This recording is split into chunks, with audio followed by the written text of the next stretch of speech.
Yo.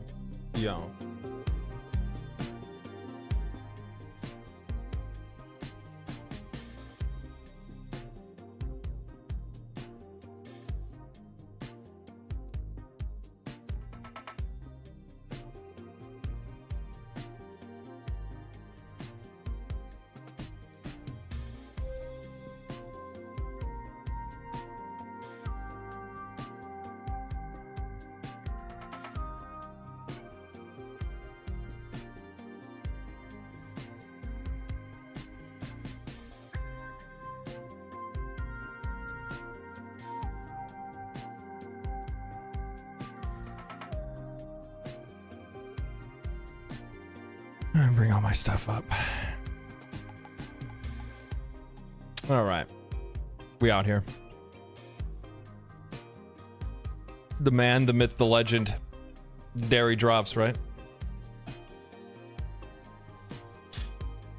As the hours draw near, Gandalf the Grey arrives at Isengard seeking my counsel. Yes. Yes.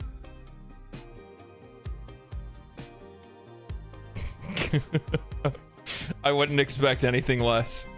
I wouldn't expect anything less. How's everybody doing today? I wanted to get an earlier start on today than I actually did. Like, I got up originally. We just started like I got up. I had some breakfast. So I've been like getting up earlier and trying to go to bed sooner rather than staying up like super late like I have been. And I got up today. I recorded a video. I need to I'll have to edit it tonight and then post it for tomorrow. But yeah. I knew I wasn't going to be able to like edit it before stream today, but at least I did get it done. So, that's good. Popcorn sounds so good. I think I have some. I think so. Maybe. Who knows? Oh, man. I've seen like... Let me know if the music's too loud. I think it's safe because it's Risk of Rain music, so it should be okay. I hope so, at least. I hope it's safe.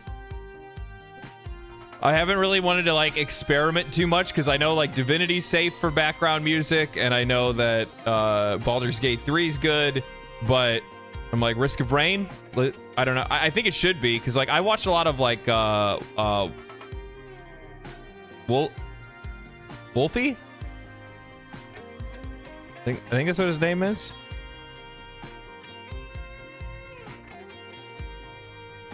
To be decided. Yeah, I guess I'll see after the fact, right?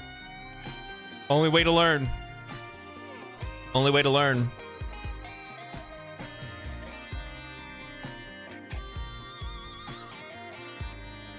Just let me know if it's if it's too loud or not. It should be good. I tested it before I started streaming, but isn't Skyrim okay? No, it is not. You will instantly get a notice.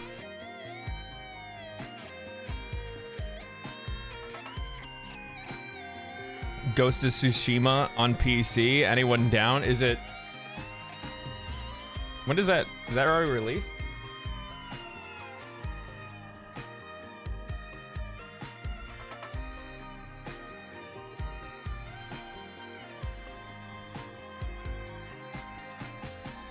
Oh, it's not until next month.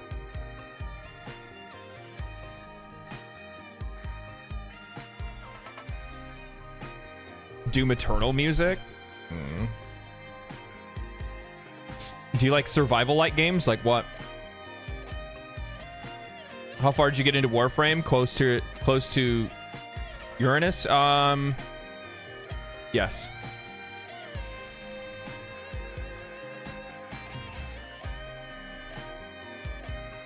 There's gonna be reminded me I haven't played Risk of Rain in a bit. I love Risk of Rain.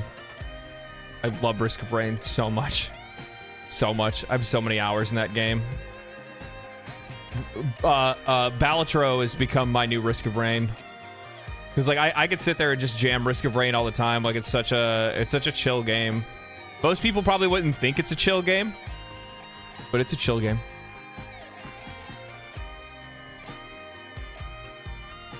$149 hours, I think. 149 hours I have in Risk of Rain 2. What's up, Sabbath? What's up, Pesoto?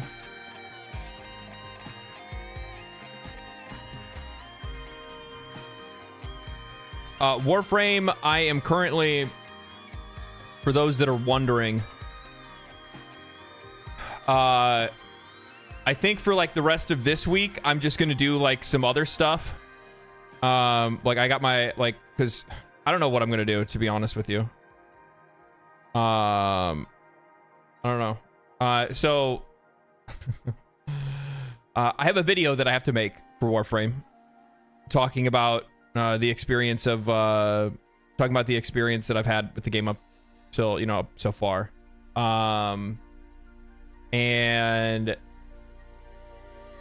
I like, it's a good stopping point because I'm at the point now where it tells me my next quest is the second dream, which, you know, I'm not happy that people like, I haven't done the quest. I haven't done the quest. I think I might end up doing the quest live. I don't know yet. I'll think about it. But part of me part of me is happy that people told me about it, because like for me, right? For me, it's good as a streamer because it tells me like this is a good stopping point. Talk about everything that you've done up to this point. On the other side though, I don't like it because there's been so many people that have hinted towards it, and Steel Path and all this stuff. And like one of the things that's really bad about that I don't think a lot of people think of is, wouldn't it be better if I didn't know anything was coming? No, I'm not scared of it being overhyped. I like my problem is just like you know, and I realize it's not coming from like a place of it's not coming from a bad place. It's just people that are really excited. They're like, oh man, I can't wait to see what your opinion is on this. And it's just like, yeah, but like, wouldn't it kind of been better for me not to know it existed at all? So then when I got to it, it really flipped. But the problem is that like now, ever since then, all I can think about is the fact that there's some like transformative experience that's going to happen. I think it'd be really cool if I just didn't know about it at all. Yeah, in itself, it's already a spoiler. You know what I mean? Even though like I really don't know what it, I really don't know like the context behind it or anything like that. It's just the idea of putting the expectation out there that, you know something's coming, and so then you're expecting it. Those things are so much better. It's so much better. Yeah, I think that's just the best way to say it. It's so much better than you know, having no context at all and just running into something, you know, headlong and being like, holy.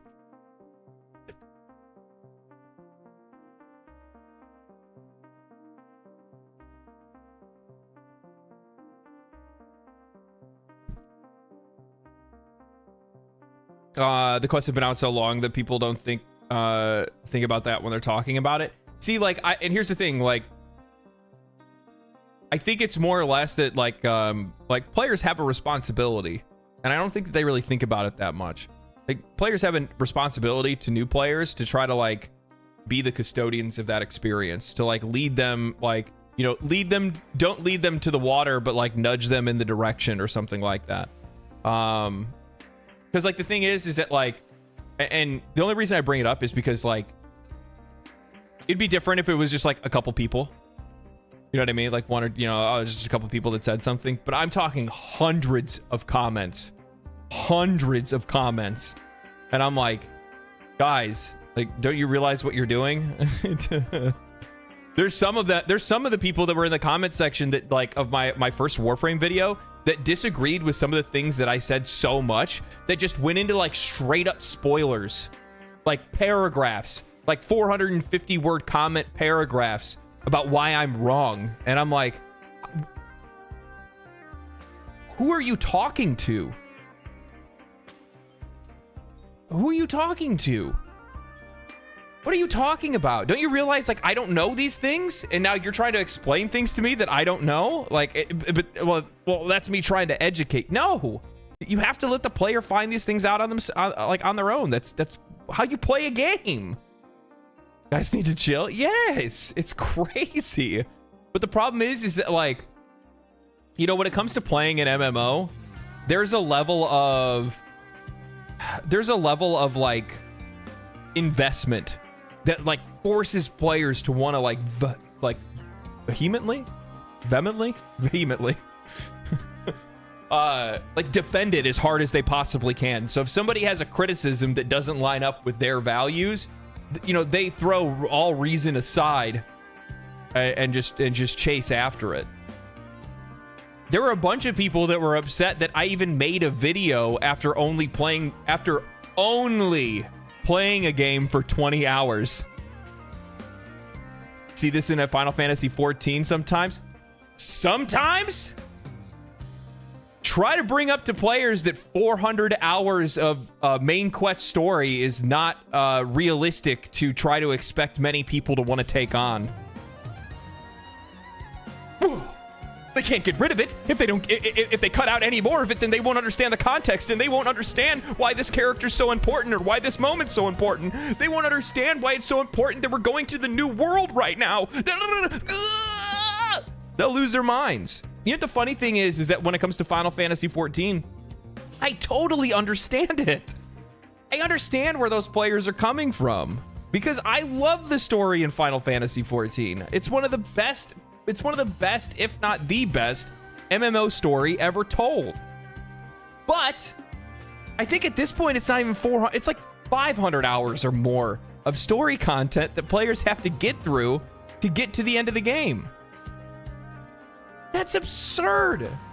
That's absurd to expect for new players. Like if I was a new player that came in before Endwalker. I played during the last couple of last couple of patches in Shadowbringers. And like that was the only reason I played it and the only reason I got through it is because I was unemployed. It was COVID. If that didn't happen, I probably wouldn't have played it because it's just too much. It's too much of a time investment. Everyone knows you need at least 1,000 hours in an MMO before you can review it. So there's a lot of people that feel that way. There's a lot of people that feel that way. What's up, Ted? That was scary, accurate impersonation of the average Final Fantasy XIV fan. Yeah, because I'm one of them. I'm one of them. Did you guys even see, like, if you guys are Final Fantasy XIV fans or not, did you guys see like the uproar of people that were so upset that they're gonna give players the opportunity to just start from the newest expansion rather than play the rest of the game first before getting there?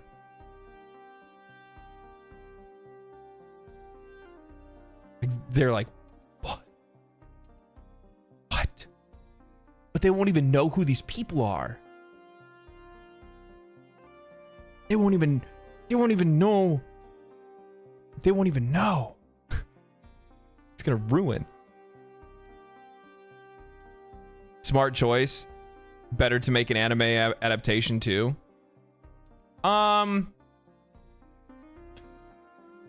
I mean, I think it would be cool to have an anime adaptation for Final Fantasy XIV. Yeah, I think I think it definitely has a story that's well worth to be told, like told like through an anime. Also, on top of that, talk about easy money.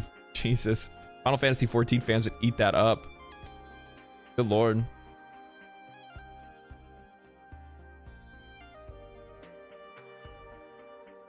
Yeah, really, I can see that. Yeah. Which, I mean, like, and I don't blame them because, like, again, it's a fantastic story. It's an awesome experience. It's a eye-opening experience. There's, you know, valuable life lessons that you can learn from playing Final Fantasy XIV story, but at the exact same time, yeah, it's way too many hours. It's way too much time to expect a new player to put into a game.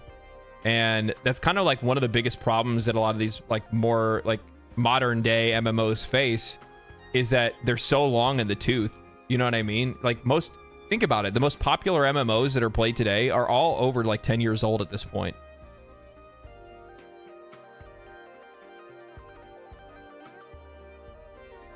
It's still 500 plus hours of story. People should, they don't have to. If they want to play the game, but see, that's the problem, is that like, I think people try to rationalize, like, I think players try to rationalize too much and like covet the experience too much, because like there's people that just don't care. There's people that just want to play the game, and I hate to say it. I hate to say it. Like, I love Final Fantasy XIV, but I think one of the reasons why a lot of players are so protective of the story is that they realize that the game doesn't stand strong on 2 feet without the story. If the story in Final Fantasy XIV wasn't as good as it is, I don't think it wouldn't even be, I mean, obviously it wouldn't be as popular, because the gameplay itself doesn't stand on its own. I mean, it's good, don't get me wrong. Like, I like raiding in Final Fantasy XIV, I like ultimates, but like the moment-to-moment gameplay does not stand on its own 2 feet. Without that, it's in trouble. Like, Final Fantasy XIV is one of those games. It's like really good as like an overall experience. Like, it's the sum of all parts. But the problem is, if you remove one of those parts, the gears start to lock up on you. I didn't say they have to, but they should. It's a ton of content to get context gated by months of playtime. Depends on the player, depends on what they want, depends on what they want to get out of the game. And it's also like the responsibility of Square Enix and like Creative Business Unit 3, right? To try to make sure that that new player experience going into this next 10-year saga doesn't require that much context. If it really is supposed to be a completely different story, a completely different, thing, then, it shouldn't require too much of the context from the beginning of the game, or what you would consider the beginning of the game. But like 10 years of gameplay, yeah. But you'll even still have those that are out there that even if they do make an anime adaptation, that players will still gatekeep the story and say, well, they still should play it. Or you just won't understand. You know what I mean? Like, you're still going to have that regardless. And it's not that they're wrong. It's just it's not that you're wrong for like wanting other players to have that experience. The problem is that like the implications of having that kind of attitude towards other players and new players that come into the game. You know what I mean?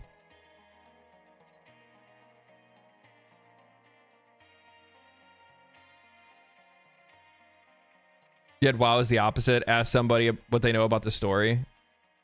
Yeah. Yeah. Yeah, WoW is completely different. WoW, so like Final Fantasy fans will gatekeep story. World of Warcraft fans gatekeep like their garbage rating system and add-ons. That's what they do. At least from my perspective, that's what it looks like.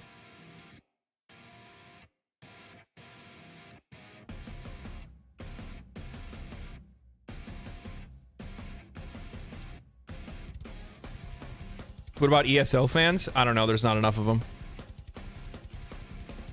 I don't know anybody that plays Elder Scrolls Online. When I played it when it first came out. I played it when it first came out and was like, it was good. Like, we had fun playing like the story part. Nobody cares about ESO fans. Me? Oh God. Yeah, I'm just being honest. It's just not. It's like the same thing goes for like Guild Wars 2 fans. Like, Guild Wars is it's just like, not that it's not like, I'm sure it's a great game. It's just that the player base isn't as big as a lot of people think it is. Even it's like concurrent player base and stuff.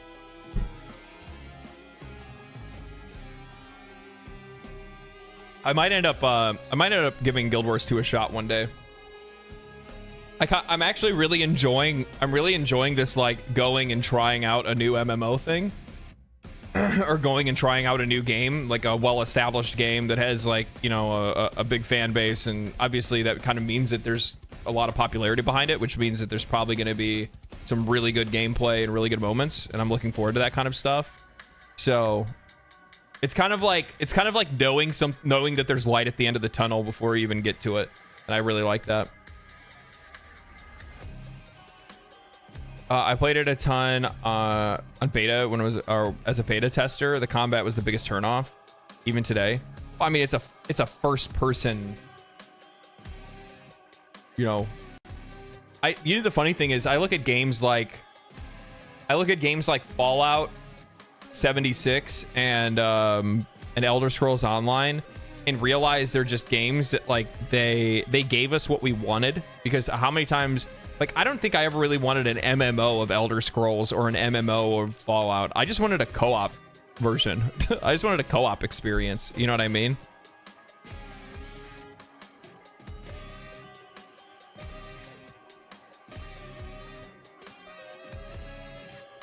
ESO is still like the top 5 most played MMOs regardless. Just WoW and Final Fantasy are that big. Well, see, that's and also like how many popular MMOs are there? You know what I mean? In the context of it. I mean, Final Fantasy 14 and World of Warcraft completely dominate it, right? They clear every MMO that's out right now, and it's not even close. So, like categorically compared to those two, every other MMO is barely even a blip on the radar. Stalker Gamma is so good, but they didn't figure out co-op yet. Oh, wasn't there a new Stalker game that was coming out? When is that? When does that hit?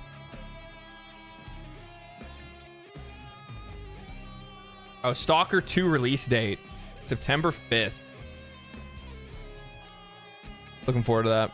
Fallout 76 is carried by an insanely close-knit community. Yeah, of course it is.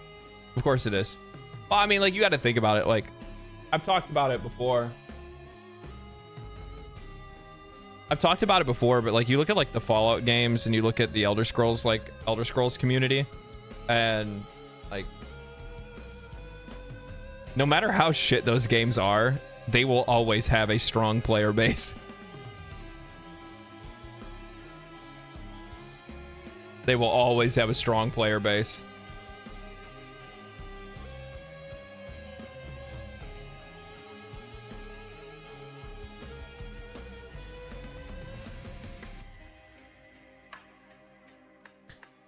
Okay, get this. I bought the Skyrim expansion for Elder Scrolls Online, and then I found a dungeon, and then the game told me that I needed to buy that dungeon to enter that dungeon, and that was the first day. That was the day I was done with the SO. That sounds like playing Destiny 2.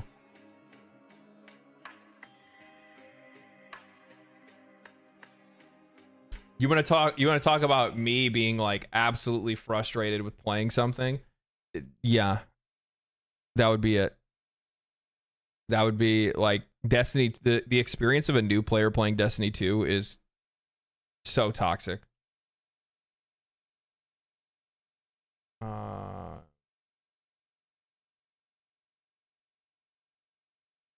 Yeah,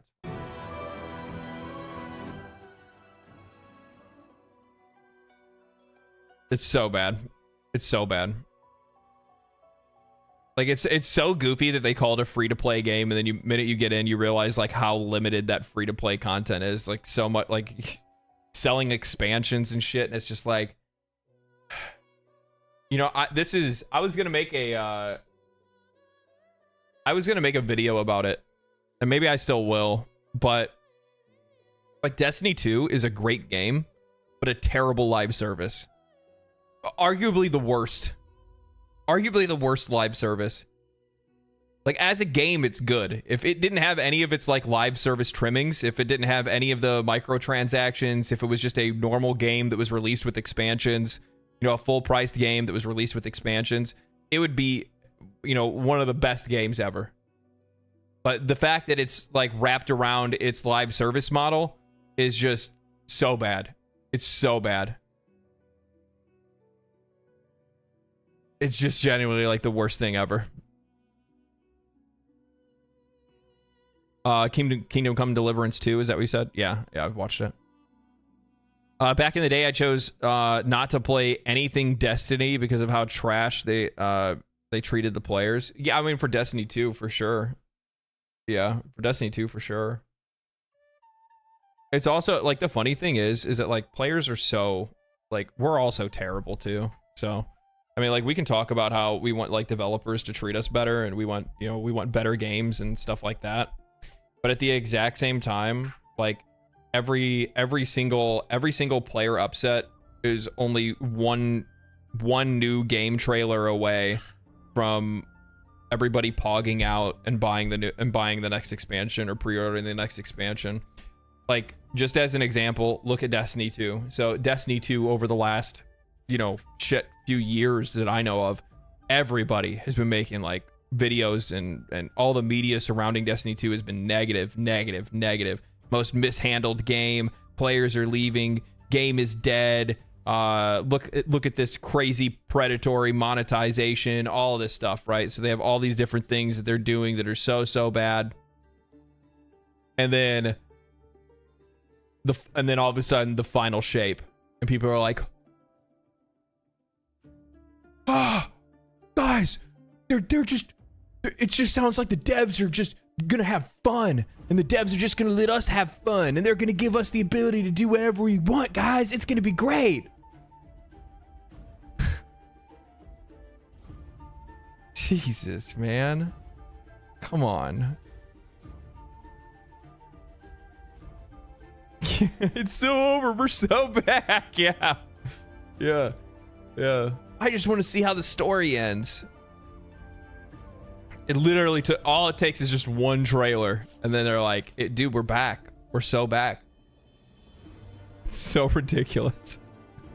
So ridiculous. I mean, the same can be said for the content creators too, right? Because the content creators just farm the, you know, they just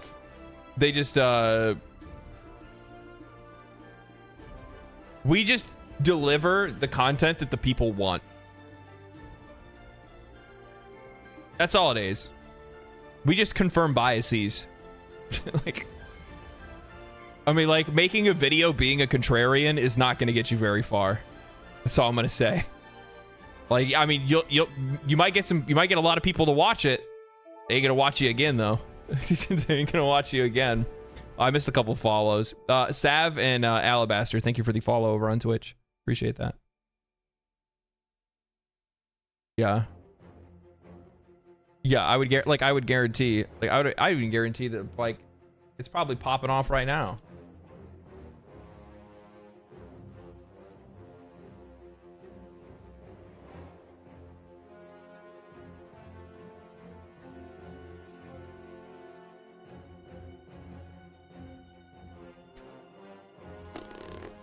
Bum bum bum bum bum bum bum bum bum bum bum.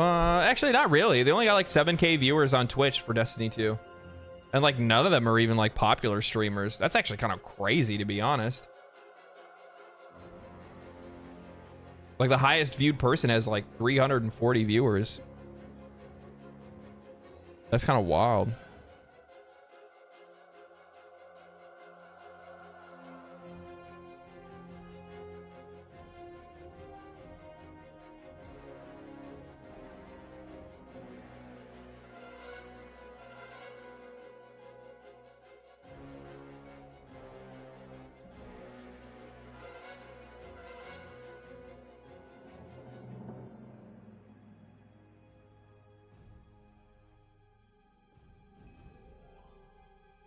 I'm kind of hungry.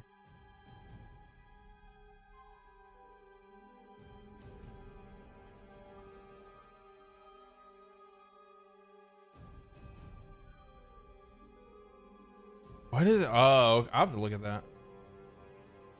Oh, I need to cover this too.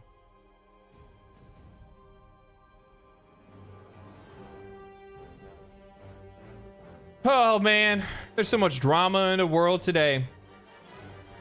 You know, like one of the things that one of the things that kind of bothers me a little bit is that like, and this is something like you guys don't know this, I mean, I've talked about it a little bit, but like, I've never really been like a Mr. Social Media guy. You know what I mean? Like, yeah, I make YouTube videos or whatever, but like, that's me just talking in front of a camera. That's different to me. That's different. Okay. But like, now that I've like been like trying to grow the channel and try to like, you know, extend my reach and things like that, you know, obviously I get involved in social media. So like, you know, I like made a Twitter account and stuff like that. And like one of the things that like I've seen, and it's not even just Twitter, because like I watch a lot of Twitch and stuff like that too, right? Like I try to like absorb as much content as I can to like better figure out exactly what I want to do, like with myself, and like how I want to, you know, make for like more entertaining streams and stuff like that. And like one of the things that's like crazy to me is like how people are in such a rush to have an opinion on something that they don't know anything the fuck about. Nothing.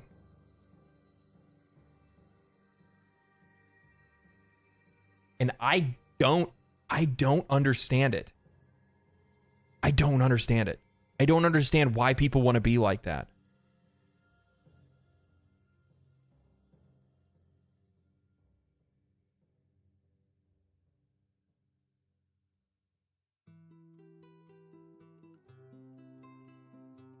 We'll have to look into that.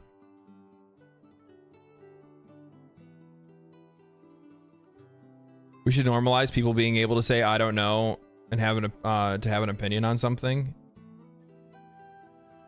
It's not even just here's the thing though. Here's the thing. It's not just like I don't want to picture. I don't want to just like condense this into Twitter and say like this is just a Twitter problem. It's not just a Twitter problem. It's a people problem. It's people today, and it's a lot of people that are out there that lack direction, lack purpose, lack goals, lack anything. And the only thing that they can do today, right now, is make themselves try to seem as relevant as possible.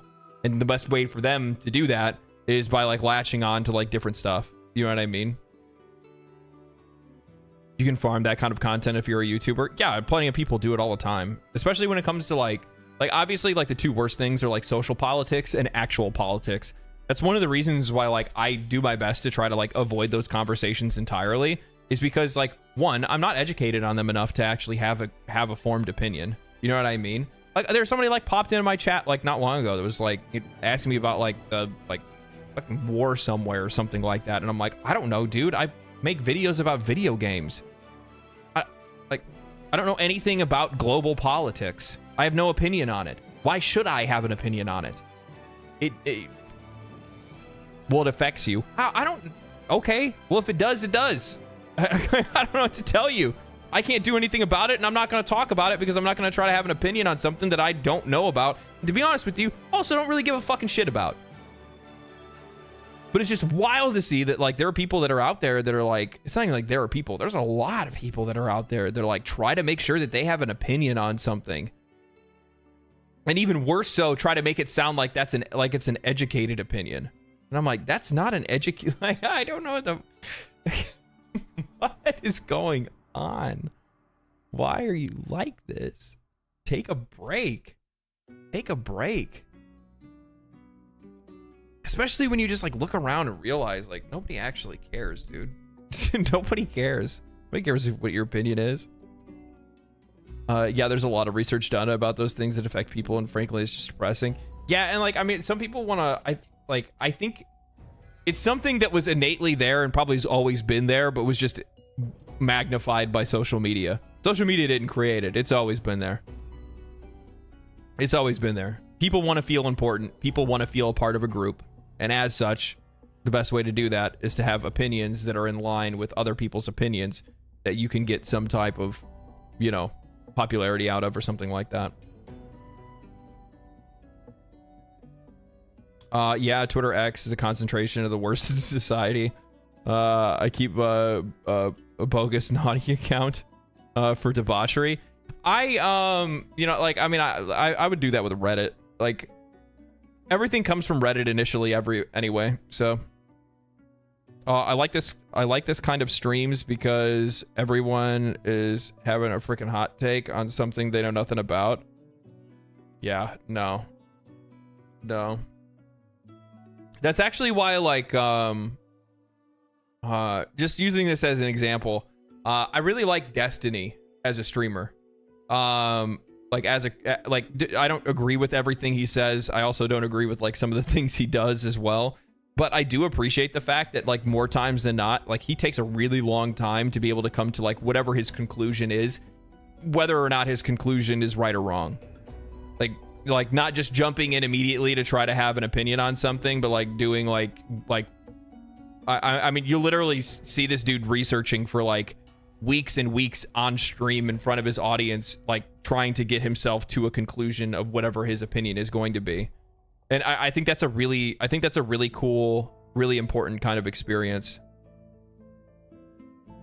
It's okay to care about things. It's also okay to not care about thing. Plato 850 BC. Yeah. I don't think it's bad to have an opinion about something you don't know a lot about. The problem starts when you share it as if it's gospel. Yeah. I mean, I think you can, like, I'm not saying you can't have an opinion on something that you don't know a whole lot about. Like, obviously, I've talked about that when it comes to, like, video games, right? Like, we've seen that discussion pop up before. You guys remember when Emil Papligo? I can't remember his last name. Emil from Bethesda came out and basically told gamers that they shouldn't have opinions on how games are made because we don't know how games are made. You know what I mean? And it's like, well, I'm sorry, but I don't need to have an opinion on how, like, I can have an opinion on how a sandwich tastes, even if I didn't know how they made the sandwich. You know what I mean? Demand. Thank you for the follow over on Twitch. So, like, I think it's important that people have, like, an opinion on something, but the problem is that, I guess my issue is that when people will just completely bullshit their way through a conversation, acting like they have a educated opinion on something, acting like they understand something fully before they have an opinion on it, if that makes any sense.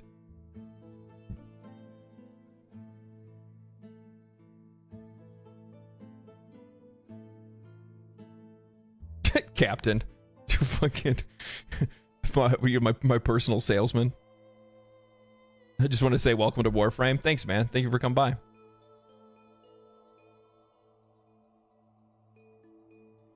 Yeah, I have a Warframe video next week that I think Warframe will be my video from, like, so usually I release a video on either Monday or Tuesday. So that'll be my video for next week, will be my Warframe video. Tomorrow I have a video that's coming out, but that's just talking about like MMOs in general. It does talk about my experience with with Warframe, but it's mostly about just MMOs in general.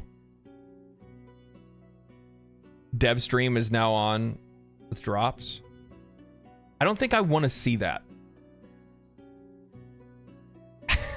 I don't think I want to see that. Like, I'm not very far. That's like one of my things. Like, I'm trying to do my best to make sure that I just stay away from certain things, because the last thing that I want to do,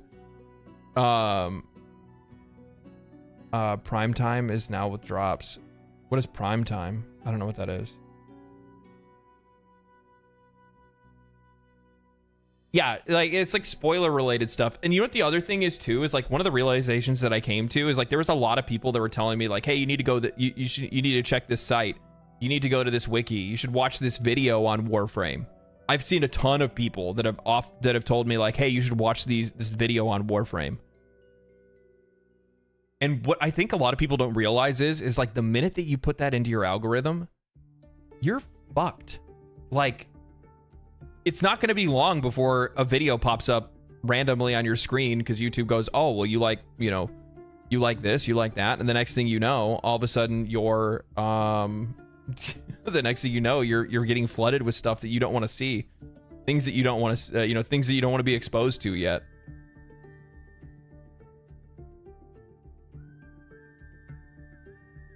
I found this channel recently. You make some good shias. I don't usually watch streams, but I just want to play stuff in the background while I listen to Helldivers 2. Well, welcome to the stream, brother. Thank you for stopping by.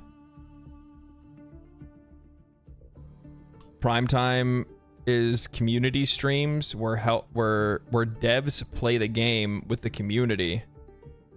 What? Play the game with the community and share random rewards like 1,000 platinum bundles and show fan art and stuff.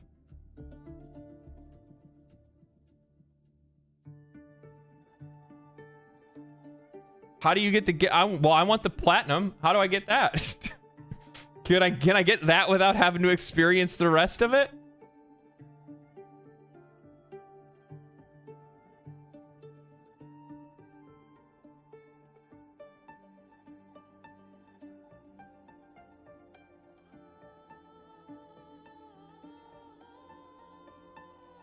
Oh, I see they're like, oh, prime time number 380 on Thursday, April 25th, which is today.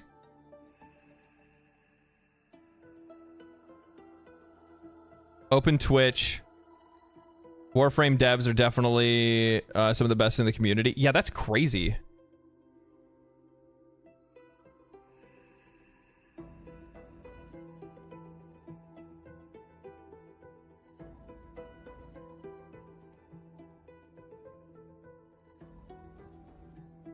I think it's really huge to make sure that you're playing the game, with the players, and like kind of showing that off. You know what I mean?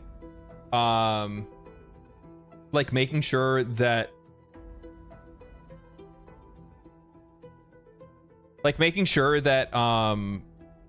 here we go.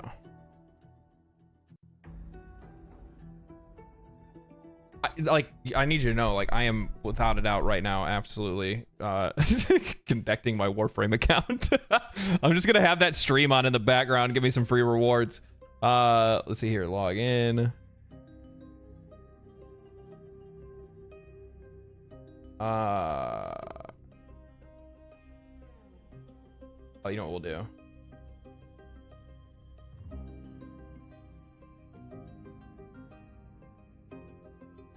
I love this song.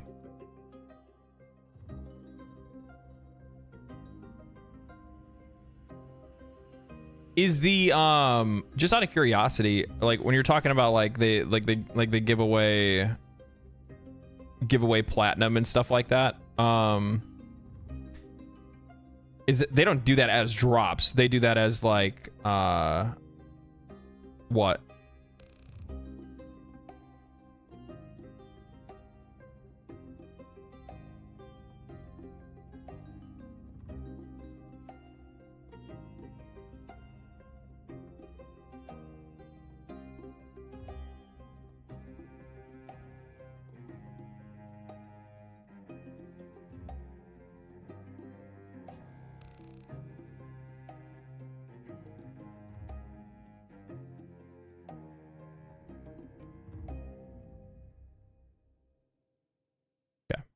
It is successfully linked.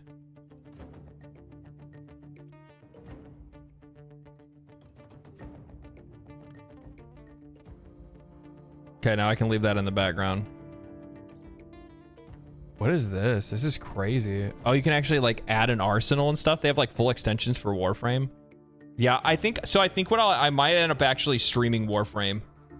Not today, but I think that I'm going to end up streaming. I'm going to stream the second Dream. I think I'm gonna stream the second Dream. I think that'd be a kind of a fun stream, maybe. Maybe. We'll see.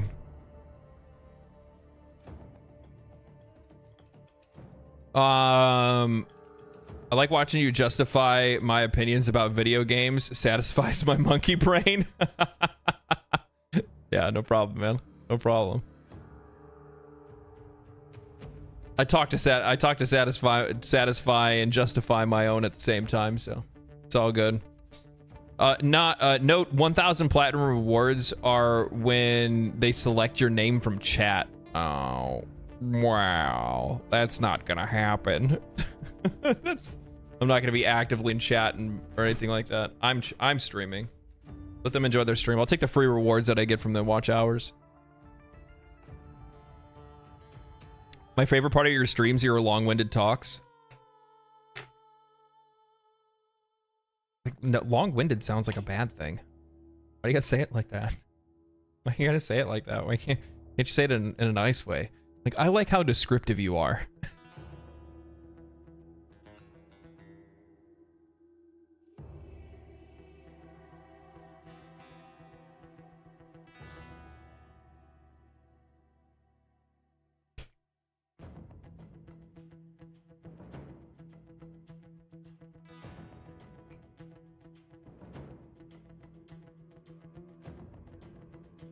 Backhanded compliment. Yeah, it feels like it. What the hell, Cal? You should 1000% stream the second dream, but do it with emote only mode or something. Maybe just release it as a VOD. Any viewer can get the drops.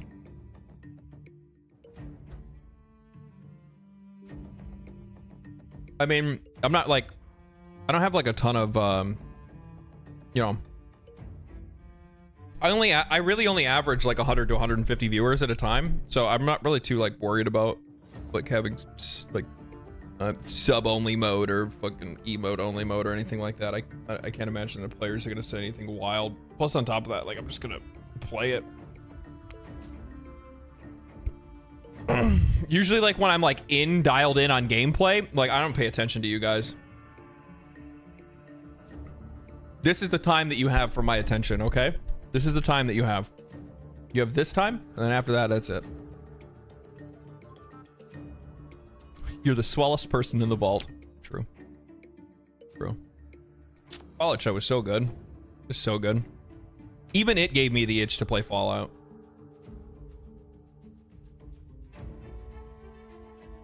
Then I was like, oh, you know what I'll do? I'm like, I'll load up and I'll give Fallout New Vegas a shot, because I never played Fallout New Vegas, and I was like, this looks like fucking shit. I'm sure it's probably still fun. I'm still gonna play it, but I was just like, man, these games did not, some of these games did not age well. The problem is that like when you go like back in the day and you're like looking at games that are like going for like a more realistic look, like those are the times that you're like, woof, woof. That's why I always say that. That's why I always say like,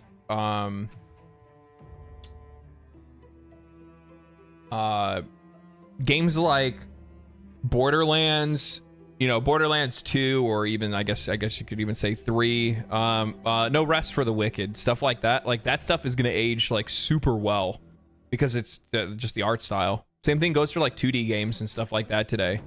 Like go and play go and play Castlevania Symphony of the Night.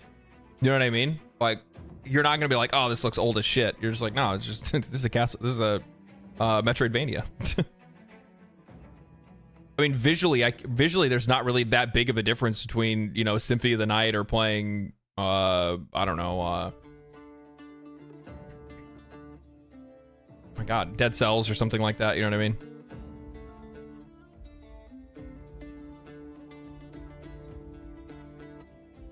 I mean? Sometimes I do disagree with some of your takes, but that's because we're different people and have different opinions. Oh yeah, I would hope so. I would hope so. Disagree too much in your band.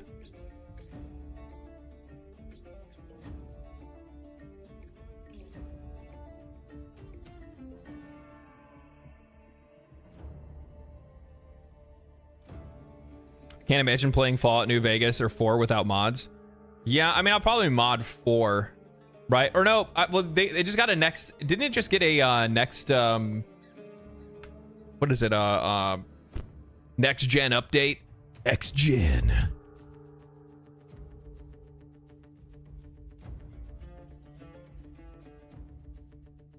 I never disagree with LT because we're literally the same person.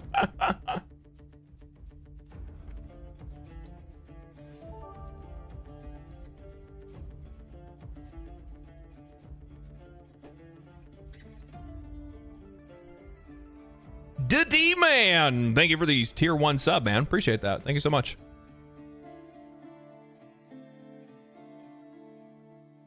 Further limited the possibility of endings 4. Oh man. I played Fallout 4 like a long time ago. Like I played it when it first came out. I beat it and I liked it. I don't actually like, the thing is that like, as somebody that's not, does this sound like a true statement? You probably would like Fallout 4 if you're not a Bethesda fan.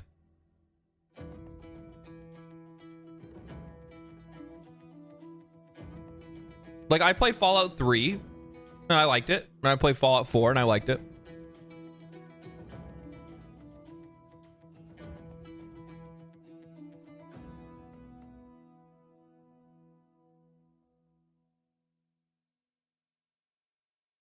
I won that staring contest, by the way.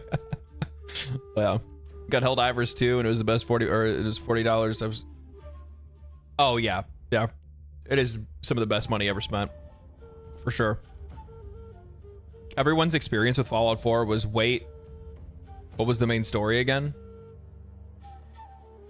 Wasn't it like searching for your son? I'm pretty sure that's what it was. Like, you woke up in a vault and somebody had took your kid or your wife. Pretty sure it was your son.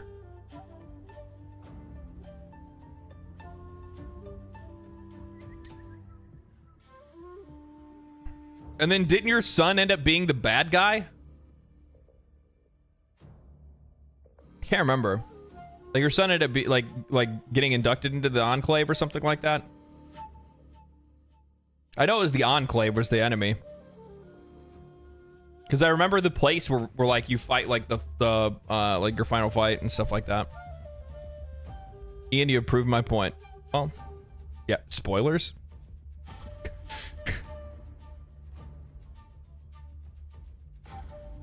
New Vegas, all other Fallout titles. Yeah, I haven't played New Vegas, so we'll have to see. Hope to see. Fallout 3 was one of the best, but Fallout New Vegas is... So, like, the thing is that, like, I think people really like Fallout New Vegas specifically for a couple reasons. One is that Obsidian's better at telling a story than Bethesda is. And then two, I think it just had more, like, nuance. Like, more just, like, general content. More things to do. Where, like, Bethesda is just all about just making the sandbox, right? It's not, they don't really care about anything else. They just make the sandbox. Did you see about Alpha Protocol on Discord? No. What? What'd you guys post on there?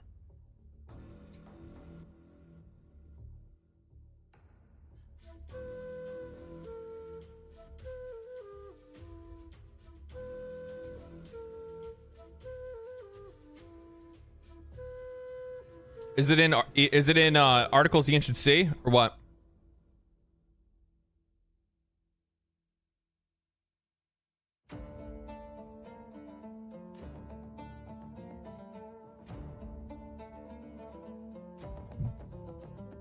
Well, that's something I'm gonna talk about for sure. I don't know what that is. GOG revived a delisted game and patched it. It's an Obsidian game? Really?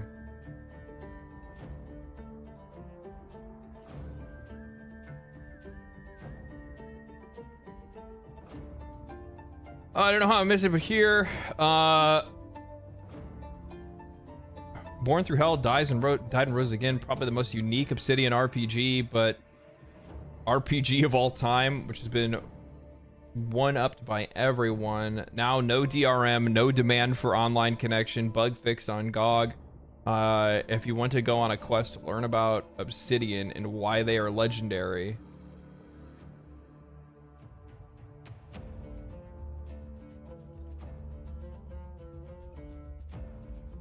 Puzzico, are you the guy that wrote that article that I read the other day?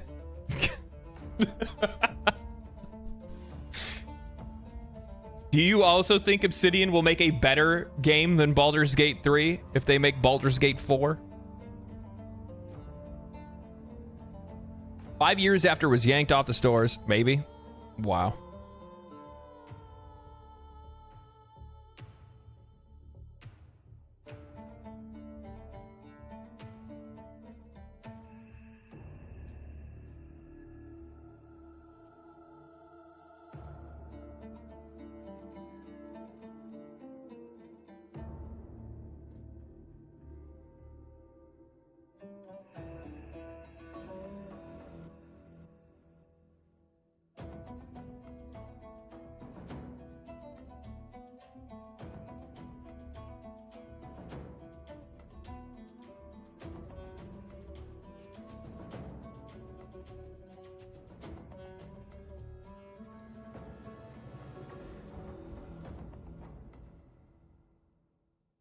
What?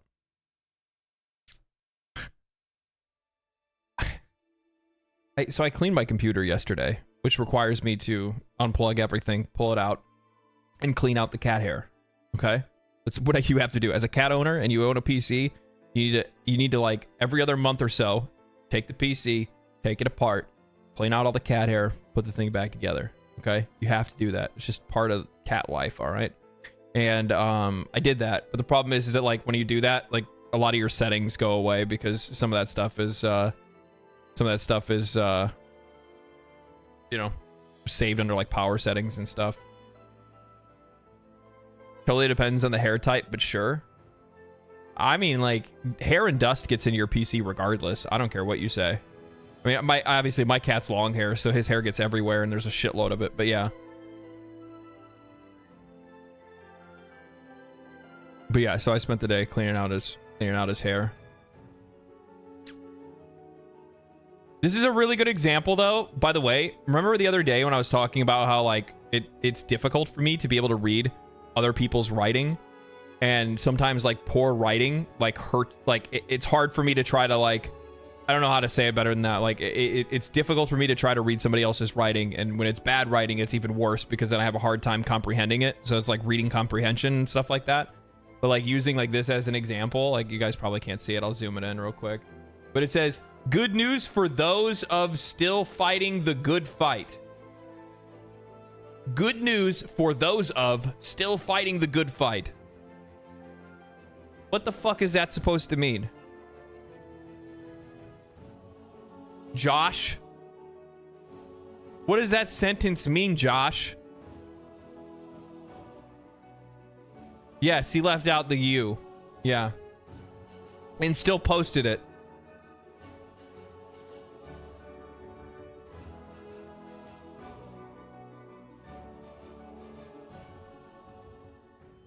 That's just a typo? Yeah, I don't really give a shit. I don't give a shit if it's a typo. This is your job. Like, this is what you do for a living.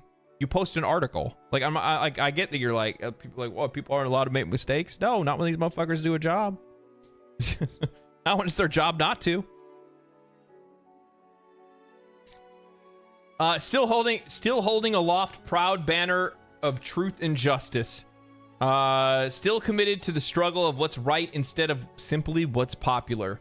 5 years ago, it was unceremoniously yanked from sale. Alpha Protocol is back on GOG.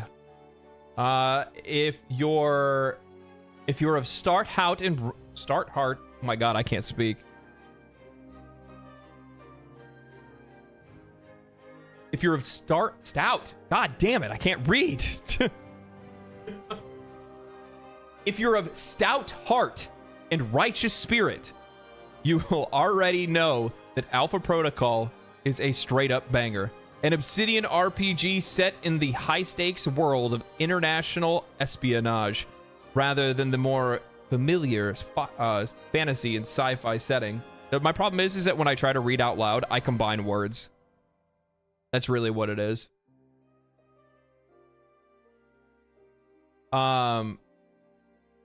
Yes, okay, it was deeply flawed. The game was either a cakewalk or surreally difficult, depending on which skills you chose to specialize in, but it made up for it with a robust system of choice and consequence.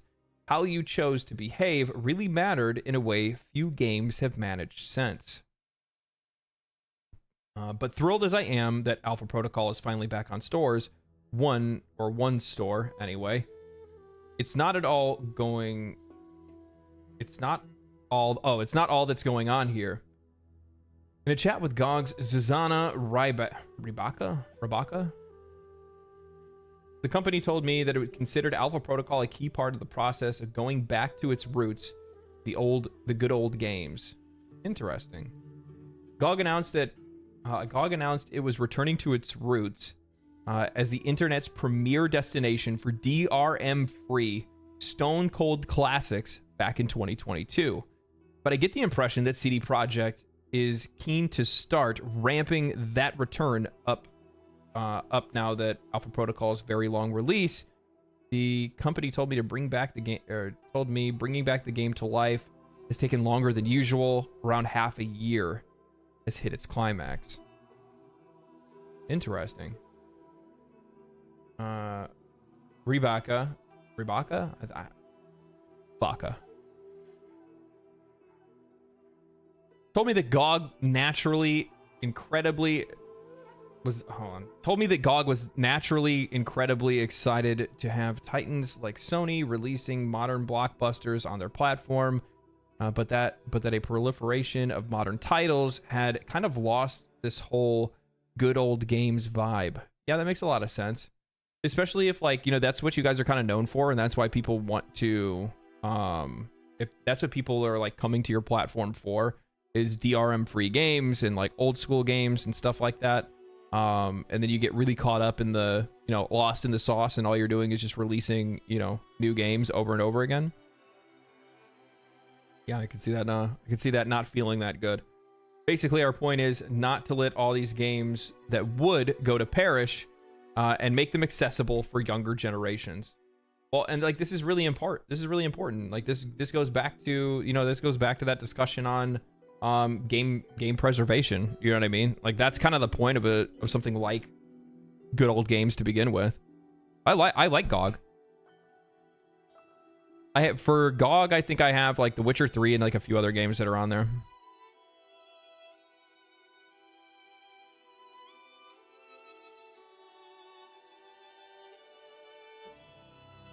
My brain turned off from initial wording, yeah.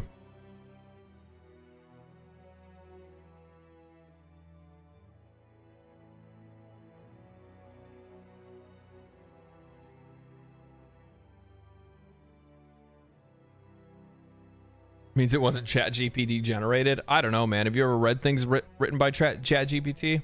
It's not very good sometimes. It will 100% write in some absolute boo-boo. TLDR, Alpha Protocol was set in modern day espionage action RPG with high reactivity and replayability. Basically, choose what kind of spy movie it will be. That's kind of cool.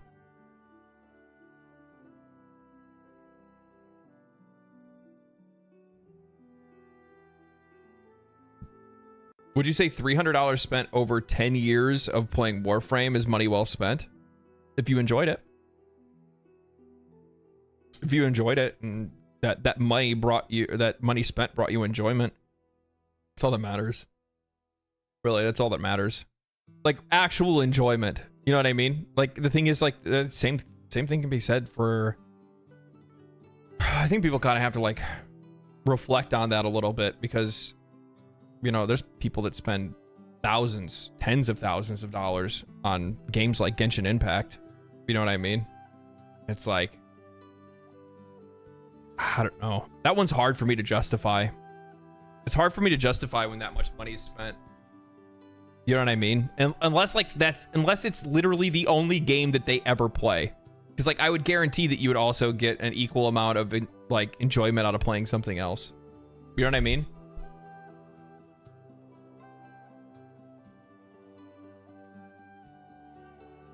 Majority of the money spent went to Tenogen creators and paying for players' custom-made skin. What is Tenogen creators? I don't know what that is.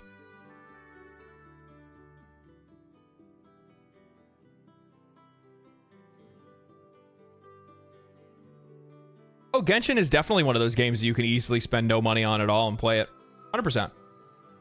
100%. It just sucks that the depth and breadth of that experience is limited by not spending money. Having the characters that you want, the characters that you like the most, you know, being able to sometimes even play the game as long as you want to, depending on what you're doing. Because I know like there's like those dungeons and stuff that you can run to try to get like artifacts and stuff, but that's all that stuff is limited too. You can make custom skins and submit to the devs, and then they get voted on by the community. Oh, that's really cool. Steam Workshop creators that oh, okay, that's really cool. I like that. I like that a lot.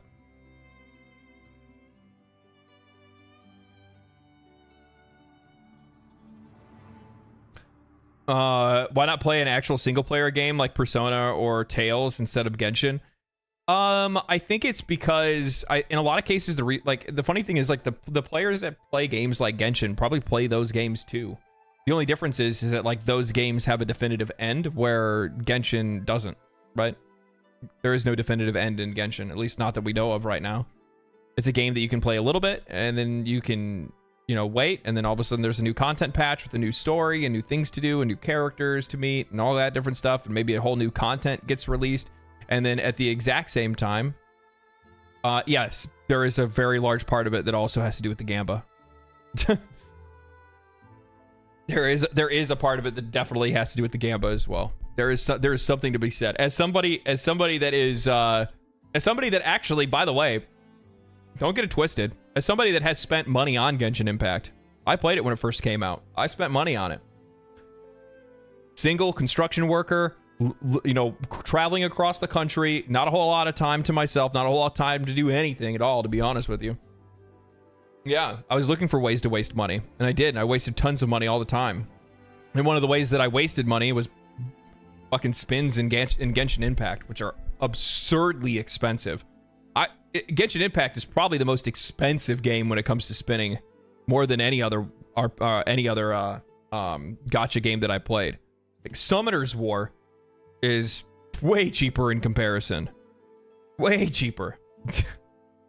But I spent a lot of money on that game too. But I haven't played any gachas for a long time, long time now. So I'm really happy that somebody shared this. This is so funny to me.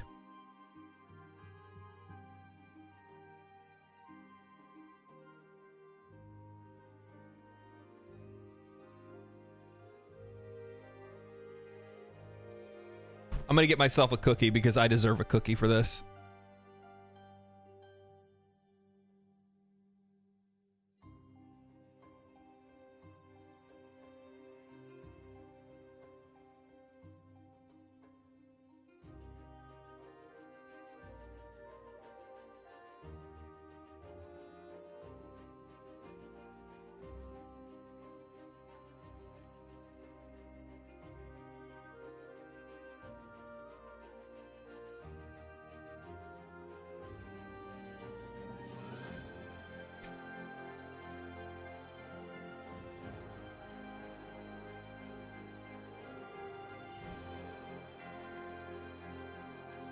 I got those like fudge covered wafers. They're so good.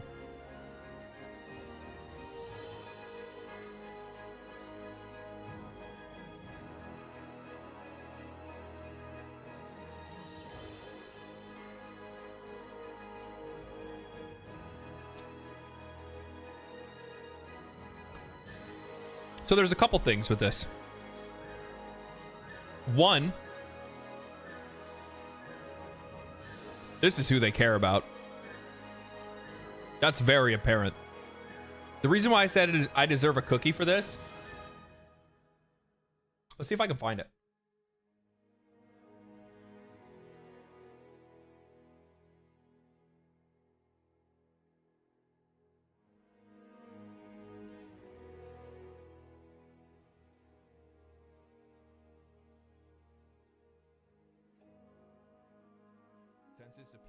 Let's see if I can find it.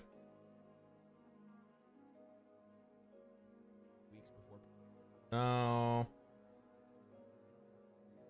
Games don't get the option for either fully for to play the games. I've noticed as well is when it comes to Capcom, many of their games on PC do relatively address the language that was used in the future. I don't want to hear in the future from word been on the shelves yet. So this is one of the reasons why when I read this article, I thought to myself, players should know about this. And if that's the case, there are going to be players that are going to be where it may be better off on day one. And yeah, so I would suggest that if this is a major, I don't know if it's, maybe it's not that one. Maybe it's the first one. Oh man, I can't remember. Ah. It's this guy right here. I think it's right here.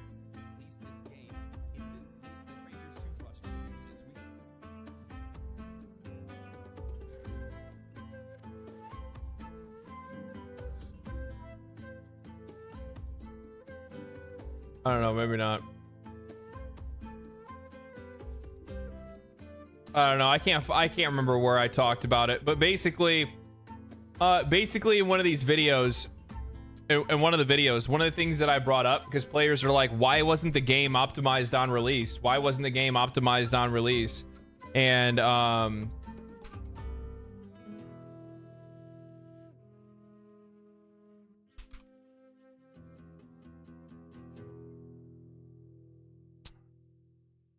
because people kept oh shit, you know, that was like one of the questions that kept popping up a lot. People were like, why wasn't Capcom's why didn't they finish it? You know, why wouldn't they take the time? And when is Capcom's fiscal year end? March 31st, right after the game's release. Right after the game's release. I wonder, and then it's like so well, I wonder why they rushed the game to launch. I wonder why they rushed the game to launch.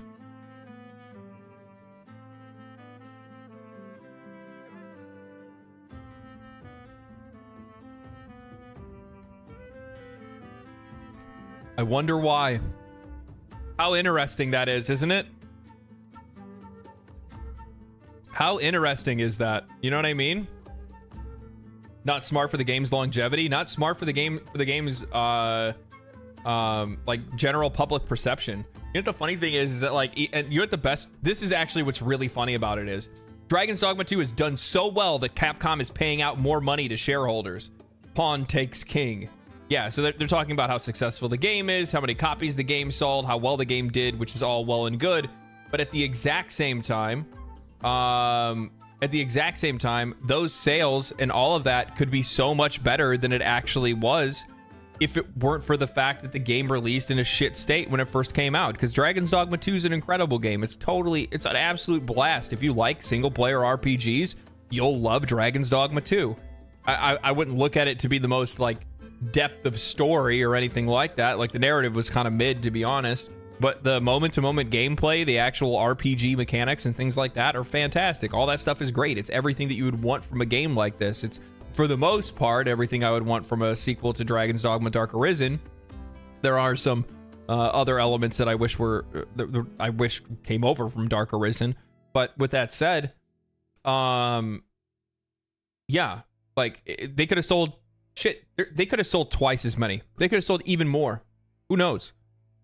If you think about it like this, you know, you look at a game like there was, I brought this up, and I think Wolfhard FPS even like commented on the video that when I brought it up, because like one of the biggest disappointments for me is that, you know, they had a really easy opportunity to just take a layup, because there's been so many AAA games that have come out that have not met players' expectations, that have been buggy on release, that have had issues day one, that haven't lived up to how much money we spent to buy the game in the first place. And all they had to do was just make sure that when the game released, that it just released in a good state. And the microtransaction stuff didn't help either, of course. And because they didn't do that, and because they got greedy, and because they were more paying attention to their shareholders than they were anything else, well, they limited themselves. They released a great game that could have been even better if they would have just waited a little bit and just fixed the game up a bit. And I don't even know, like, have they even patched it yet? Have they even fixed the issues that Dragon's Dogma 2 has? Oh, maybe they have. I see there's an update queued right now, but it's only like a 384 megabyte upload. Yesterday, to all Dragon's Dogma 2 players on Steam, title update. We have released an update including the following modifications and issues: reduce the infection frequency of Dragon's Plague and adjusting the signs of pawns affected with Dragon's Plague to be more noticeable. Fixing issues, implementing adjustments related to the minimap. Treasure, fixing issues occasionally where players couldn't high-five pawns. Miscellaneous bugs, fixing crashes, fixing issues where players could be jailed, fixing issues where escort. Nothing about performance. Still haven't worked on the performance. Fix an issue to prevent. Still haven't fixed the performance issues on PC. Still haven't fixed the performance issues on PC. But the shareholders got theirs, guys. Big W for Dragon's Dogma 2. That's the only reason why, like, I can't. I'm sorry, man. Like, I can't suggest the game to people on PC. I can't do it. I love the game. I had a great time playing it. It's one of my favorite games over the last few years. But at the exact same time, it runs like ass.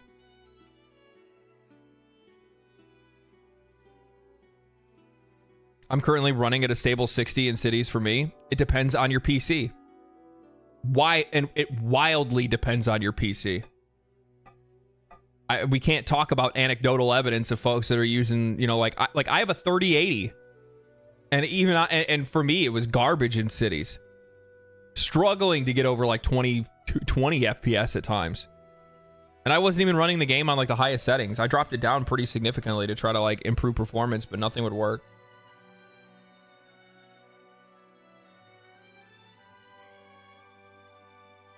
I got an RTX 3070 or yeah, 3070, and I don't have faith. Yeah, I don't know. Like, it's just like right now I still don't think it's in a good place. Great game, but it just needs performance to get fixed.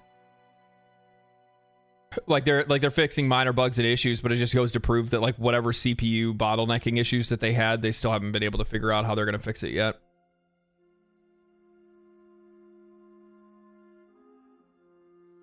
The PS5 is a low mid-tier PC. No reason it should run well on modern PCs. Yeah, I don't know. I don't know what it is. But also keep in mind at the exact same time that I'm pretty sure the PC, or not the PC, but the consoles actually have like other functionality built in that PC games don't. And there's like limiting factors on a console that we're not even aware of as PC players more than half the time. Like things like density of like objects in the world and things like that are completely different from game to game. I hope to God I don't think they'll do the same thing with Monster Hunter Wilds. I don't think that they will. Because the problem is that like, imagine if they release Monster Hunter Wilds and it's like, and it's garbage to play. Like that would be that's too big of an L to take. That'd be too big of an L to take.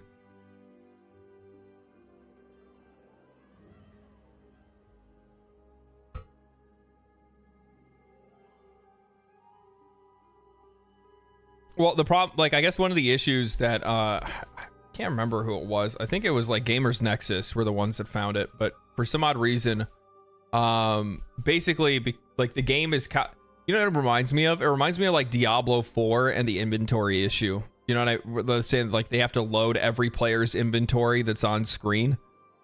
You know, each individual player is loading everybody else's inventory and stuff like that. And it's something similar to that, where like when you walk into a city, it's generating every character that's out there, every single one of them. It's generating them and like all their habits and all the things that they're doing in the forefront rather than the background. I haven't bought any of the latest games this last year. Struggling to look forward to. Maybe it's Burnout. I don't know. Play older games, man. Like, play older games. Like, people don't need to buy. We don't need to buy games day one. There's literally no reason for us to. There's so many great games that are out there. So many great games that are out there. Like looking through like my Steam list and the different things that I have, like Armored Core 6 was a banger. I mean, technically that's one that you could like kind of do whatever, you know what I mean? I still need to play Altair Riza. I've never played that one yet. Obviously still have Baldur's Gate 3. I have Dark Alliance on here, but I only played it for a couple minutes. I need to play Blasphemous. I downloaded it when it was on sale. Like I have a huge backlog of tons of like older games to play. And like you just don't need to buy new games nowadays. You just don't need to. Code Vein was I loved this game, by the way. I loved this game. This is a great Souls-like. I really enjoyed it. Core Keepers, Koramon's kind of mid, to be honest. Like I like 33 hours into the game, but like it's just It's a little bit too much of a Pokemon ripoff. Like, they probably could have done a little bit better. Crab Champions. I love Crab Champions. Cult of the Lamb. Love it. I mean, I'm a big roguelike person to begin with as well. Cyberpunk's an absolute banger. Go back and play some Dark Souls. I played a little bit of Dead Cells. I have not gotten very far in Dead Cells for how many hours I put into it, though. Death Must Die, Deep Rock Galactic. Actually, I haven't played Deep Rock Galactic. I bought it on sale because I'm going to play it, but I just haven't given it a shot yet. Did you know that Larian backed Blasphemous? That's really cool. I didn't know that. Divinity Original Sin 2. You want to talk about a game with a ton of replayability? Go play Disgaea. Go play this. This game has so much replayability just in the first game. It's insane. Absolutely insane. I haven't played Dragon Age Inquisitions yet. Dark Arisen. Dying Light 2 was such a letdown. I put 11 hours in and I quit. That's another one of those games, dude. Yeah. That's another one of those games that, like, I shouldn't have bought day one. I should have held off. I should have held off. Elden Ring. Enshrouded Solid. I need to play some of the older Final Fantasies. I got them. I never played Final Fantasy 11. Or Final Fantasy 12, sorry. I never played Final Fantasy 12. That's another one I have on here too. What else? What else? Let's think about like older stuff. Like go back and play Hades. I had so much fun playing Hades. I didn't really play it too much though. I only have 245 hours in it.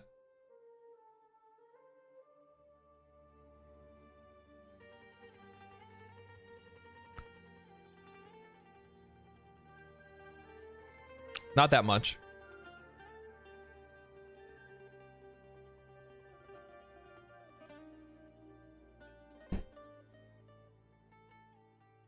Just a couple hours. You know what I mean? Just a couple hours. I just played it a little bit. Just a taste. You know what I mean? Just a taste. Go back and play Half-Life. I need to play more Helldivers 1. I need to go back and play a little bit more of this. Hogwarts Legacy was actually pretty solid. I played a lot of Holocure. I really like Holocure. It's pretty fun. I don't know what else. Monster Hunter Rise. Yep. World. Yep. Sin. Mortal Sin is really sick. Have you guys ever seen this before? Have you guys ever seen this game? I would almost imagine that like none of you guys have even heard of it.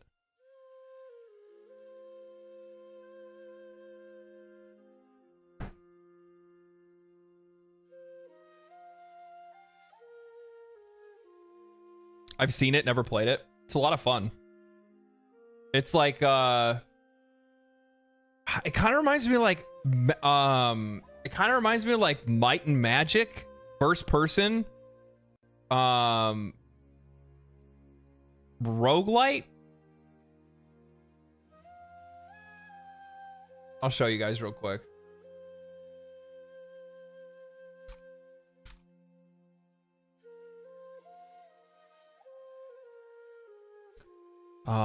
What is it?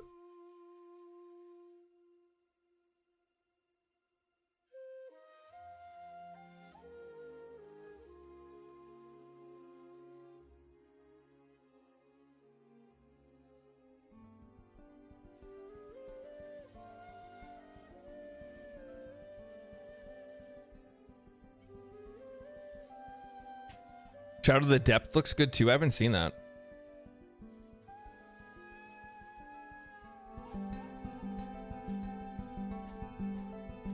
Like visually, it's crazy. It feels like an acid trip or something like that. It's wild though. But you like get powers, you like yeah, like typical roguelite stuff. For like first person combat, it's really good.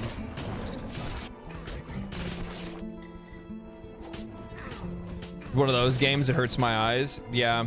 Yeah, I personally, even though I really like it, I can't play it for too long because it actually, I didn't think it was gonna like mess with my eyes, but like visually it was so diverse that I wanted to like check it out and give it a shot.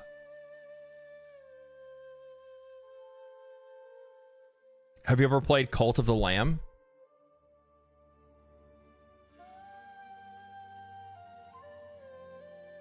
Yes. Yes, I have. What else? What else? What else? Pow World. I still want to play more of this. I need to play. I might play some of it off stream. Ellie, how you doing? Dying Light was such a good game. The first Dying Light was so good. First Dying Light was so good. No Kingdom Come Deliverance on that. Any plans to play the second game after it releases? I don't know. Like, I don't know anything about the game. I don't like. I watched the trailer and it looked interesting, but I don't know anything about it. I don't know anything about the first game. The best thing, like, to use this as an example, Kingdom Come Deliverance is something that I look similar to, like, I look at it in a similar way to like Dragon's Dogma. Like, I'd never played it. It was never on my radar. I didn't even really know of its existence. And then all of a sudden I played it and I was like, oh wow, this is really good. So maybe it can be one of those games. You didn't play Kingdom Come Deliverance? Strimmer hasn't played every game ever in existence?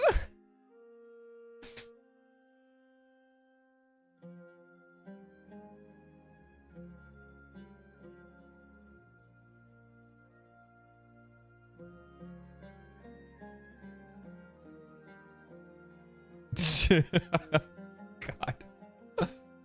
I mean, you go play Path of Exile.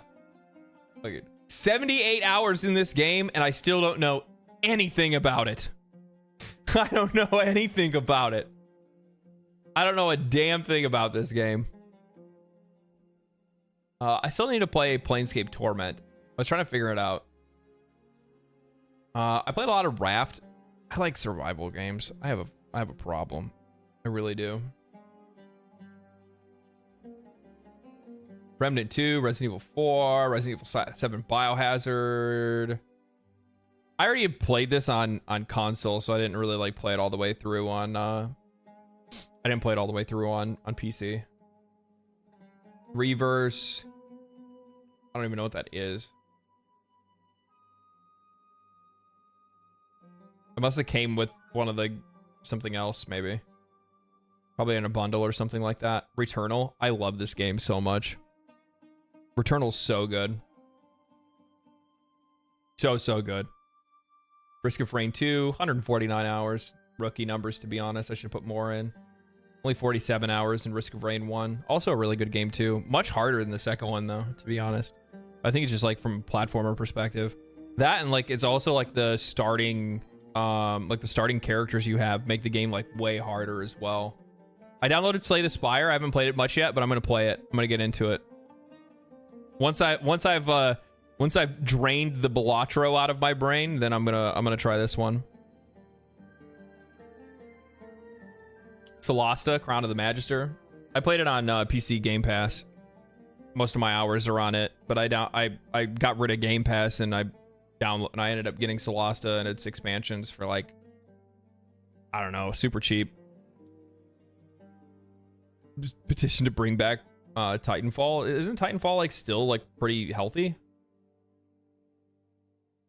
Sons of the Forest, Soulstone Survivors. I didn't really like this one that much. Like, I gave it some time, but I didn't really like it as much as the other Survivor games. Starbound did not hit the way that I thought it would. I thought it was going to be like a second Terraria. It's not. It's not like a second Terraria. It's like a mid-Raria. Stardew Valley, 204 hours. Honestly, I probably should play it more. I always have trouble getting into the survival games. If the game has a hunger meter that kills you, I just can't get into it. I don't really play a lot of the ones that actually have like the hunger. Well, I guess I do. It just depends on like how taxing it is for you to lose. You know what I mean? Starbound was lacking. Starbound was lacking. Crab Souls? No. Starfield? That got 30 hours of my life for no reason. Stranger of Paradise? I didn't really play this all that much. I still need to actually play that. I've heard a lot of good things. I've heard a lot of people like really like it. Supermarket Simulator, Tainted Grail, Tales of Arise. Solid game. Very solid. Not as good as Tales of Vesperia or Berseria, but still good. I haven't played Vesperia on PC yet. Vesperia is so good, though. So good. I loved the story. I love the story of it so much.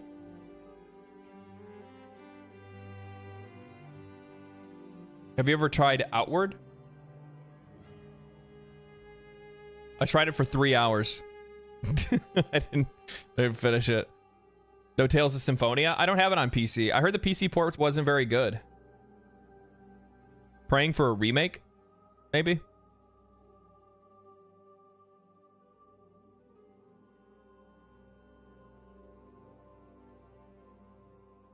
Understandable. Yeah.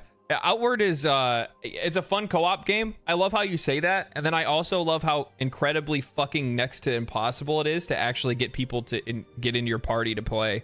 Like it took forever for us to try to actually play with one another. It has one of those like super ass backwards like lobbies and stuff like that, and like every other video game today makes it so much more easier. It's so weird. It's so weird.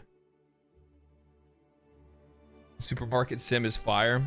Yeah, I never actually got like a big enough supermarket. I'm upset about that. I need a better one. I need a bigger one. Temtem. I put 100 hours into it. It actually wasn't too bad. The only problem is just like what they did to the game afterwards, especially after basically going back on what they told their audience and what their backers on Kickstarter, what they said they were going to do. And then they tried turning the game into a live service with battle passes and shit like that. It's so weird. Terraria. Pretty decent game.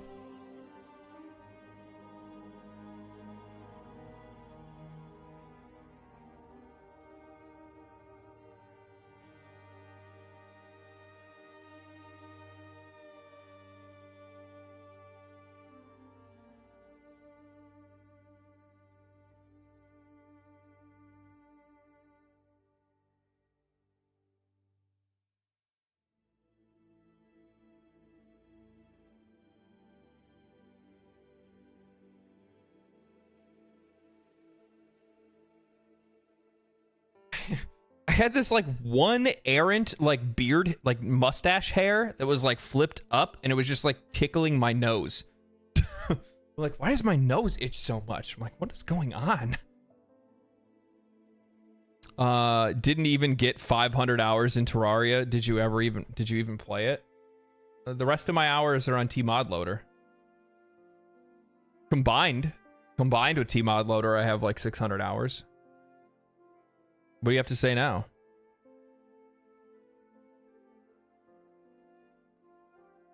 You gonna raise the bar again? Huh? Nitraz, you gonna raise the bar again? What are you gonna say, 1,000 hours this time? I stand corrected.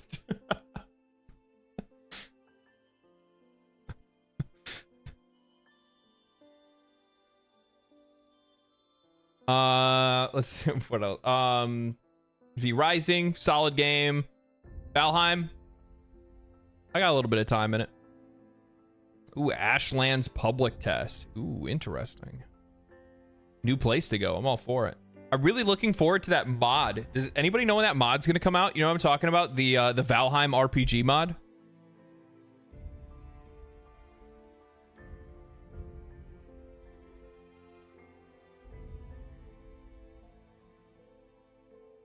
V Rising 1.0 soon. It's out, I think.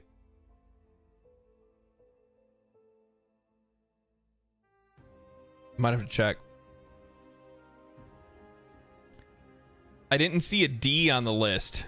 Is Darkest Dungeon in the library? DD is goated. No, I've not played Darkest Dungeon. Warframe. I am now, you guys should be happy to know, I'm now at 71 hours. My video that came out last week, I was at 20. I put 50 hours in. Okay? I've been hard at work. Been hard at work. Rogue Trader, I'm gonna play this soon. Because I guarantee that most of the issues that I had at the beginning of the game are probably fixed by now.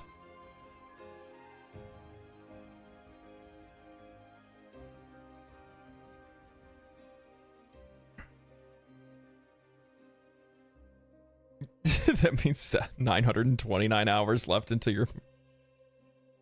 No, stop. Stop what?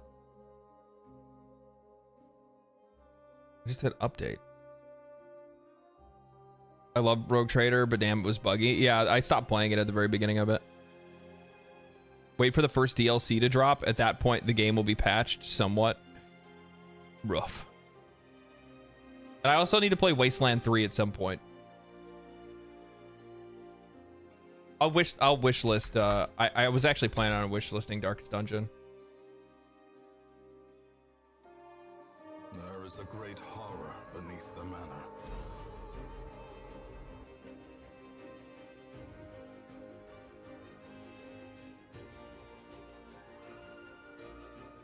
Oh, you can get them both right now for 25% off. $48. That's a little too rich for my blood right now. I'm a very poor man.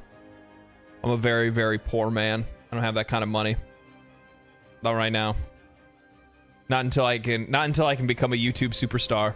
Okay. Wasteland 3 is pretty goated. Yeah, I'm planning on giving it a shot. Have you ever played the Dead Space and BioShock games? Dragon Sharp, thank you for the tier 1 sub, man. Appreciate that. Thank you so much. Yes, of course I have. I played BioShock 1 and 2 and Infinite, and I played all of the Dead Space games. Dead Space 1, 2, and 3 were like, I think some of the first games that I ever like got all the achievements on, if I'm not mistaken, on Xbox. Your content rich, at least, LD. Well, thank you, Ellie. I appreciate that. Still rocking the NES and SNES. Yeah. I'm looking for. So, one of the things that I'm planning to do, at one point in time, is move. And when I do, I'll be able to grab all my old school stuff, and I'll be able to have my NES, my N64, my Sega Genesis. What else is there? I have some other things in storage. The Atari Jaguar. And also the best video game system ever made. The Sega Dreamcast. And I'll hear nothing. Nothing to the contrary of that. Saying anything bad about the Sega Dreamcast will almost always result in a ban. Almost always result in a ban. Because on Sega Dreamcast, I played the first game that got me into playing RPGs.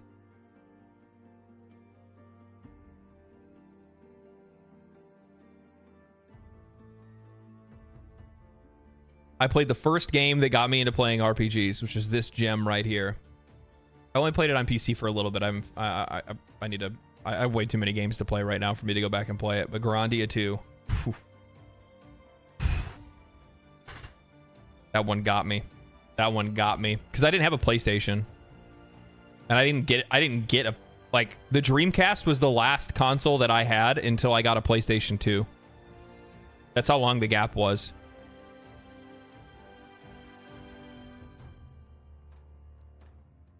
Diablo 1 was my first RPG. I was 4 years old.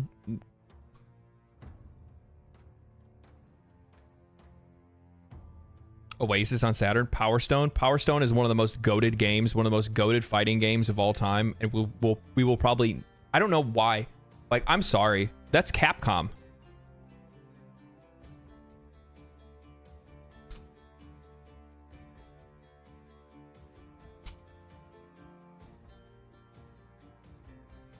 Yeah, it's a Capcom game. And they just refuse to make it. Like, what are you doing? Power Stone is an easy competitor to like Smash Bros or anything like that. It was so good. So good.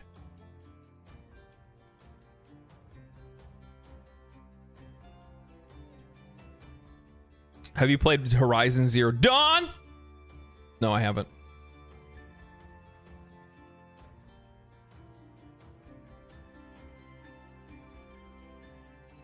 Yep, Capcom super sleeping on Power Stone. Yeah, I think it's mainly because they probably don't want to like put out a competitor to Street Fighter, but that doesn't even make any sense, to be honest. I just don't think it makes sense for them not to do it. Like, I guess like they don't want to have like two fighting games at once. Do they not recognize that like it would pop off? And I don't think it would hurt Street Fighter.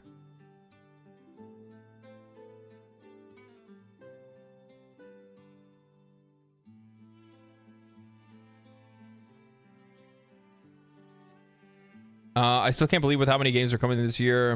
With the last wave of game releases. Yeah. I feel like this year's really front loaded though. Because like what do we have like I think May's pretty quiet, isn't it?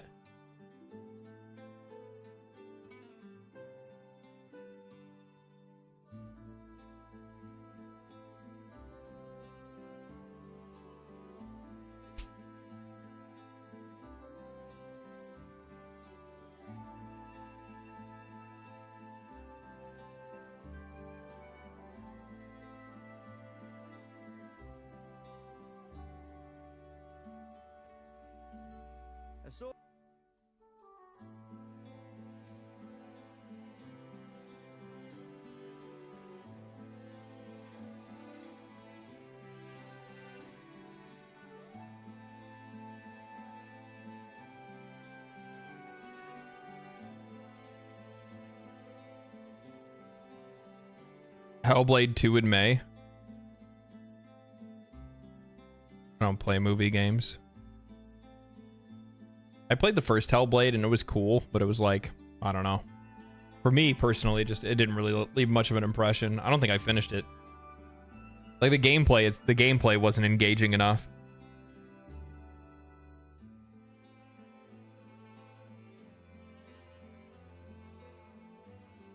What's the progression like in Helldivers 2? Democracy, liberty, freedom.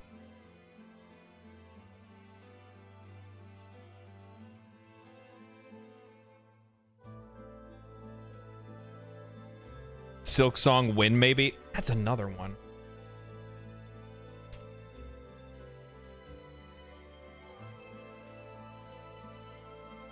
All right, guys, come on. We need to fill up my wish list. So I haven't played I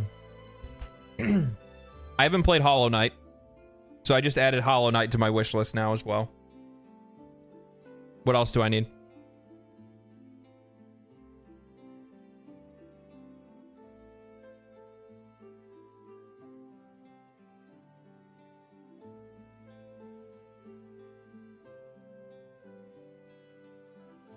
What else should I play? Battletech? What is Battletech?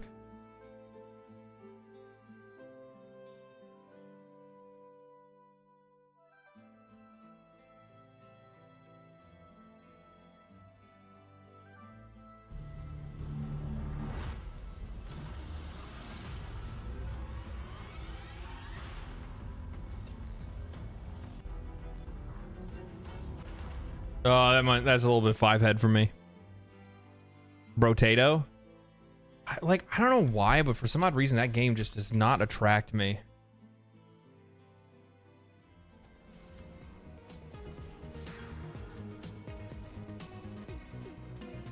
Well, I'll throw it on there as a thought. Like, I know a lot of people really like it. I'll throw it on there as a thought. Have you ever tried the Earth Defense Force games? Of course I have. Same universe as Mech Warrior. Yeah. Do you like platformers? Yeah, I like just about everything. I mean, personally, I like my two favorite things are like RPGs, roguelike, and third-person shooters. Probably, if I had to take a guess, I think those are my three, like the ones that really get me going. I put Kingdom Come Deliverance on the list. Crosscode? I don't think I've ever heard of that.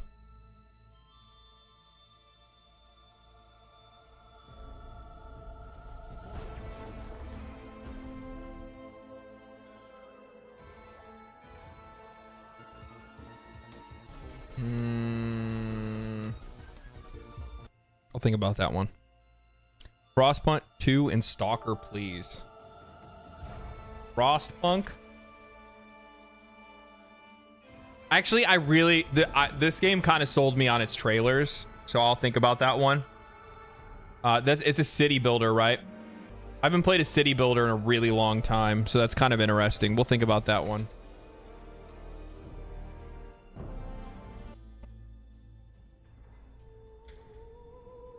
And I'm also very interested in Stalker 2.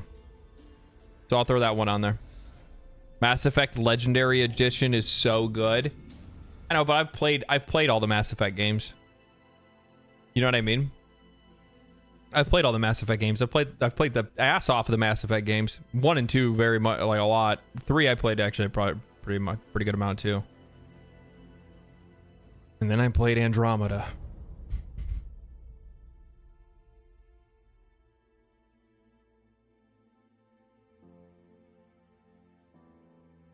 Ori and Celeste, the best platformers I've ever played. I've played Ori.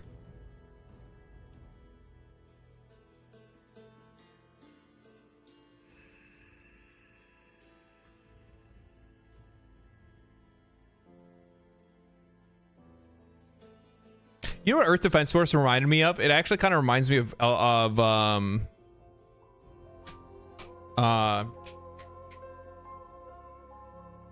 what the hell is it? Is it weird that Earth Defense Force reminds me of PSO? Of PSO 2? Because it does. The Ascent is all right. I like the Ascent. The Ascent's not too bad. The Ascent's not too bad.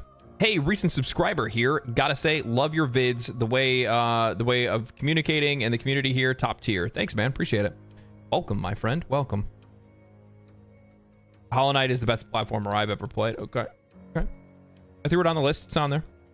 When games go on sale, I usually pick them up. I'm one of those people. Have you ever played Kenna? Kenna? Kenna? Kenna, the Bridge of Spirits.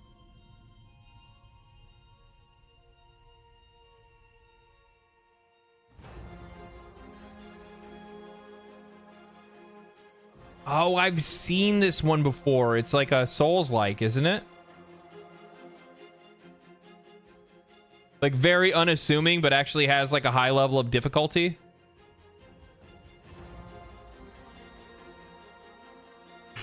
Excuse me, sorry.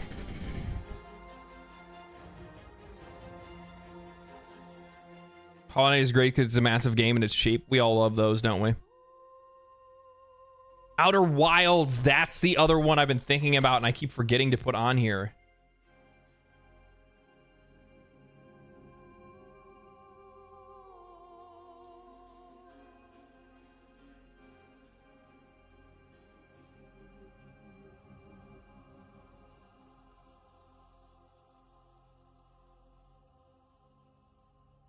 And also Subnautica, because I've never played that either.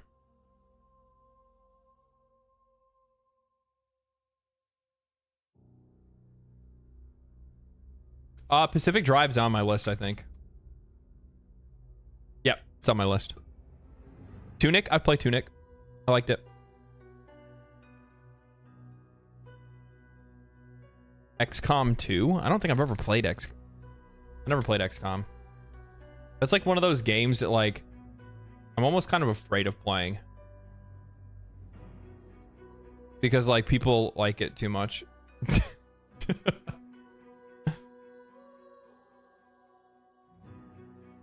Outer Wilds is incredible. It's one that you'll either resonate with or bounce off of entirely. And we'll see. Liza P.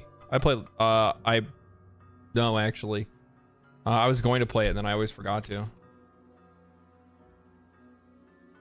But that's definitely one I'll wait and put on sale.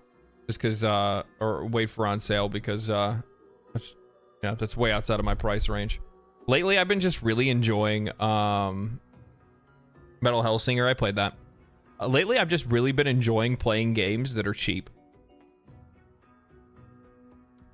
I really enjoy playing games that I buy for like 15 bucks or like 10 bucks or 30 bucks or 40 at most. And I lose like 1,000 hours in it, or at least it feels like 1,000 hours. You know what I mean? Like, I'm all about that right now. It's just been making me enjoy games even more. Like, getting games cheap has just really been really nice. Really nice.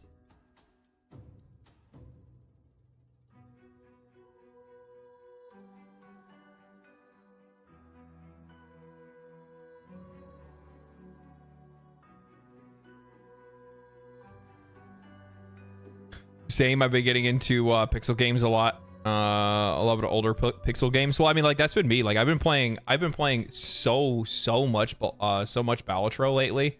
It's fucking crazy. I have 113 hours in the game right now. 113 hours in the game. I think I bought it like a couple weeks ago, a few weeks ago, maybe 3 weeks ago at most. Like, I've been like, you know, like roguelite specific. Like, I love those kind of games because you can get like hundreds of hours of like really, really, really fun enjoyment and gameplay out of them. And then also, I don't know, man. Like, that's just been where it's at for me lately. Gamble, thank you for the follow over on Twitch. Appreciate that. And also Cross Phoenix, I missed your Did I also miss Dragon Sharp? Dragon Sharp, thank you for the sub. How did I miss that? For some odd reason it didn't like notify me. Sorry about that. Thank you for the sub, and also thank you for the follow, guys. Appreciate that. Every game I have, 264 games, were games that were on sale. Baldur's Gate 3 is the only one that I paid full price. I didn't even pay full price for Baldur's Gate 3. No worries. Thanks, man. Appreciate it. I didn't pay full price for Baldur's Gate 3. I got it for 30 bucks. I mean, technically, I don't know. I got early access. Gamble with the 5 gifted subs. Holy shit, man. Thank you, man. I really appreciate that. Super generous of you. Thank you so much. But now everything's working.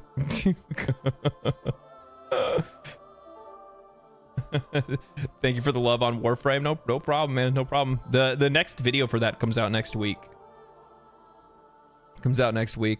The video that I have that's going to drop tomorrow is like it talks about Warframe. But it's not about Warframe, if that makes any sense. It's just like it's my problem with like MMO players. With like veteran MMO players.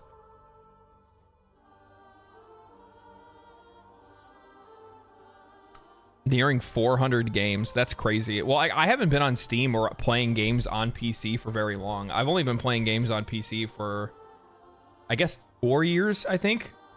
4 or 5 years, I think. I think that sounds about right, yeah.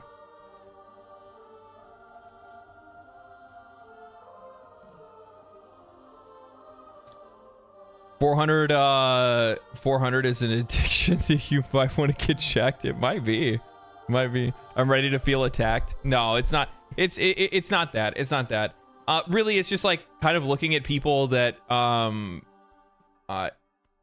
in some cases inadvertently, in other cases not inadvertently, like spoiling the experience for other players. And it's also kind of about like, how do I say this? So basically what it is it's kind of going into the idea of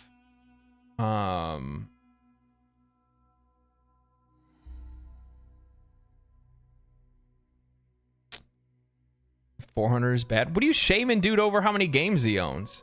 If I think about it over the like, if you've been a PC gamer that's been playing on Steam for, you know, a decade or more, you could easily have that many games. Very easily have that many games. You kidding me? Think about how many games you've owned or played over the years. Probably a ton. Probably a ton.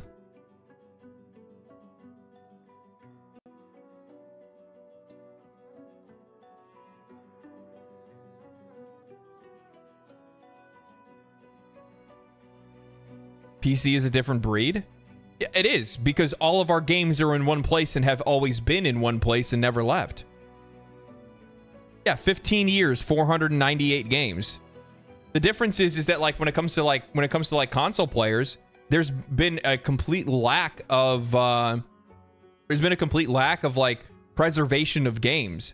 How many times have you lost backwards compatibility? Oh, sorry, those purchases that you made before? Yeah, sorry. Completely fucking useless.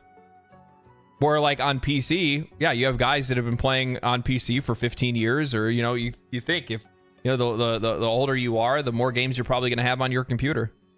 It's much easier when you can keep everything all in one place.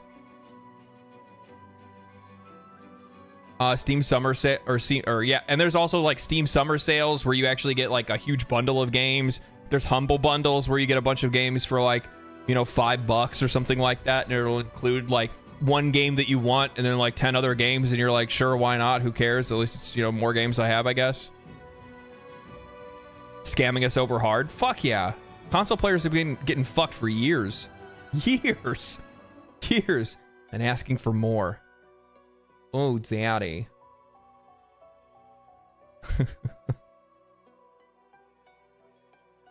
I have more fun with unpopular games and 5 times AAA launches. Yeah, that's been for a lot of people lately. I mean, I can't blame them either. I mean, I've been the exact same way. I've been having an absolute blast with some of the games I've been playing lately. It's been so nice. It's also been like really nice to have to like not worry about being so reliant on like waiting for the next big thing. You know what I mean? It's so nice to not have to be so reliant on waiting for the next big thing. 6 cents. Thank you for the follow over on Twitch. I appreciate that. Thank you so much. Technically PC also has backwards compatibility issues, but thanks to emulators, you can still... Well, it's not even just emulators. It's emulators and then also modding as well. So we have the freedom to like mod the games too. It beats having to upgrade my have to pay a ton of money to upgrade my PC with the latest hardware. I pay the exact same amount you do every 7 years. If not less in some occasions. You have to buy a console every 5 to what is like 5 to 7 years or something like that. Probably even shorter for more people nowadays. Think about it. You got like pro versions and console refreshes that are coming out. Xbox and PlayStation have only been out for Xbox and PlayStation have 7 years is probably that's probably overshooting, to be honest with you. But I mean, you think of I just threw a number out there, to be honest. But you think about it, it's like console refreshes are now, was it 2020? Was it 2019 or 2020 that the Xbox Series X came out? Xbox Series S. Now they're already talking about console refreshes because games still can't run at fucking 60 frames per second on these consoles. Even though they're the most powerful place to play games today. Suck a fucking egg. No. I don't have to change anything in my computer. I don't have to change anything. There's nothing wrong with it. Everything's fine. Still works. Shit, you have gamers today that are playing today's games on 1080s. Those cards are fucking how old?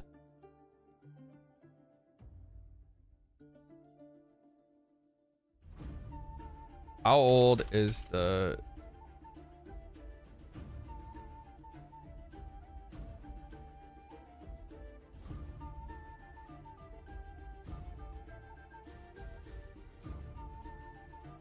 So the GTX 1080 came out in 2016.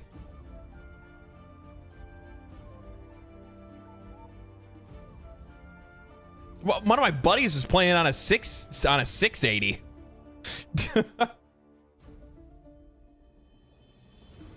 or a 670 or something like that. He just recently upgraded. I play on a 1080 Ti. There you go. I think there's a lot of wild misinformation and assumptions that a lot of people that play on console have about PC. They make it, they think it's way more expensive and harder to get into than it actually is. They also think it expires faster too, which is not true.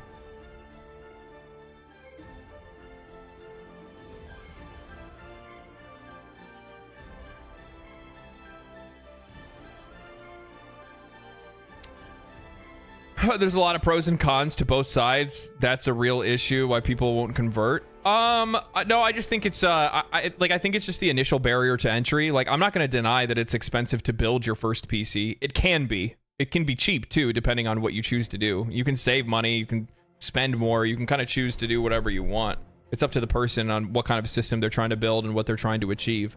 I think the biggest thing is that like a lot of people are like, just using this as an example, and I'm not applying this to other people that play on console or anything like that, but I do know that this is sometimes the case.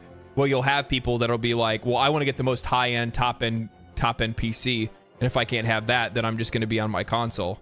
And it's like, but you're like, well, why wouldn't you build something that's just slightly better than a console? So then that way, like, you're getting better performance. You're getting better performance, but you're not,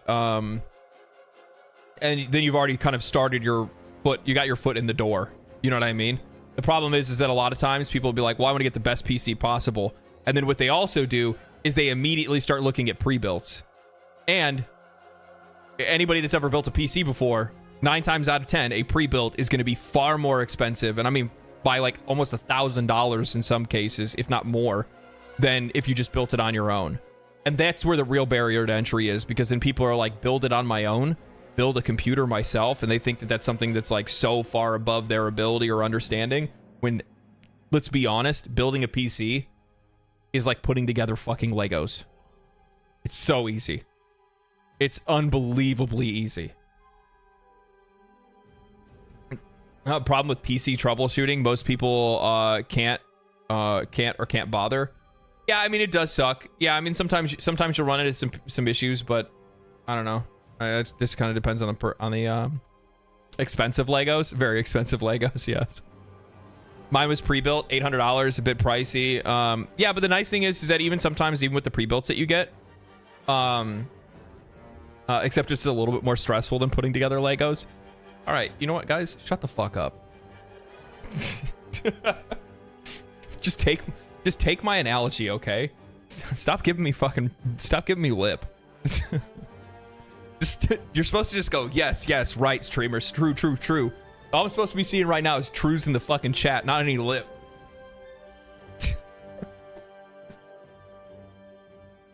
You get a Dell $500 yeah, you get a Dell $500 desktop and drop a GPU in it and you'll be fine. I wouldn't get a Dell though. That's a terrible idea. Why would you ever tell somebody to do that?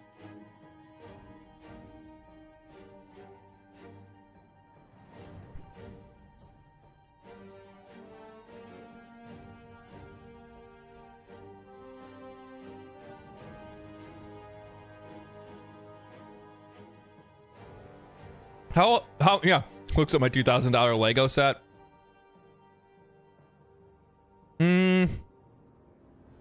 Yeah, mine's a little bit more than that probably.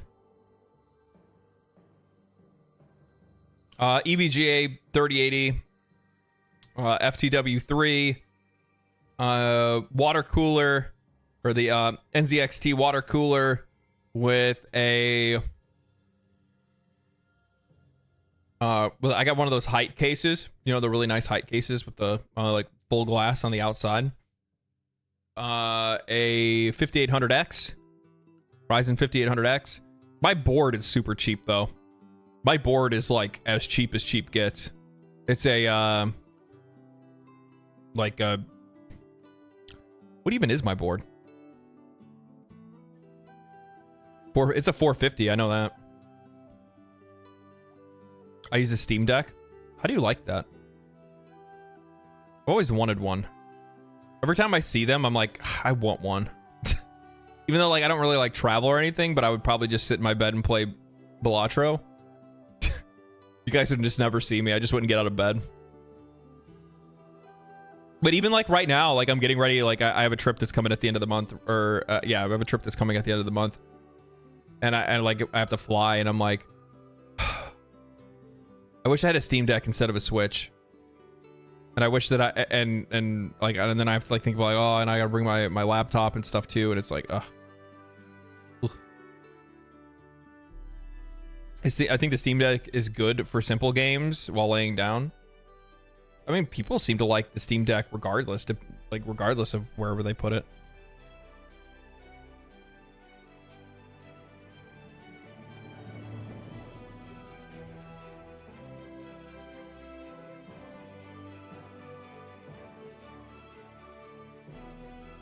Or whatever they play on it, sorry. I can play Helldivers 2 on it, and it runs great. That's awesome. It's actually crazy. It's wild how strong those things are. Then we look at Nintendo Switch.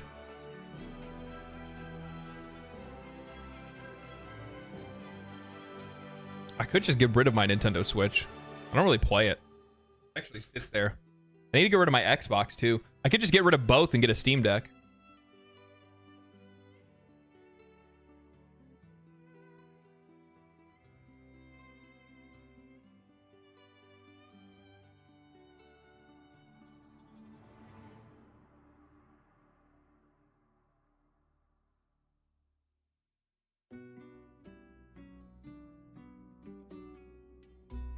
Exactly. Consoles have a lower bar to entry, much more user-friendly. I've been messing with PC since I was a kid, 10 years old or more. Know your way around. I reckon most people do not. How do people not know how to use a computer? I feel like most people know how to use a computer. And even like troubleshooting a computer is not even difficult nowadays. Like we Google everything to begin with anyway. We watch YouTube tutorials for everything. Something goes wrong with my computer, I get an error or blue screen. I go on Google, I type it in, I say what the issue is, and then I just run the troubleshooting steps until it gets fixed. But I don't think I have more issues on PC than I did on a console. It's probably just as much. The only difference is that when the console stopped working, I have to send the console out to go get fixed. I can't do anything about it myself. Or at least with a computer, I can fix it myself. Go to Google, ask how to use a computer. Do you not have phones? True. It might run a Mac. Disgusting.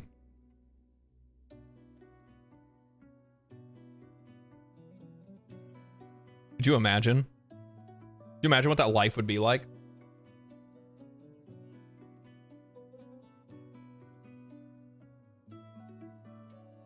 I deign not to ask. I deign not to ask. I did that Dell Inspiron with and you put a GTX 980 in it. Wow. Yeah, I had a buddy of mine. He had an Alienware PC. The reason why I don't like Dell is because Dell is one of those companies that very often likes to have like manufactured parts that make it too difficult for you to be able to gut it and put your own stuff in it.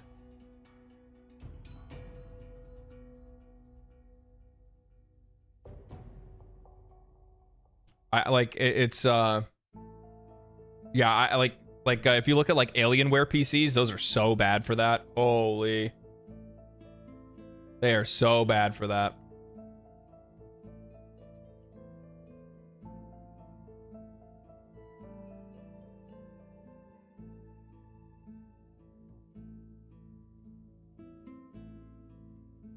Oh my god. Yeah, have you guys ever seen Super Eye Patch Wolf's video on So I Got a Dell? Or like his descent into hell? So good. So good. Getting games to run smoothly can be more work on PC than a console, but on the flip side, you have more ways to fix it. If it's not running well on a console, you're stuck. Very true. Very true. I think that's one of the reasons why I like PC. Why I like PC so much to begin with is specifically for that reason. It's because at least if something's not working properly, I can, there's something I can maybe try to do to try to get a game to play better. But if a game plays like shit on console, well, it just plays like shit on console, and that's it. Like you can hope they patch and fix some stuff later on, but there's things that usually you can do. That's why it like really threw me for a loop when it comes to Dragon's Dogma, when it came to Dragon's Dogma 2, because with Dragon's Dogma 2, like all the normal things that I could do to just try to improve my performance didn't work because it was CPU bound, and it's just like it's really rare to get games that are like CPU bound like that.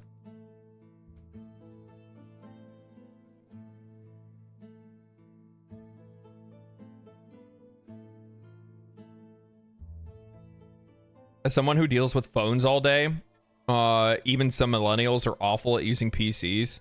Jesus, that's so terrible to hear. Like, millennials had classes. Like, people have class. Like, what are you talking about? Like, how'd you guys write your papers for school? Oh, you didn't. Now kids today just use ChatGPT. We're about to have some dumb-ass generations. Holy shit. Sounds like they're not millennials. Exactly. That's what I was about to say. I'm like, how would a millennial not know how to use a PC? We grew up on the damn things. We didn't leave them. They were attached to our hips. Are you kidding me?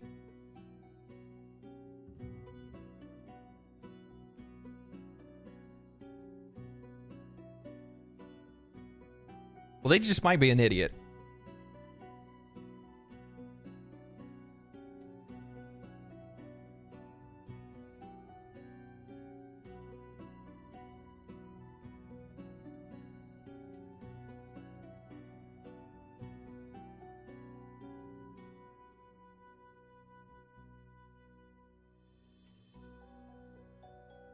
What else is I going to talk about today? There's some other stuff that I had.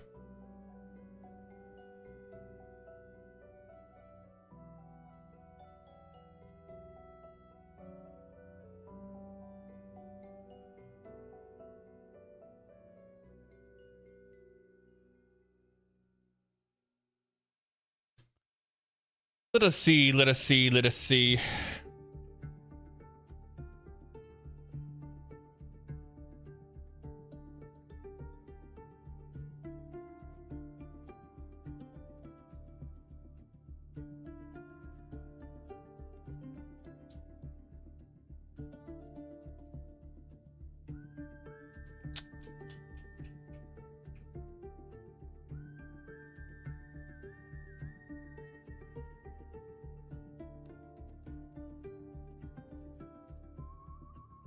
Somebody asked me a question earlier and I totally ignored it, and I didn't ignore it on purpose. I think somebody asked, what is your favorite game? I don't know. I'd probably say Terraria. I think Terraria is probably a pretty safe bet for me. It's hard for me not to like it. You know what I mean? Like, it's hard for me not to go to it as like one of my favorite games of all time. Just because of like how much replay value the game has, but also like, I don't know, man. It just hit. It just hit. It was just such a damn good game. It was just such a damn good game. And there's like so many surprises and so many things, twists and turns that the game throws at you that, yeah, I don't know. Like for the people that like think that Terraria, like, and the funny thing is that like at first glance, Terraria is not even a game that I initially would have thought that I would have liked.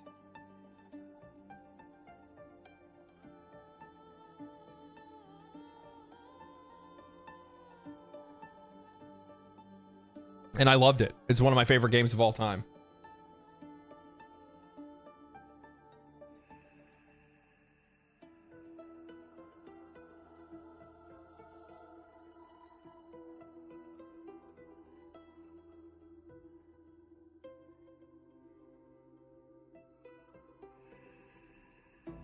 I don't.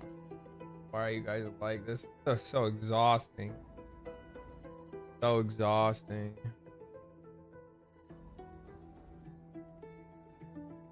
All right, let's look at some drama. Let's look at some drama. Some drama. What do you guys think? Never play Noida then? I haven't played that one. My buddy tells me it's really good. I don't know about Noida being Terraria to the end. I don't know about all that now. I don't know about all that. Maybe. I'll check it out. I'll check it out. I'll throw it on the wishy. Throw it on the wish list. That's another one of those games that I forgot that I wanted to try.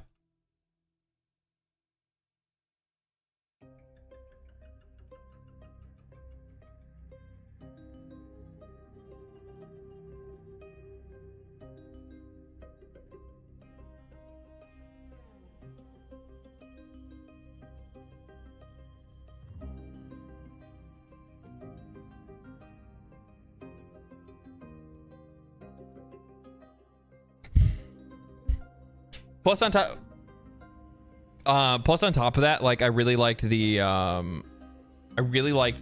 what was it? I'll see you later, Emmy or Ellie. I also like nerd out over like building in games. Like I like building like extravagant houses and stuff like that. I like having cool stuff to build. I never thought I'd be one of those people. I am one of those people. I am hardcore one of those people.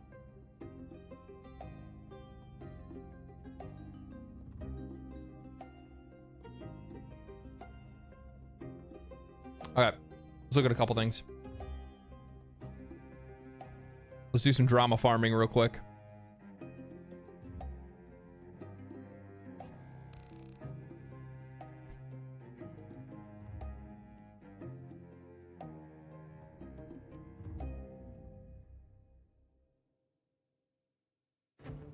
Escape from Tarkov, players rage as developers lock co-op PvE behind new $250 edition, despite promising access to all subsequent DLCs in its old $150 edition.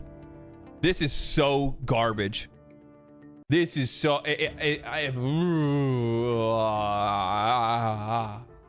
Battlestate Games has unveiled a new $250 edition of Escape from Tarkov that includes access to a PvE mode with co-op support and persistent progress that won't be reset when the game is wiped.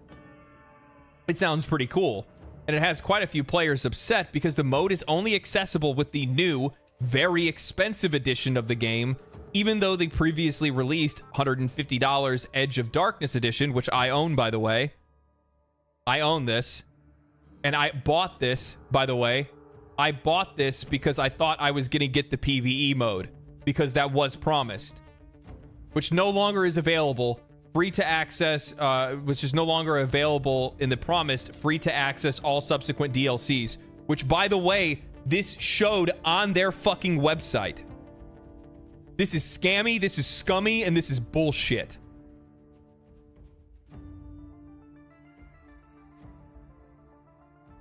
Battlestate Games claims that the new mode doesn't actually qualify as DLC. Fucking suck a cock. What a bunch of dick suckers. Nobody wants to play your game anymore anyway. You can't even bother to fix the game or get rid of any of the cheaters and botters and hackers and all the other shit. So stupid. And you know what the problem is? The reason why I'm so mad about it is because people have been so charitable to Battlestate Games. They've been so generous to Battlestate Games. And this is what they do. $250 for a PvE game. What do you think you are? Is it Star Citizen now? The addition of the PvE mode with no wipes is a pretty big deal. As it stands, Tarkov is a PvP only game with server wipes that occur every several months, completely resetting players' progress. Being able to explore its very Chernobyl-like setting with friends without having to worry about getting popped by other players is obviously appealing, especially for those of us who aren't quite as handy in a fight as other humans as we used to be. The problem with the new mode appears to be twinfold. One, the Unheard Edition, it's called the Unheard Editions, whopping $250 price, and two, Battlestate has declared that the PvE mode is not DLC, but a feature.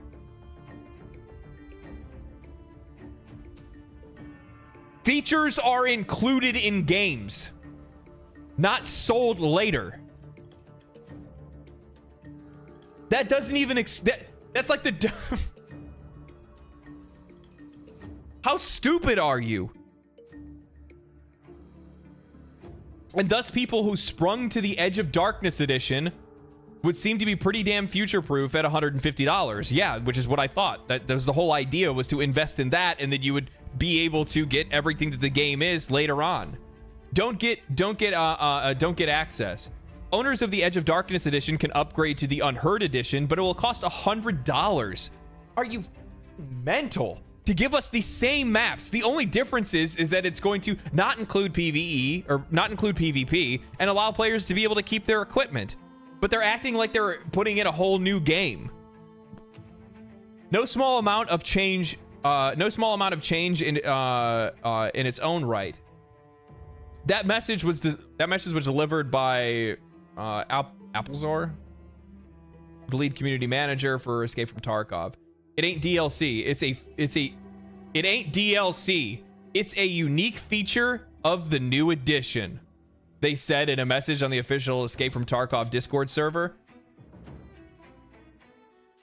DLC means additional content.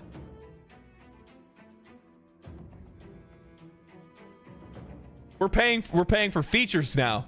We're paying for features now. Okay, all right.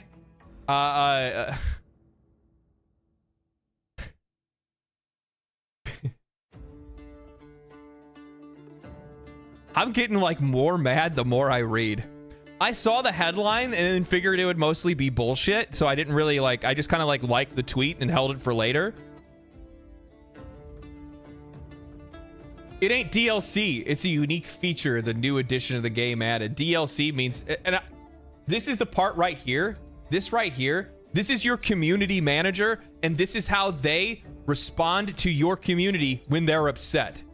Instead of saying, hey, you know, we understand that there's a miscommunication here, etc., etc. Instead, they're saying, fuck you, give us more money. Instead, you're acting like your players are fucking idiots. That's what you're doing. Oh, no, see, you don't understand. You guys are idiots. Actually, see, it's not DLC. DLC's extra content. This is something that should have already been in the game. That's why we're selling it to you. That message has riled up the Tarkov community in a big way. On Reddit, Twitter, and Discord, players who purchased the Edge of Darkness edition say they feel misled as promised full DLC access, which can now be effectively negated by semantics. Absolutely. Absolutely. And this is the kind of shit that I've been talking about before when I said that, like, the video game industry is very much the Wild West. It's so unregulated and it's so easy for developers to rip off customers and for us to have no recourse. None. Mostly because of the fact that the vast majority of people that are in office in many governments across the world don't give a shit about this industry. And then two, at the exact same time, the other thing is they don't understand it. And as such, we, the customers, the consumers, are left just getting absolutely railed in the back, and we don't have anything to do about it. We can't do anything. We just put our hands up. And the thing is that, like, the worst part about this is that something like this, like, what do you, are you going to try to blame the players for investing in something that looked like it had a bright future, that they enjoyed and had a good time, only to find out later that they were lied to? And that's what this is. This is lying. It's nothing more than that. And the developers can go out and they can act however they want and pretend that this is oh no, it's just a miscommunication. You just don't understand. This is a feature, not content. But even more so, if you're going to classify it as that, if you're going to classify it as a feature, it's even more disgusting that you're trying to charge more for a feature, a promised feature, the plan for the game. What Tarkov is right now was literally just there in alpha stages for us to be able to test and play the game, and the whole wipe system and all that stuff was literally put in place specifically just for alpha purposes, because we all knew the end goal was for the game to be an open world MMO light kind of extraction shooter with PvE elements and all these other different things. All that was already laid in stone. For them to now come, how long have they been developing this game? For as long as this game has been in development, and how long players have continued to support it, now you're going to make this change? Unbelievable. Unbelievable.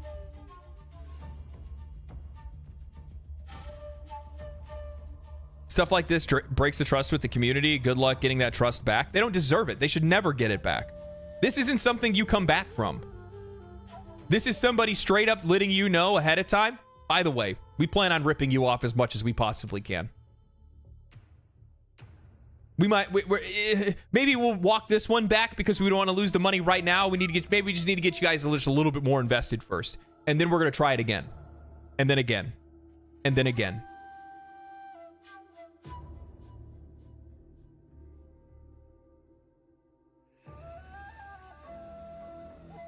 Disgusting. This is just disgusting. Just when you thought nobody could sink lower than Ubisoft. And this is what we and this is an indie dev. Learning from Papa. Learning from Papa, and they're trying to you know, try do one better.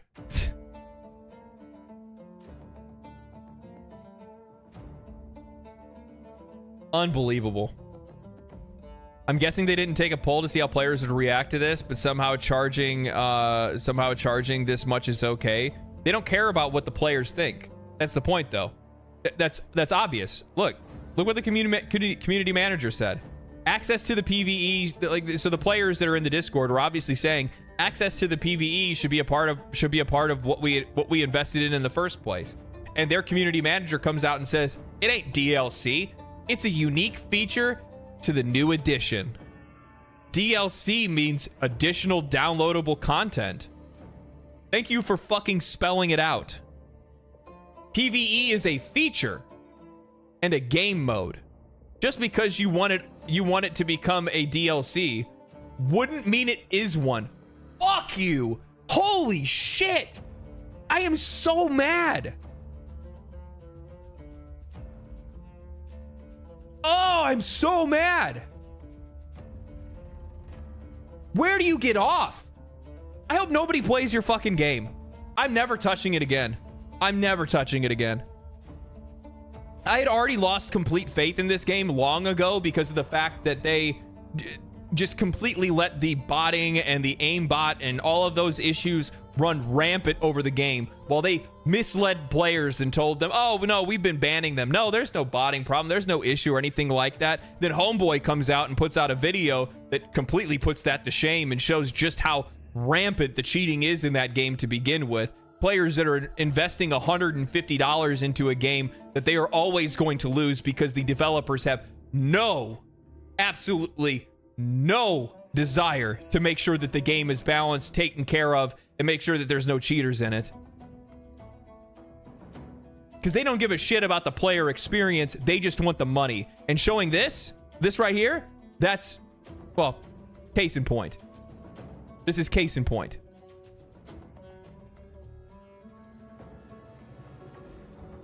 This might be the shittiest developer I've ever seen in my life. And that's saying something. That's saying something. With how charitable their audience has been to them for as long as they've been developing this game, it's unreal. The amount of patience that players have.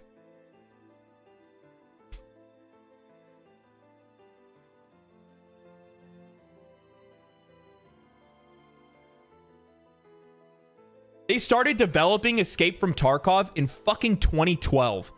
It's been 12 years of players supporting you. 12 years of players following you. 12 years of players giving you money. And that's how you treat them.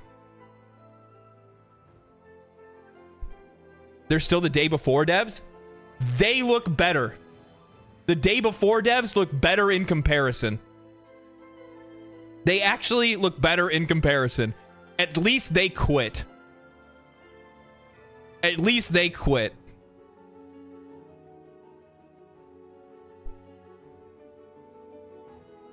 There are players that will defend this? Of course. Because at the same time, there's going to be players that are out there. It's not even players, I hate to say. It's also going to be content creators because there's creators that they have their livelihood tied to Escape from Tarkov. Imagine trying to defend this. I don't even know. I don't even know how. I don't even know how you could. I'll be honest with you. I mean, like, if I wanted to, I could grift pretty hard, and I could weave a story. This is a story I don't think I could walk myself out of. I don't think so. No. Not even close. No way.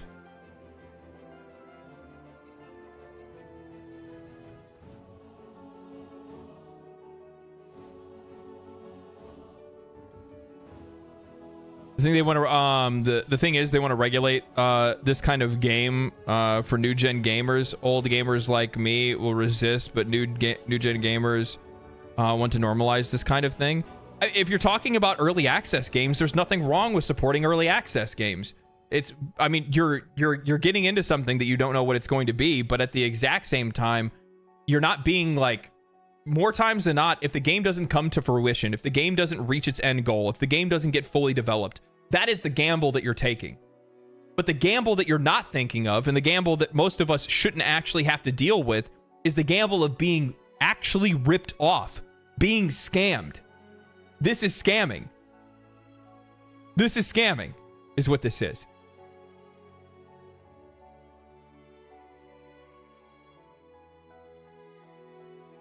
The fact that they think $250 is a fair value for an upgrade is wild. Well, it's $150 for the upgrade. $250 if you want to buy the whatever it is. But it's the main reason why they've kept it off of storefronts. It's the reason why it's not on the Steam. It's not on the Steam. It's not on the Steam store or anything like that. They have it on their own marketplace because they want to price control it. That's all it is. They want to price control it specifically for this reason. That's why they're using their own launcher to do so. Plenty of others doing a better job. Absolutely. Plenty of others doing a better job. That's the other thing too. Like the fact that they would do this shit. And like the problem is that like when things like this happen, this makes it where players go, oh, well, you know, I don't trust early access games. But it's like at the exact same time, like I played Hades in early access. I played Baldur's Gate 3 for 3 years in early access. There's a ton of early access games that are out there that are fantastic, awesome products that you want to support, because if it wasn't for that support, there's a good chance that game would never exist. And then you have pieces of shit like this. Unbelievable. Unbelievable.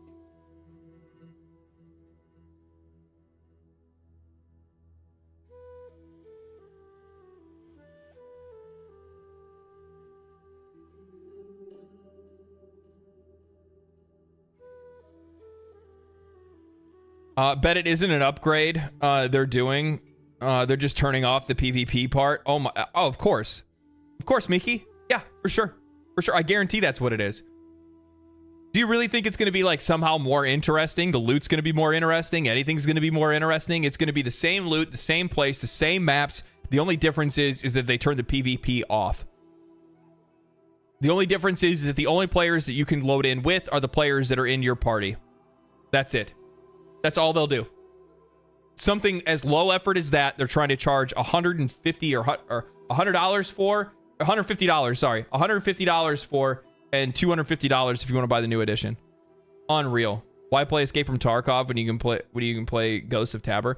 I don't know. Like I didn't play Ghost, but like you know, as much Steam as I'm shooting right now, like Tarkov's a great feeling game. Like, and look wise, it's also a really good game too. Like I really like Tarkov. I really enjoy the game. I had a good time playing the game. I played it for a few wipes. I haven't played in a while, ever since like the cheating shit got like really bad and out of hand. But with that said, that's insane. That's insane. I can't believe that they would do that. I just can't believe that somebody would sink that low.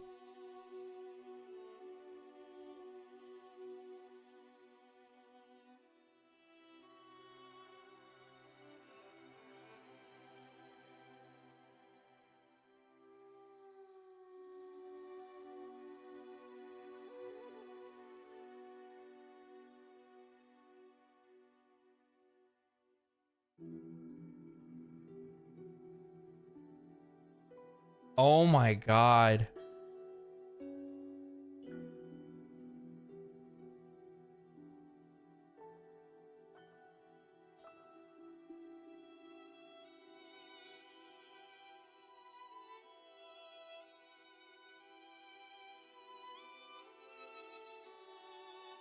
I wish I could get my money back. I wish I could get my money back. Look at them doubling down on Twitter. Doubling down on Twitter. Good Lord. PvE is a unique feature which will be available for the first owners of the Unheard Edition. We will keep you updated on the future on new features exclusive to the EOD owners. Sorry guys, there really isn't any justification on this package. It's far too expensive and adds questionable features to the game.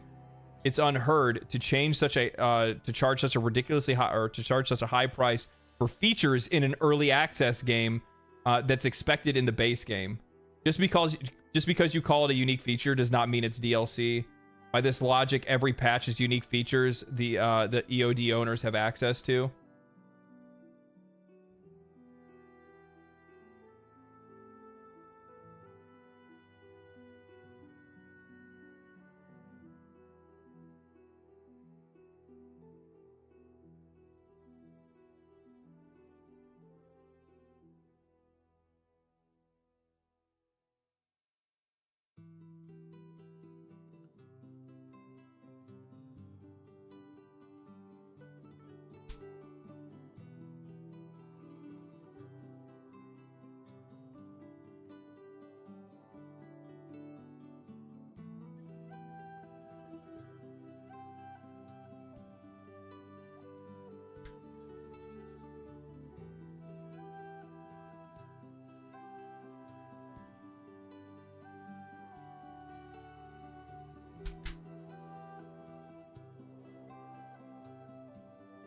There you go.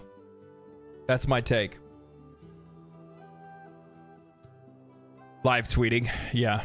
Mid-ass game. Yeah. Aren't they Russian? I don't think they're in Russia. I think they live somewhere else. Like they're from Russia, but I don't think they live there. Hello everyone. I'm here I hear on the stream asking, imagine a girl from Steampunk Ireland. Imagine a girl from Steampunk Ireland. Industrial Revolution works as an informant assistant, protect device. Your mind, character and appearance. What? What are you talking about?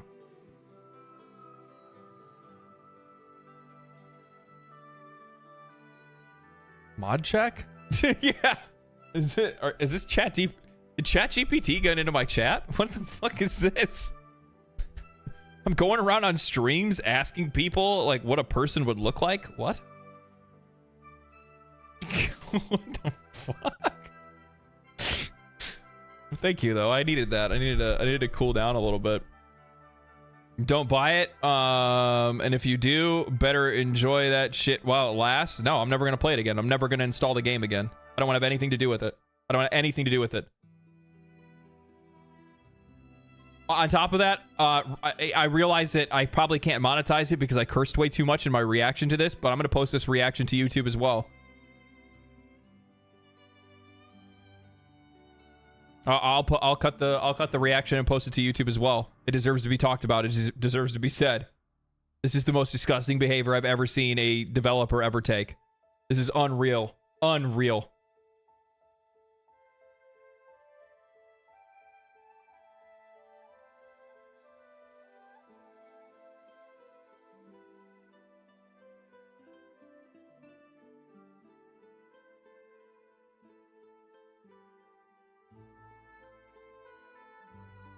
Oh, I saw this. Last Epoch. Top game releases of Q1 2024. First week viewership. I guess this must be on Twitch. 11.35 million people watched. 11.35 people watched Last Epoch. It's so crazy how far it's fallen, though. Like, a lot of people just stopped playing it. But, I mean, it's also kind of like, you know. It's kind of like, what happened? You can just click back on the video. Scorched Earth, might as well, yeah. Rurikon tweeted out about Stellar Blade in his pre-review. And he's talking about, he maintains his statement that people in the industry want this game to fail regardless of how good it is. I think there's like a little bit of that. Do you like RPG games? Yeah, I mean, the vast majority of the conversations I've had on this channel are around RPGs. Even though, like, right now I guess Warframe's kind of an RPG. It is. Like, outside of, like, Helldivers 2 and Palworld, like, every other game I talk about is an RPG.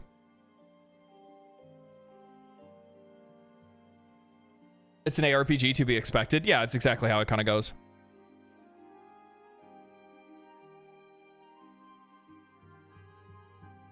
looking forward to Space Marine. Like kind of. Like I think it'd be like I think Space Marine's gonna be like an interesting. Like I think it's gonna be good, but it's gonna be good for a one shot. You know, actually, funny enough, I watched somebody. Sorry, watch. When I say I watched somebody, somebody commented on one of my last Helldivers 2 video, and it's like people keep expecting this game to stay alive when they don't even realize that 3/4 of the people that are playing Helldivers 2 right now are just waiting for Space Marine 2, and then Helldivers 2's dead forever.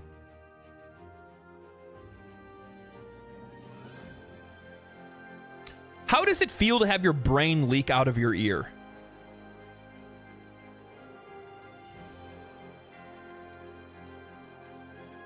Is it warm? Do you not feel it because it's your brain, and then therefore you don't really have the, you know, faculty to be able to feel anything anymore? Or have, you know, like a thought? Like, it's just like, fuck you talking about?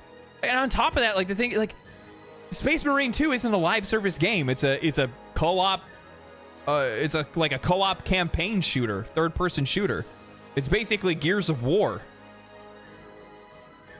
I think it's going to be co-op. I'm pretty sure it is.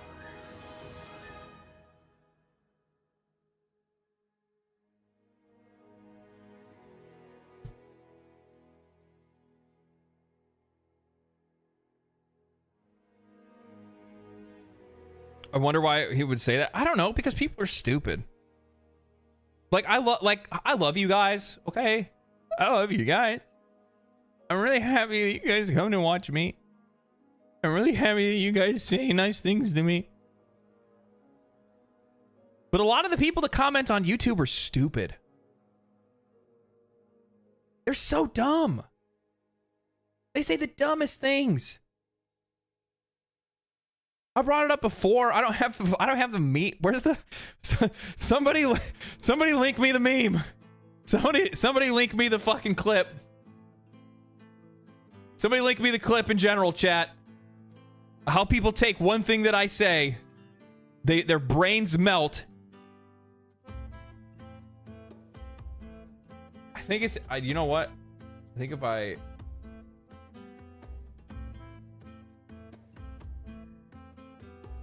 there it is.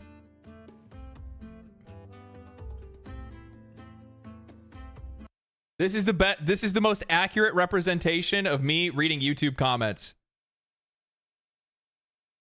So they took one thing that I said, removed one of the words from it, it short-circuited their brain, and then they go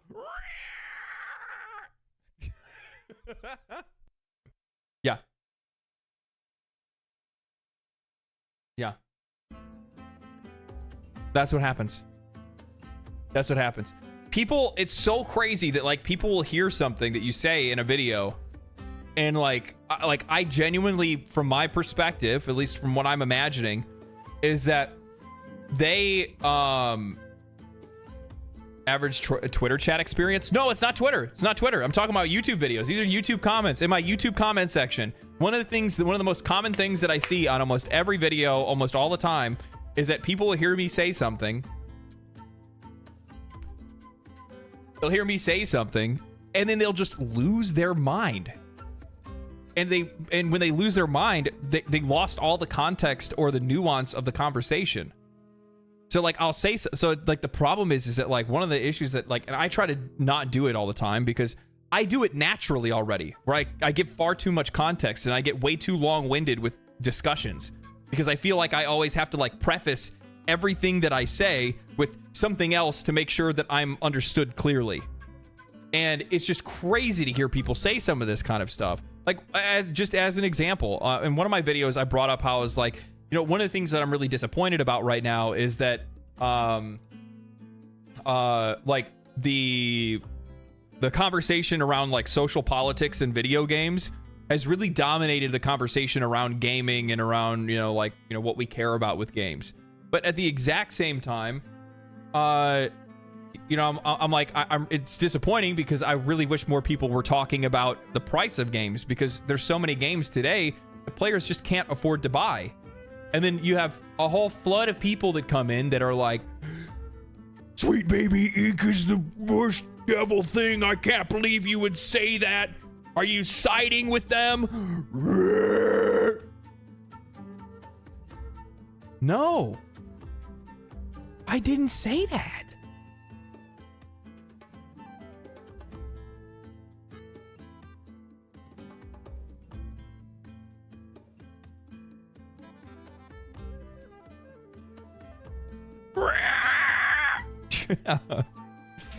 They just like all I imagine is like somebody completely misinterpreting something, and then you just see like a blank stare across their face, and all I can imagine in their brain is just white noise and rage, and it's their own fault they're mad. It's their fault.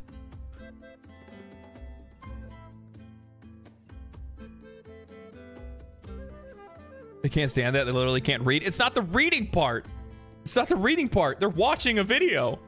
They're watching a video. They watch and he listened to me say something and they hear something completely different. It's crazy. It's crazy.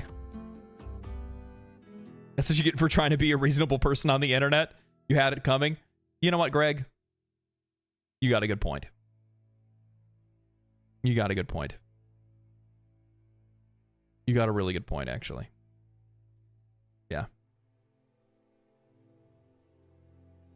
It's like, I talked about this before, but it's like, you know, one of the things is that when you get to the point where you actually have like videos that do like super well, right? Like I've been blessed. I've been like you guys have been insane at like supporting the videos and watching everything and, you know, all the engagement that the videos get and stuff. So I've been really lucky, and I've had videos that hit 250,000, 300,000, 500,000. I have a video with 750,000 views. That's a lot of people. And then you come to realize very quickly that when you're one person that's been exposed to millions of people, you realize very quickly how the vast majority of them are actually stupid.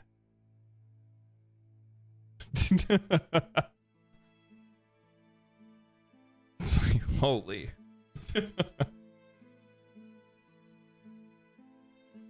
It's like you didn't think these people could exist, and you're like, wait a minute, what the fuck? I had somebody in my comment section break down like an entire like I had somebody in my comment section like break down an entire conspiracy theory. Like over, I don't even, it was like this wild, like something about like George Soros and all this other, and like the Illuminati and all of this other shit.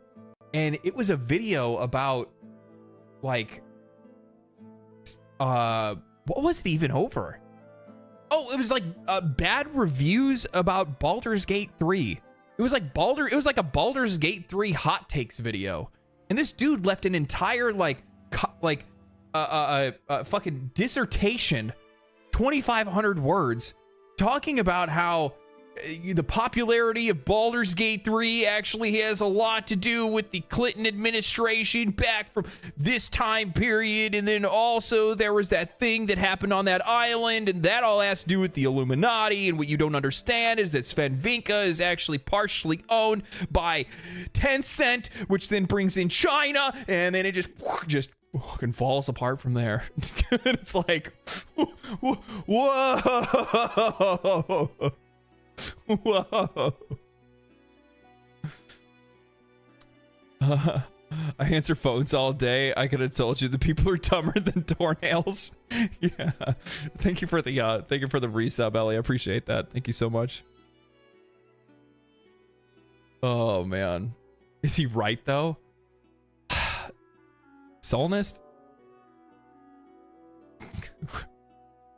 Why are you like this? I'm not born in the US, but I hope things get better there, guys. Get well soon. Send some flowers and a balloon.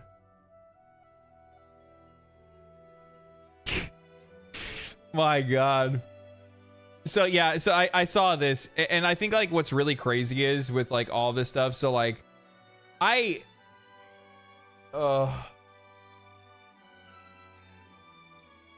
Grums says some really good stuff. He makes some good points now and again. But at the exact same time, when it comes to people like that, where they have kernels of truth and good things to say, at the exact same time, they're a grifter. And it's just like, they will take a story and run with that engagement as hard as they can to try to get as many people to pay attention to it. Like, the idea that, like, by the way, I saw another post from Grums recently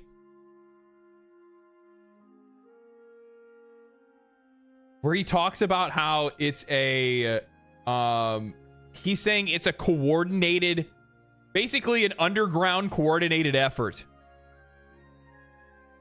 to try to take down Stellar Blade. And I'm like, I don't really think it's that deep, dog. I don't really think it's that deep. I'll be real.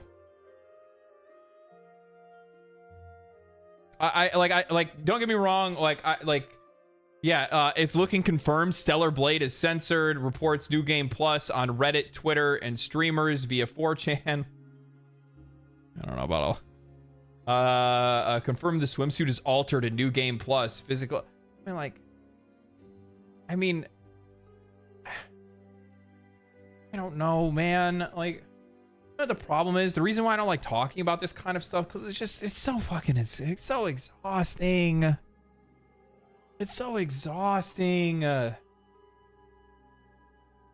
you're gonna see ghosts everywhere you go. Maybe for all you know, they didn't send. Maybe it was a personal choice. Maybe the developer looked at it and goes, you know what, that outfit doesn't look good. I don't like the way it fits on her. I'd rather this come down a little bit. Maybe they made it because they just wanted to do it. But now we're all of a sudden gonna contribute it to some type of agenda or something like that. Like, I don't know. It's Stellar Blade is the game. Stellar Blade. I don't understand why right-wingers are hating on Hades just because it's Kotaku praised it. Another great example. Like, I saw him. Hades standing journalists are going to be so mad. Hades is an incredible game. It's an incredible game. I'm a stand for it. Most people are stands for it because it's a good game. But but the problem is that, like, you're co-opting that as like a negative, where it's like, oh, because and I get where he's coming from. It's because he's pointing out how Hades 2 has, you know, some lewd characters, right? It has some lewd characters, and how that the hypocrisy between the two things. But like, the problem is, like, you turn it into some like wide sweeping conspiracy theory. And he says Hades stand journalists are going to be so mad. But the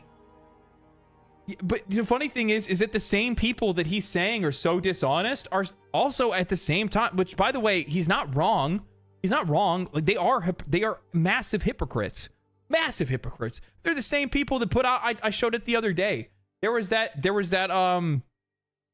article that came out from The Gamer that was talking about how they hated the fact that people were modding Baldur's Gate 3 and making the female characters look prettier. Because, you know, it's so impossible to live up to male beauty standards. And then at the exact same time, they're celebrating the nudity mod for Resident Evil 4, making Leon butt naked.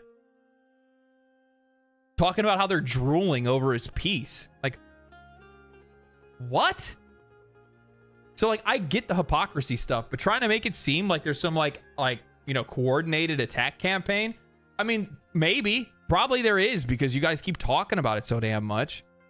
I'm just one of those people where when it comes to a lot of these, like, social political issues within video games specifically, the market decides. If they like it, they buy it, and they talk about how much they like it. If they don't like it and they don't want it in their games, they don't buy the fucking game. Suicide Squad kills the Justice League. Shit writing, shit game. Guess what? It's dead. It's a dead game.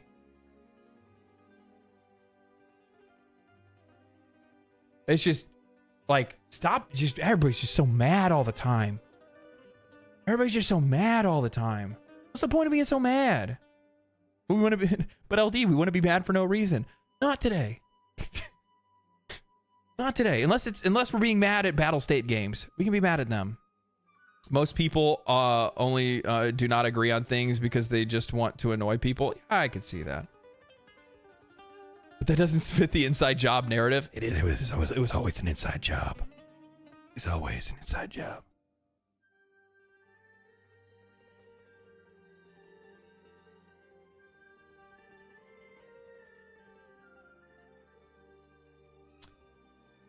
I hate politics in games. I just want to have fun. Stop trying to persuade me with your ideology. I mean, politics have always been in games. We can't pretend like they haven't been. Like, look at most action adventure games. Look at every single Call of Duty game. Look at all kinds of... There's tons of games that have, like, nationalist ideals and all kinds of different stuff that have been in video games for years. The only problem is that people don't like it when it's politics that don't agree with them. Or they don't agree with those politics. That's where it becomes a problem. And the funny thing is that, like... so, using Baldur's Gate 3 as an example. Like, Baldur's Gate 3 can have things in it that you may not agree with, but it's a really good game, so most people really don't care. That's the difference. The good game part is what matters. It's not bad. It's the reason why people are upset over games like, you know, like the woke agenda in games and things like that. The only reason they're upset about this stuff is because the writing and the gameplay is shit. If the game was better written and it wasn't ham-fisted and it wasn't virtue signaling, because in my opinion, like, there's a difference between virtue and virtue signaling. There's the people that are faking it because they have nothing better to talk about, write about, or think about. And then there's the people that actually are skilled at what they're doing, like the folks over at Larian Studios that make a game that was incredible, that was very inclusive. It was raging bisexual energy in Baldur's Gate 3, but it was a fantastic game. So, like, regardless if you... And the best part about it is that you had full control over your experience. So that game could have been as straight or as crooked or as whatever you wanted it to be, and everything in between. It was all up to you. But the problem is that in a lot of these games, like, the players don't have the choice. They buy a game and then it's forced in with these, like... And the worst part is, too, is that I'm going to be honest with you guys. The worst part is that I think in a lot of cases, when it comes to, like, how poorly written these games are, it doesn't even... It's not even the ideology that's the problem. It's not even the belief system of, like, wanting to be inclusive or whatever. Really, all it is the fact that the people that are representing this stuff in those games are such shit writers to begin with, that the only reason why they're using those kind of things and those type of tropes and those type of themes is because they suck at writing, and the only thing that they think of that they can try to get around it with is trying to use a virtue signal, so then that way, when people say the game is bad, they can turn around and say, oh, you're a bigot. I get it. You don't like the game because you're a bigot. No, the game's shit. No, you're saying that because you hate. You're filled with hate. That's what my take is. That's where my take is.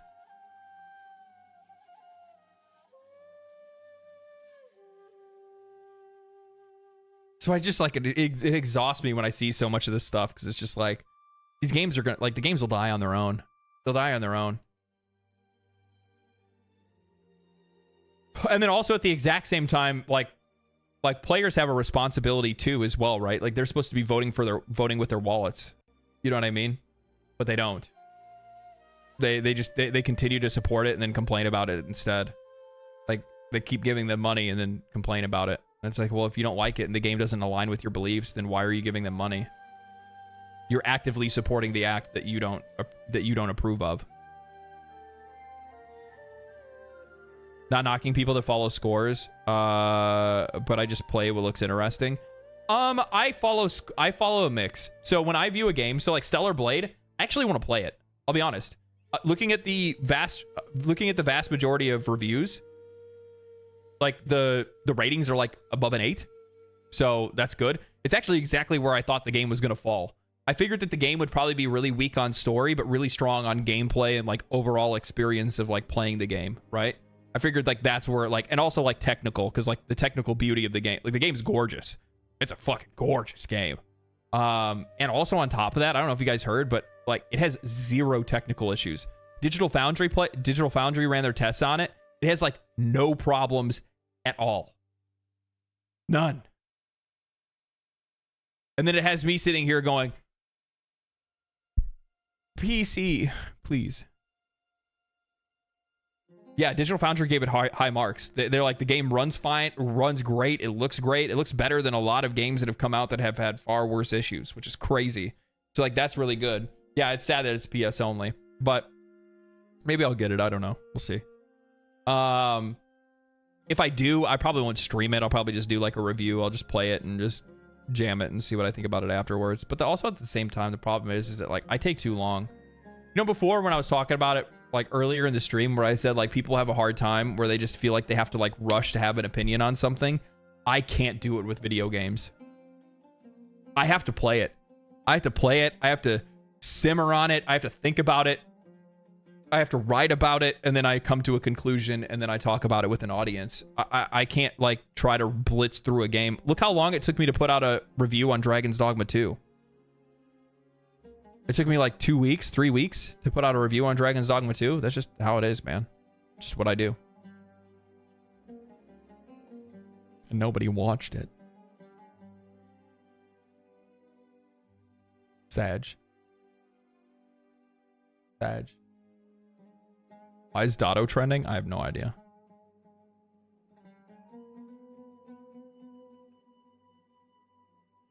Yeah, it actually really does suck that like PlayStation really does hold on to like some of the best games that are out there. Never lets them go.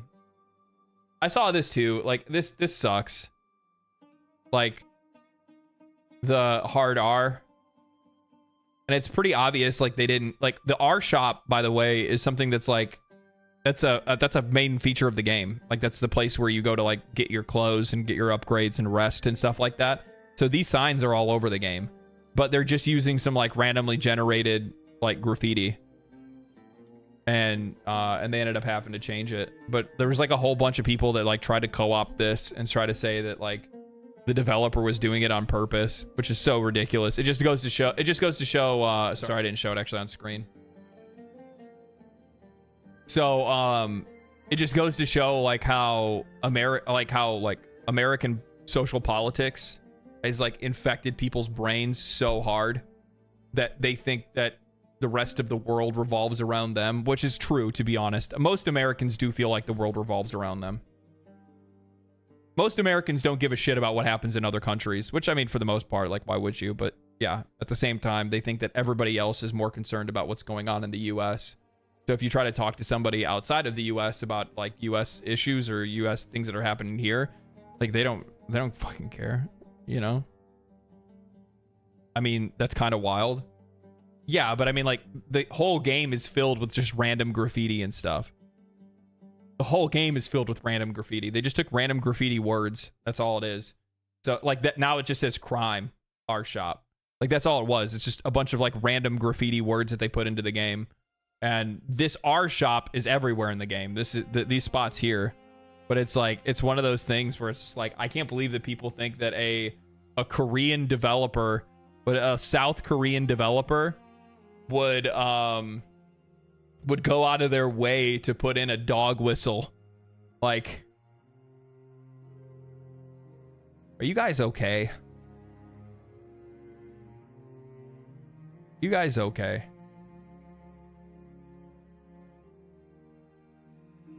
Crime R? Crimer?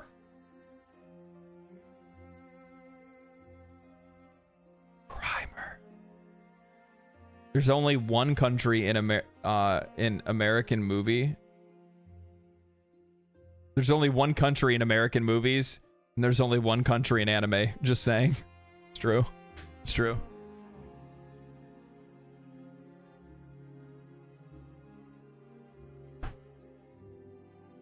Americans only have one color of hair and eyes in anime too. You ever notice that?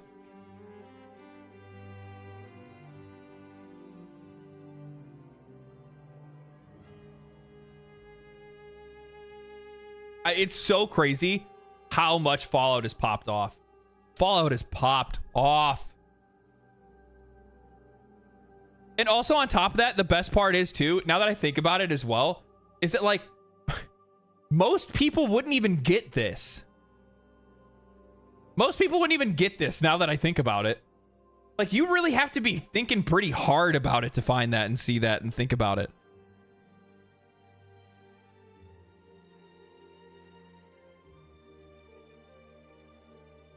Oh, I saw this too. Just I don't understand why why this doesn't make sense to people. 7 is good.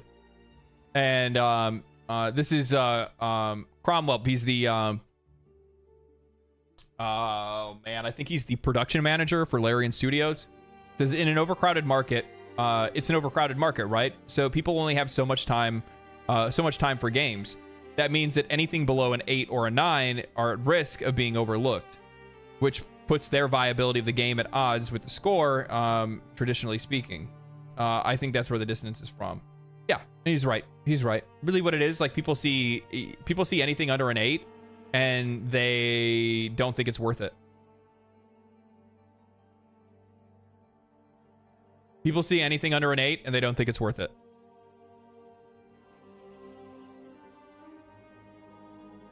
And that's enough Twitter for the day.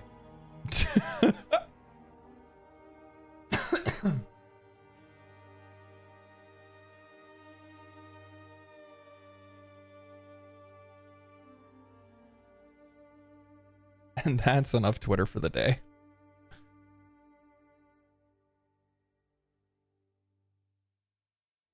Good choice. Yeah. Yeah. Yeah.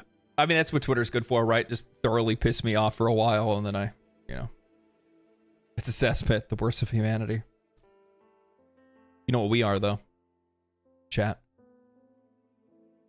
Us here. We're the pinnacle. We're the pinnacle of humanity. All 85 people watching stream right now. The absolute top. The cream of the crop. We're legendary. We are legendary.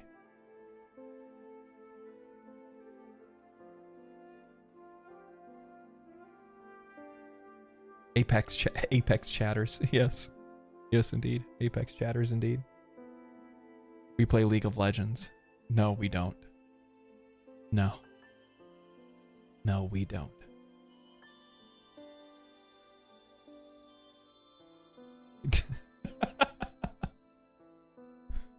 Oh, man. Streaming's so fun. Helldivers time? Yeah, it's Helldivers time. Let's play some Helldivers, then I can get some dinner later. I can get some dinner. And I also have a video to edit.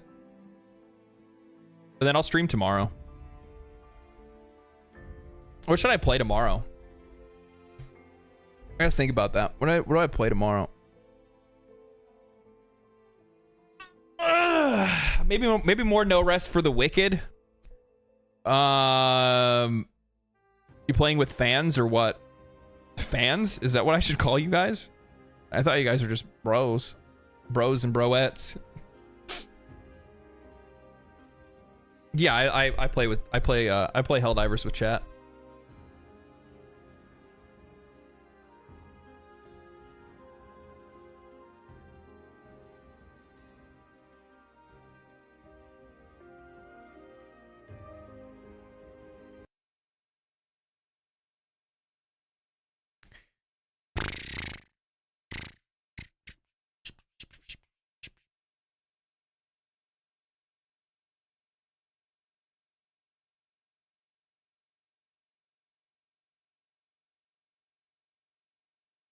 Broettes. That's right. Bros and broettes. I don't know. I got to think about what I want to play tomorrow. Either maybe No Rest for the Wicked. Maybe I should check out Slay the Spire. That's probably too boring of a stream game, right?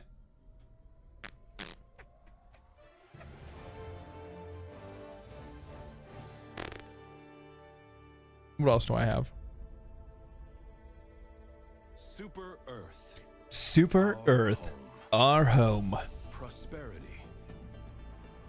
Liberty. Hi there. Democracy. Our way of life. Oh, hello. But freedom doesn't come free. Yeah, I'm thinking probably... I don't know. I'm thinking probably something.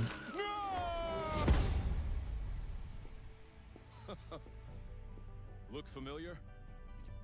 Stellar Blade. I really, I to be honest with you, I really don't have the money right now to buy a full price title. I'll just be real. I ain't got that kind of Skrilla. I ain't got that kind of Skrilla right now. Oh no, that's not right. Hold on. Join the Helldivers. Okay, that's messed up. I'm sorry.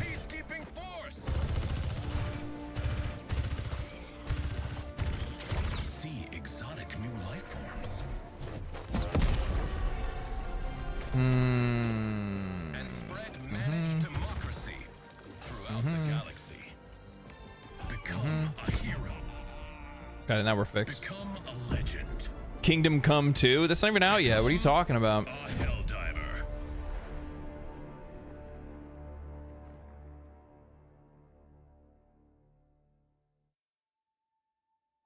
What's his daughter named? Sweet Liberty. It's a really good name.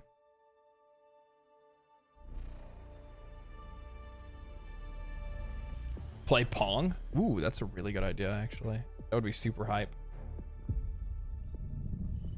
That'd be super, super hype.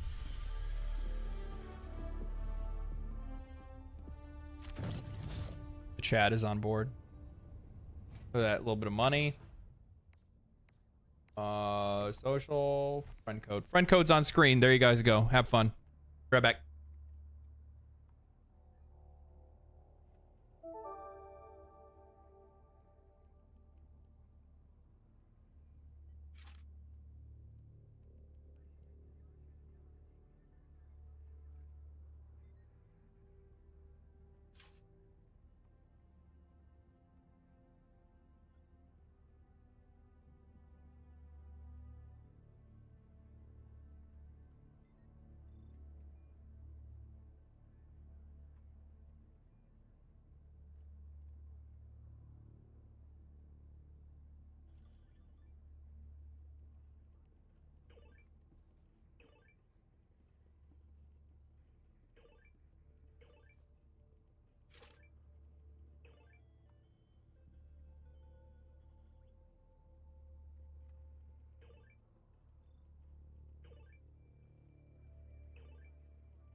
That was good. I got some jerky. There's this little place up in like the middle of nowhere, Michigan, that I have mail me jerky. So good. It's so good.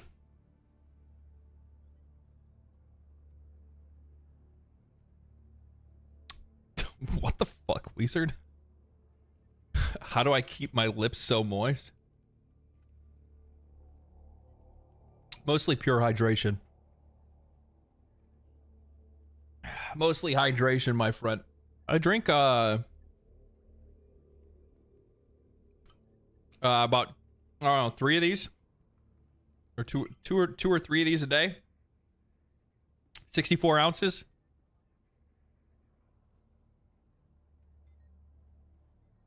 So over 120 ounces of water a day. I don't drink anything else. The waifu bottle? Yeah, I need more waifu stickers, actually. One of them's starting to fall off. You know what I really need? I really need a Gamer Subs sponsor. I need a Gamer Sub sponsor so I can get a waifu cup. You guys imagine? Waifu cup bottle? Or Legendary Drops waifu cup? Come on. You know you'd get it.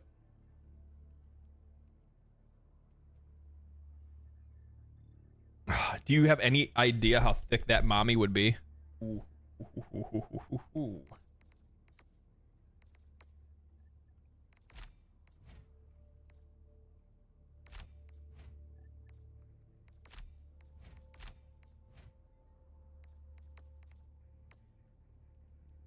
Oh, by the way, I've seen a couple of people try to add me on Steam and be like a Steam friend. For personal reasons, I don't accept them on Steam. In game, completely cool. That's one of the reasons why I really like this game, is because it actually has like an in-game friend system. And what are you doing? What are we fighting today? But yeah, just for privacy and whatnot like that, I'd rather keep my my Steam friends list just to my actual like real life friends. Okay, back out.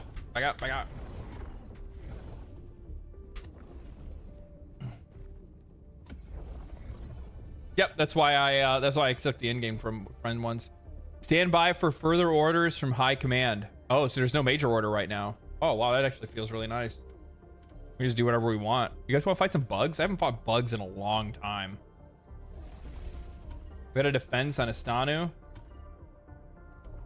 We got 650. K.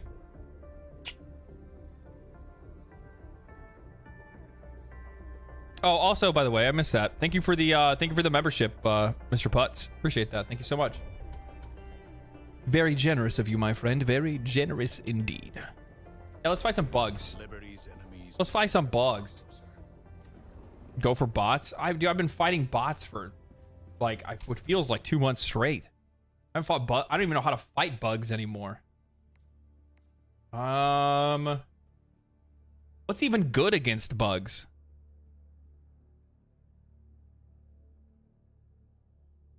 Like a liberator?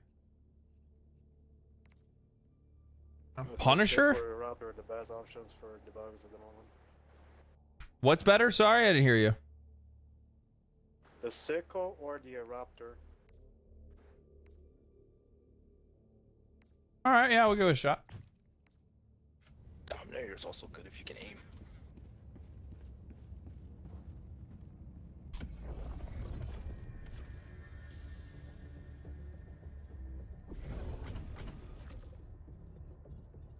I'm just chilling. One last Mission coordinates locked. Hellpods prime. Sickle for unlimited ammo, energy rifle, scythe. Yeah, I don't know. I'll try it out later. I don't know. I still have some other stuff I need to unlock. I didn't unlock the other weapons from the other war bonds.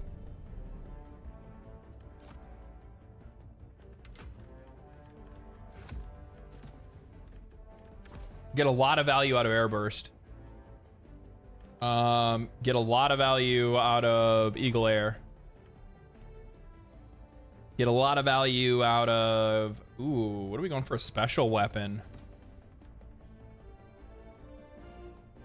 We already got 2 quasars. I don't really need that.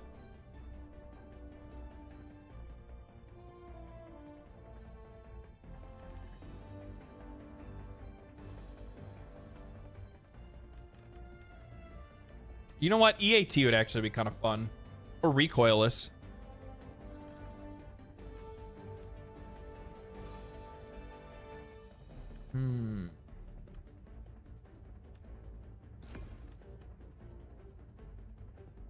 Oh, I'm host. I can use a flamethrower.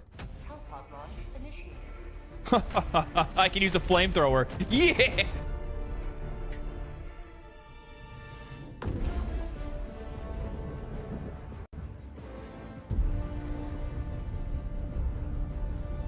Sucks to be you non-fire damage dealing people.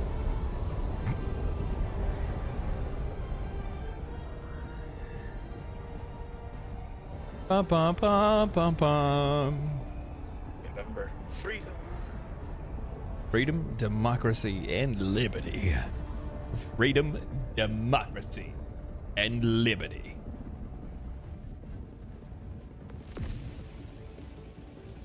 Trim. Yep. We're starting hot. Today the light of liberty will grace the skies of this world once more. Requesting advanced weaponry. Starting hot. How hot?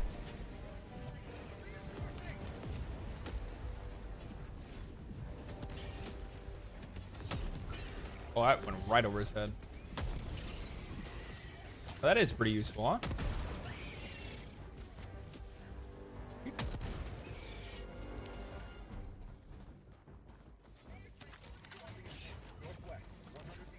What we got going on? Oh, okay. Little lab duty. They see us? I don't think they do.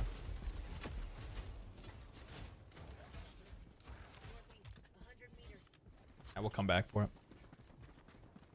We'll come back for it. They're gonna fix the dot things soon, hopefully. Yeah, that's like kind of a big deal, to be honest. Like some of the other bugs that they have, like, are kind of like whatever. Like it is what it is. But not being able to, you missed the most important one. Throw one too. There's a lot of shit over there.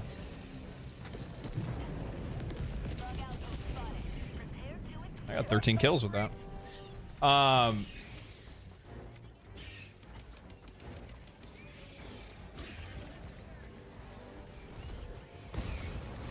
Light it up.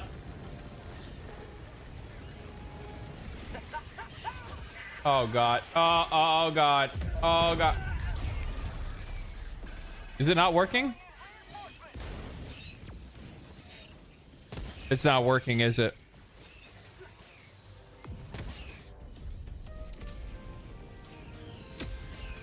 At least it doesn't feel like it did. Democracy has landed. Sample collected. Holy shit.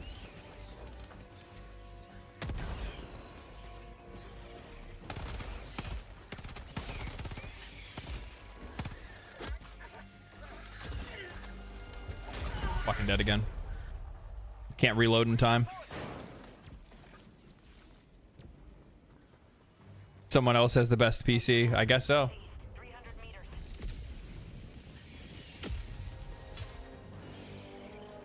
Ready to liberate.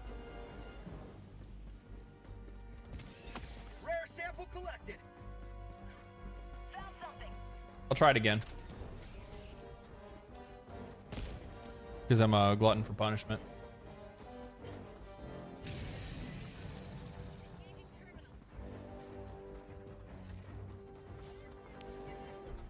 Fire rate on the eruptor is so slow, though. It's so slow.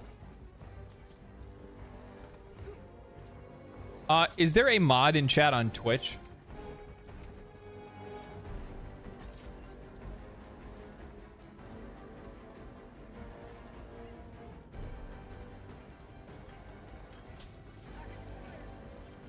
If I can cook.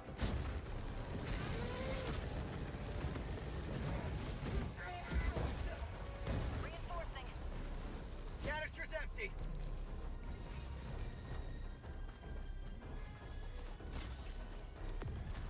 Found something.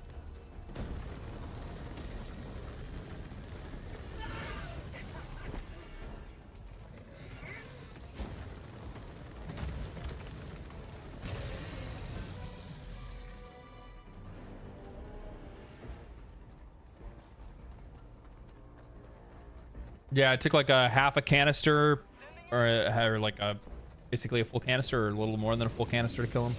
New canister. We got a Shrieker Nest. 2 priests. 200 meters. Yeah, I should have just brought EATs.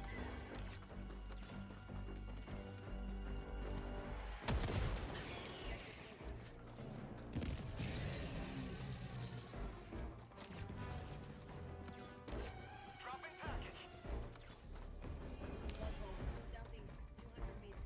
You said Shrieker Nest? Where's that at? I didn't see it. No. Shooting at Shrieker Nest. Tagging location. Southeast. Can you kill those from a distance? Or just bounce off? Yes. You have to have anti-tank weapons. Ah. Uh-oh. You don't see me, do you? Oh, you do. Of course you see me.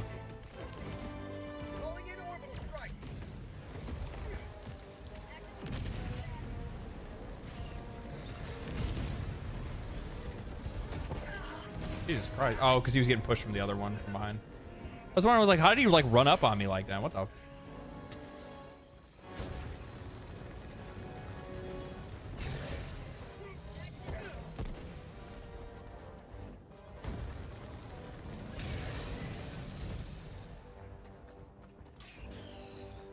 Actually, you know what? It might actually be working.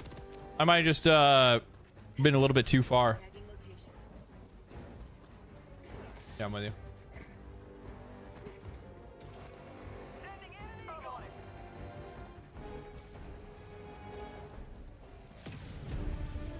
Nice. There we go.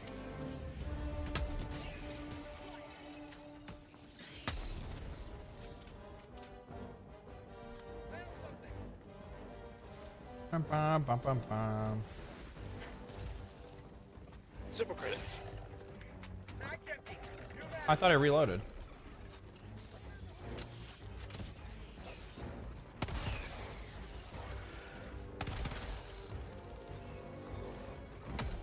Uh-oh. Didn't mean it. Just kidding, I did. How did that hurt me? What is the fucking range you gotta be at to use this thing? What the? I feel like that's like a little too close.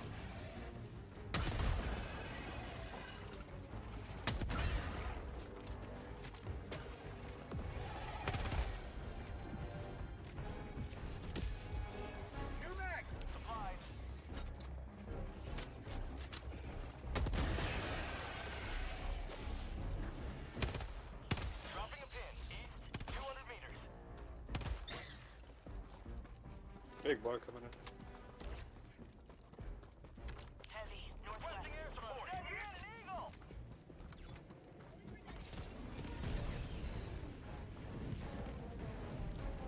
Got care of the Tagging map. Northwest. 200 meters. Good there, good there. Refill this. Area damage are huge, probably 10-meter radius. Crazy.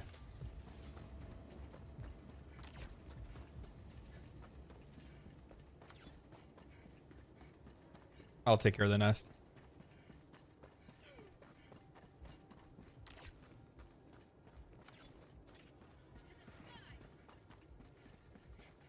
Oh, that's where it is.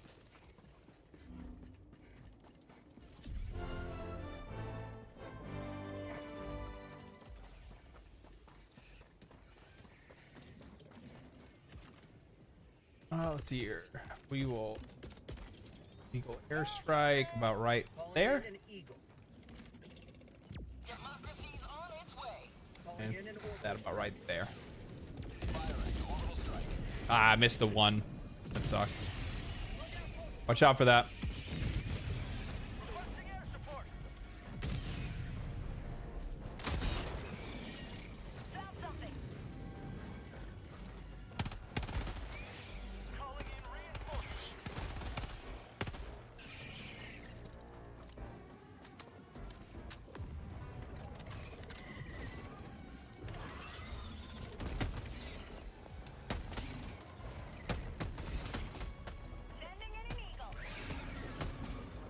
What is this?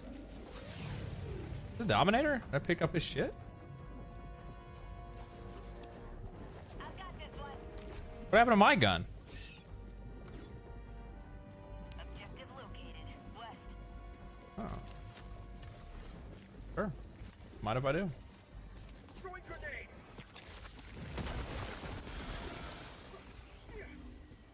Oh, there it is. This is the Dominator. I haven't used this one. Which war bond is the Dominator from? Package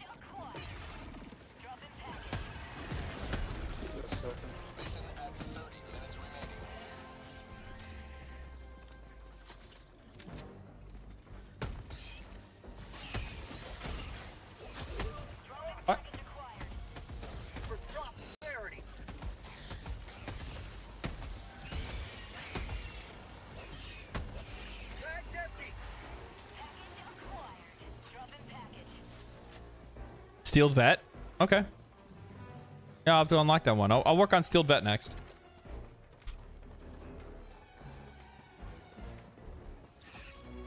Oh, I was gonna. Can you change my? Can you change the stream description to? You should have the ability to change the stream description to Helldivers, or not description, but the my category. It should be in your mod tools. I'm not too sure if you can or not. If you can't, it's not a big deal. I'll change it after we're done.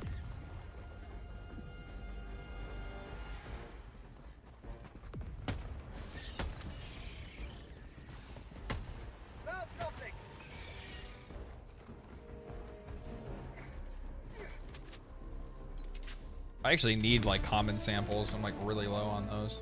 Fire in the hole. Requesting air support. Nice, super samples, cool. Yeah, I'll work on the Steel Veteran one next because I didn't know that. I didn't know that's where that was. I've heard good things about the Dominator. It feels pretty good. Sending in an eagle.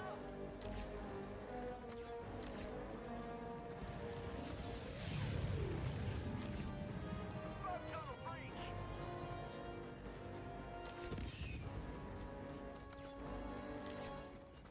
Is that a nest over there? Tagging map. Northeast, 200 meters. The hell are you doing? Requesting air support. No, it's a nest.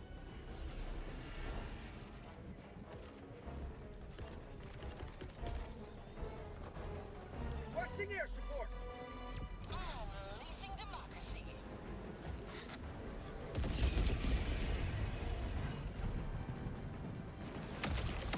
Uh-oh. They smell me.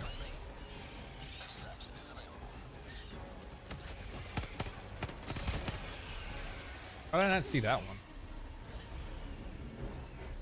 Making sure that's all of them. There's probably might be a little bit of probably some common samples over.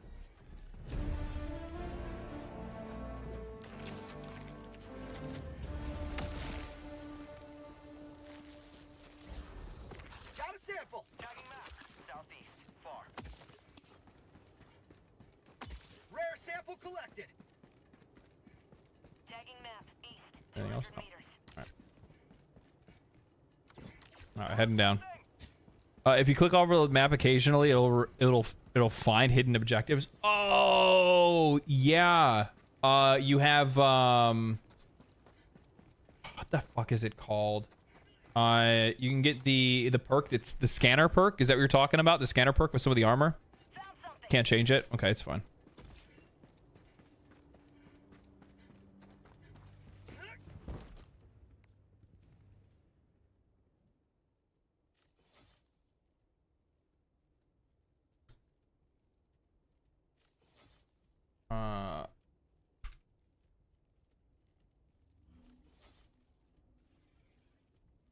There we go. Fixed it myself.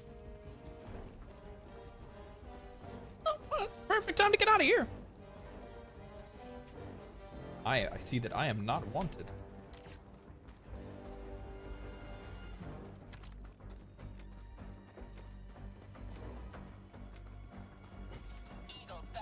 I think it's just a base feature. Is it?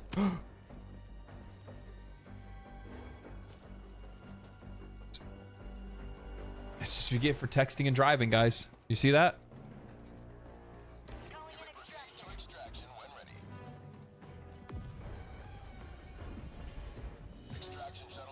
What a save. How the fuck do I get over here?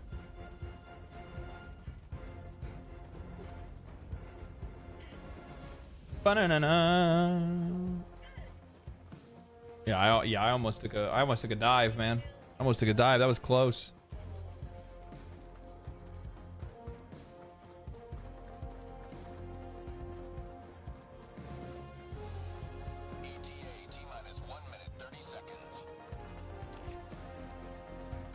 Part of me wishes that Part of me wishes that when we logged into the game, instead of it playing the intro, instead what they would do is they'd actually play like a Strawman news update, like telling us like, you know, recent events or something like that that happened in the game. You know, one of the things that they don't have in this that they do have in Helldivers 1 is a story up until now, like a war until now kind of thing, where you, when you log in, it kind of gives you like a rundown of like every major event that's happened in the Galactic War. Like over the course of like the people that have been playing it for how many ever years it's been out. And it sucks that this game doesn't have anything like that, because like, you know, you are gonna have some people that are gonna take like a week or two away, or maybe even like a month away or whatever, and they're gonna like want to know, you know what I mean? But at the same time, I mean, it gives guys like me something to do. I can make a Galactic War update. I did that, I think, in one of my last videos, didn't I?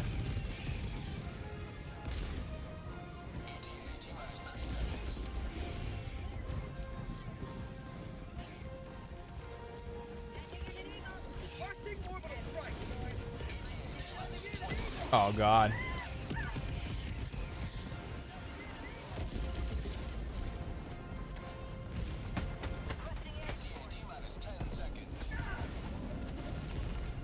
Good fuck, son.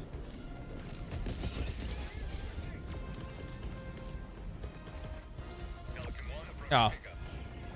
Forgot all about my mech.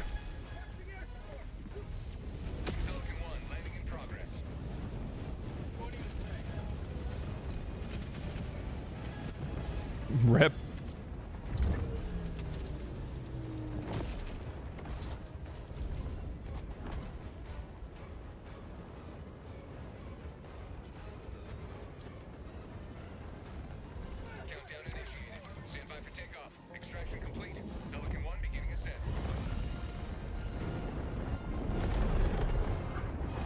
Yeah, we all know is bug and bots want to kill us.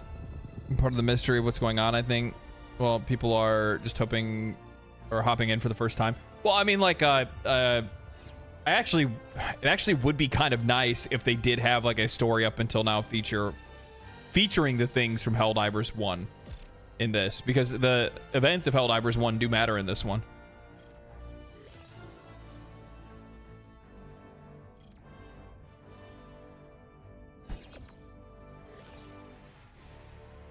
Same universe, from what I understand. So.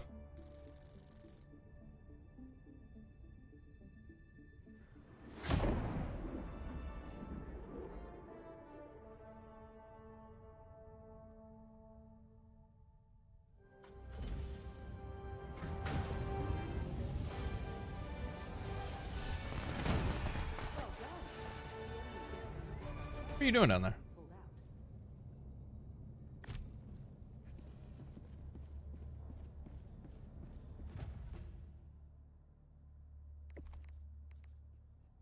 Still have ship modules to unlock. I like to give myself some, yeah, previously on Helldivers. Allied destroyer has left squadron. What? We got a spot opened.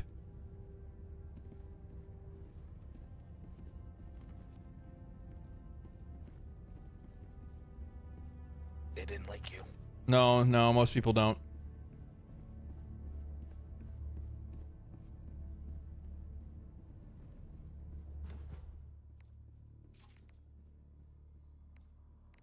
Has joined squadron. Mission coordinates locked. Maybe the next statistics are in the settings menu. I don't know. No, I mean, they don't have anything in the game right now, but it'd be kind of cool. Be kind of cool.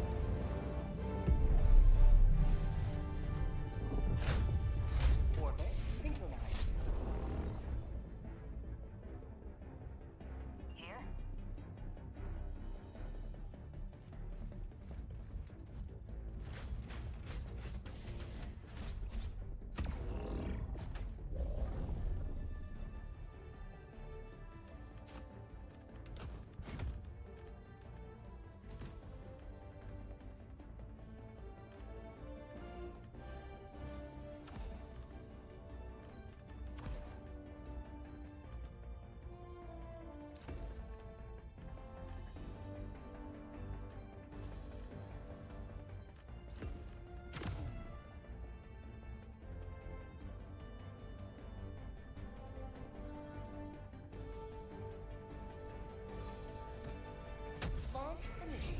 Can't figure out what I'm gonna have for dinner tonight.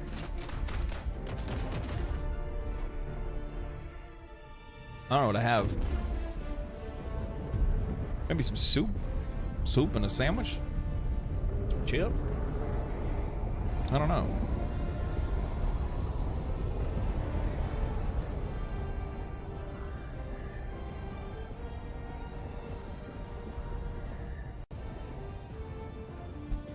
Mac and cheese? I actually could do that. It's actually not a bad idea. Actually, it also sounds really good too, to be honest. It was a good call out. Go now. Might actually do that. The shadow of neither death nor tyranny, but justice is your cause. This is a really good idea. I was typing out mac and cheese. Oh, yeah, the audience has voted. That might be my dinner tonight. You guys ever notice that like mac and cheese from like restaurants never hits the same as like Kraft macaroni and cheese?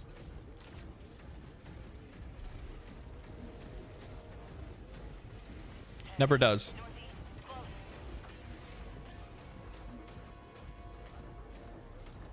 I don't know why. Kraft slaps. Kraft like slams.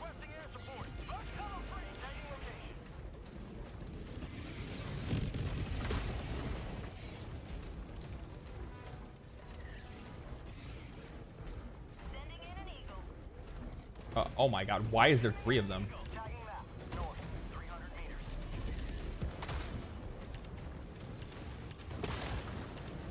What?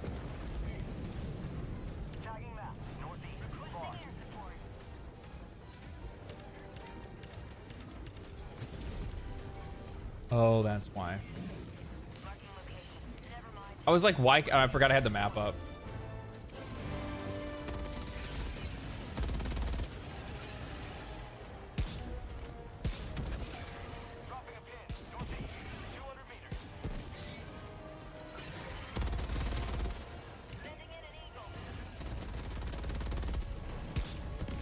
What? I hate the new. I hate the new aim. Oh! Requesting air support. Requesting air support.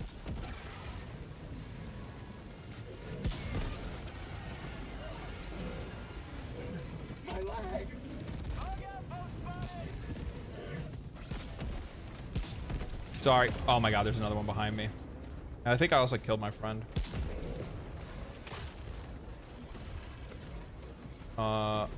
Okay, we're gonna have to abandon ship. I don't really have much of a choice here. Calling down a support weapon. Reinforcing. Sending in an eagle. Sorry about that. I didn't mean to annihilate you like that. Sandwiches are really good. I hate Kraft. You need to make mac and cheese in a slow cooker. It's amazing. Yeah, that's actually probably not a bad idea either. Or not just that. Man, I've been really wanting to make like chicken and dumplings lately, and I keep forgetting to. Because like the places that are around me don't have the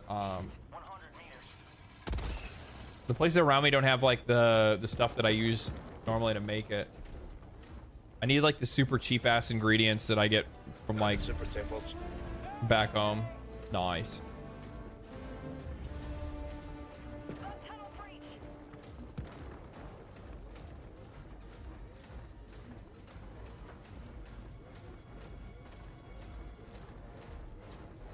It's a real managed democracy. The rockets kind of fly parallel to the Gatling.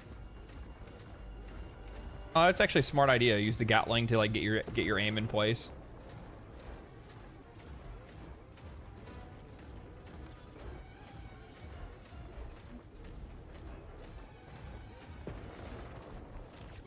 Requesting orbital.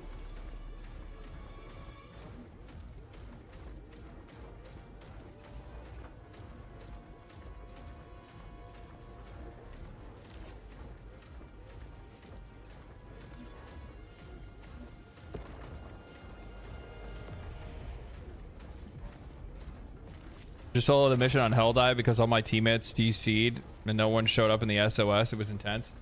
Yeah, I had that problem with that the other day. Like I hopped on.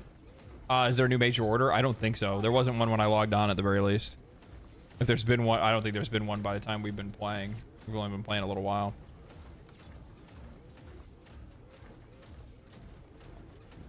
But I ran into that problem the other day. Like I logged in, like I was just trying to get some footage for a video, and every time like I tried to match up with people, I couldn't get into like a solid match. Every single time I got in, like like everybody would leave or something like that. I thought it was cursed for a while, and then yeah, finally I got a good one in. But I had to go on like lower difficulties to be able to do so. Initially, I was just trying to play. Initially, I was gonna do like Helldive and just go fight some bots or something like that. But like each time I got in, like people either DC'd or some other shit happened.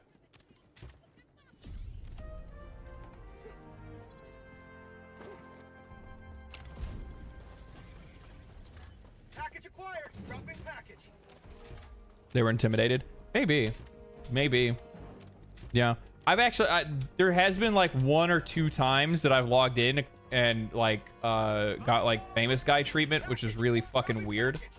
Like it made me feel genuinely awkward. They're like, wait a minute, are you legendary drops? I watch your videos all the time. I'm like, oh well, thanks. I'm like, I'm just trying to get some footage. They're like, oh my god, I'm gonna be in a video. Wait a minute. Are you legendary drops? I watch your videos all the time. Yeah. Are you the guy who leave angry comments on his videos all the time? Are you the guy that I said you suck in the comments? You guys see? I mean, obviously you guys see me, but No, I'm the one who leaves the gay ones. Package acquired. Dropping package.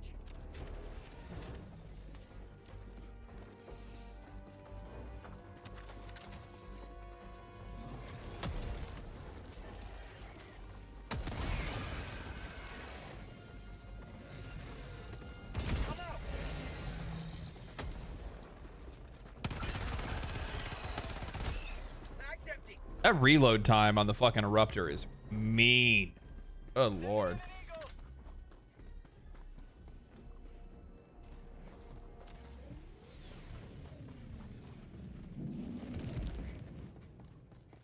How many did I find so far, chat? I only find like 3, right?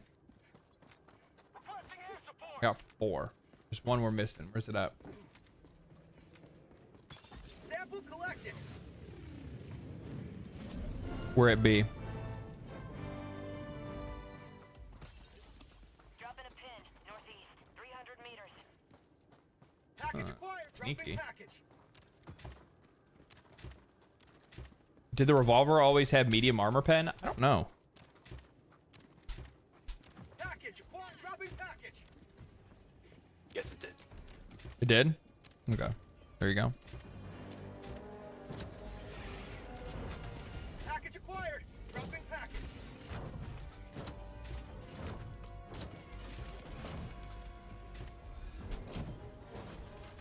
Engaging terminal. Sending in an eagle. Tagging location. North.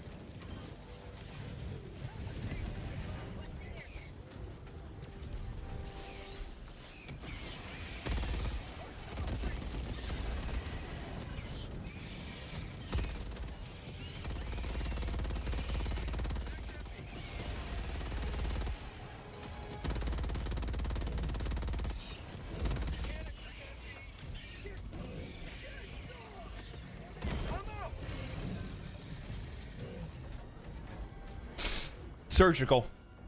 Surgical.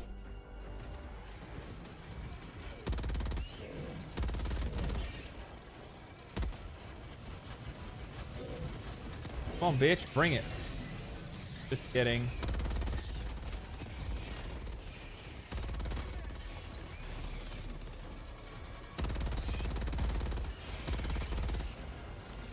Found something!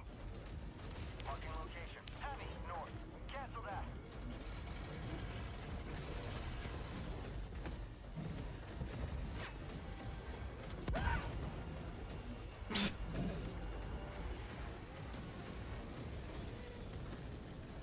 Come on, come on, come on.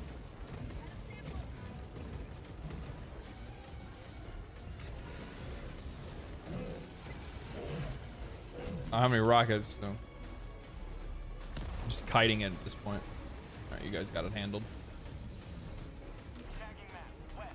100 meters. Clear them out.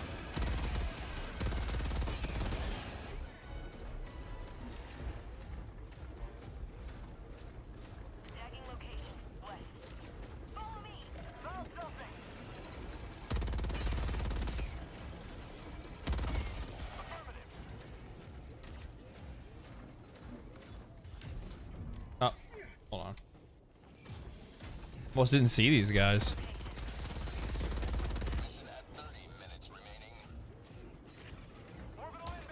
That was clean. It's the only kind of plays I make. Except for that time I almost walked off that ledge and fell into a crevasse. But we don't talk about that. Hello, kitty cat. You're hungry, huh? Can't see. Your butt is in the screen.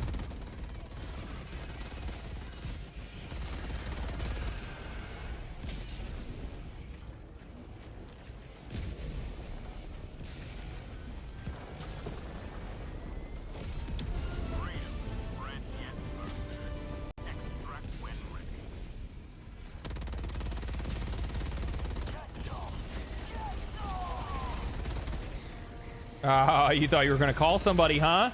No signal here, bud. No signal here, bud. It's like your buddy's basement that every time you go over to to their house, you get frustrated because you can't make a fucking phone call and you don't get any of your texts. But then somebody sends you a picture and they send you an LOL. Can you believe this? And you don't know what it is, and it drives you crazy because you want to know what it is, but you can't see what it is. So then you have to go outside and wait for everything to load.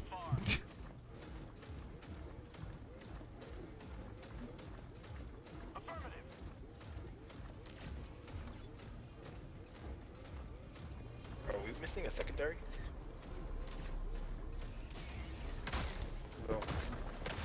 No. Bug nest, what is that? Stalker nest, spore, Seif, and then we also got the data transmit near the extract.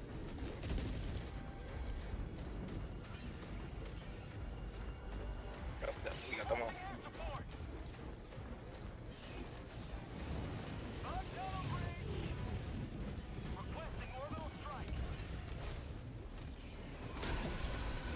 Oh!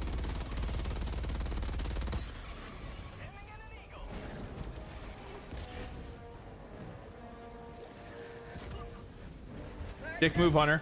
Oh, fuck, I'm dead. Get the jab.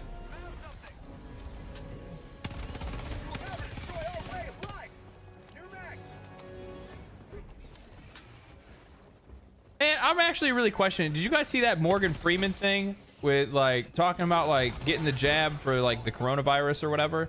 And like part of me like feels like that was like AI because it was like really weird, like really shitty looking camera, but then also at the same time like it could be real. It was also the only reason why I think it was weird is like I don't have a problem with the message, like, you know, telling people to, you know, take care of themselves and shit. Yeah, go for it. That's cool. That's cool. That's cool. That's cool.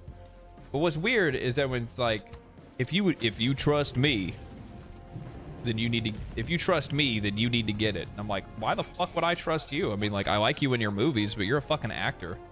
Why would I trust you? What? It's like the premise of it. I feel like me telling you guys, like, hey guys, you know, I'm not a doctor and I'm just a YouTuber that you mildly enjoy watching. But if you trust me, you should take my medical advice. There's a video that's circulating right now, like an ad or a commercial that's like telling people to like get vaccinated or whatever for fucking coronavirus, and it's of like Morgan Freeman, but he's like telling people like, if you trust me, then you should go get the vaccine. And I'm like, what? You're a fucking actor. Why would I like? Why are you out on here giving fucking medical advice?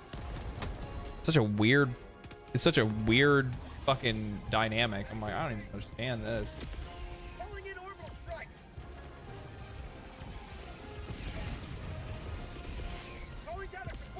Hello, sir. Hello. Hello. Hello. Hello. Uh-oh. Uh-oh. Every bargain is our map up here. Oh, no fucking turn on a dime, huh?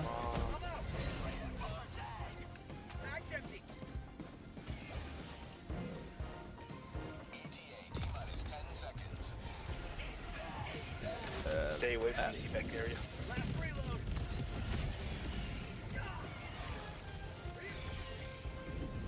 I don't know what my other EAT is, otherwise I'd throw it your way.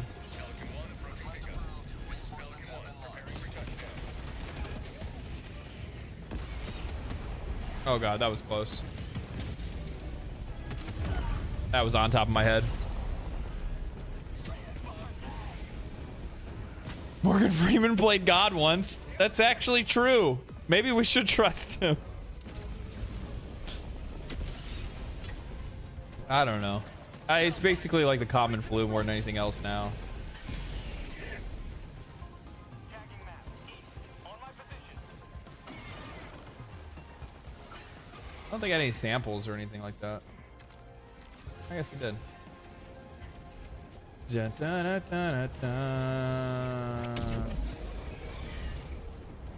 1 preparing to depart. Shuttle launch in 20 seconds.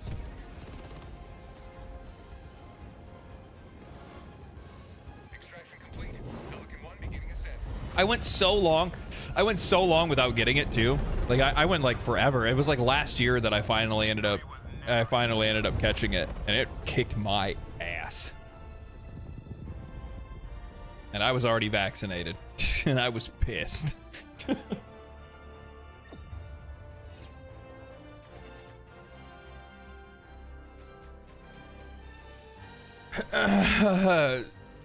Some people on the internet say that Morgan Freeman is the nicest actor out of 3 others, so that's a step somewhere. Yeah, that's about right.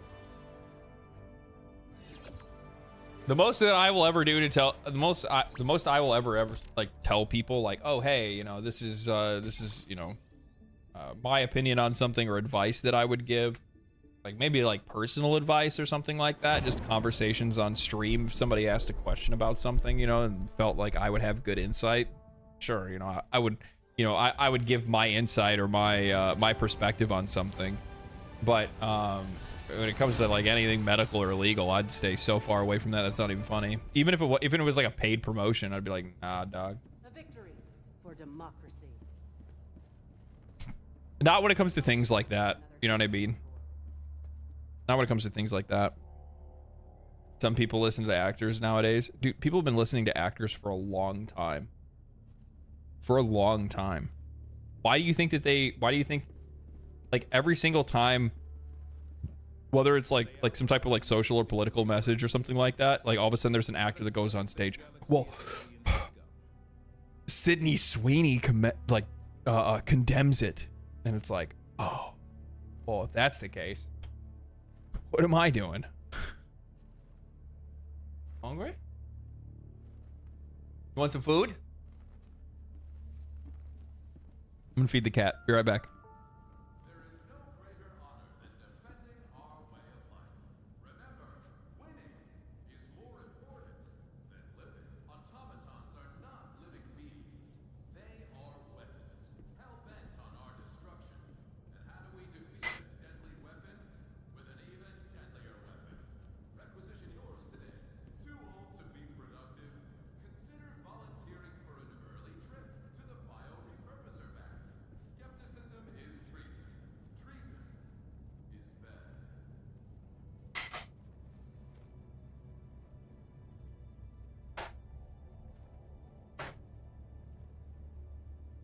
The bridge is yours, Helldiver.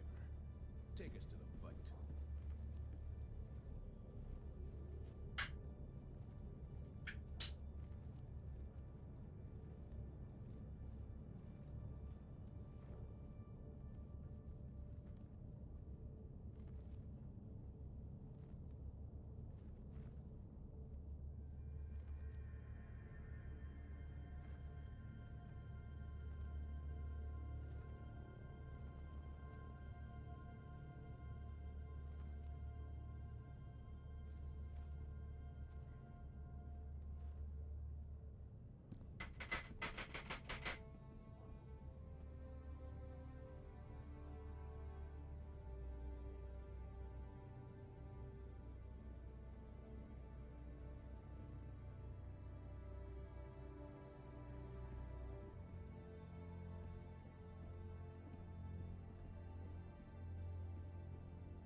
The hour of our next victory rapidly approaches.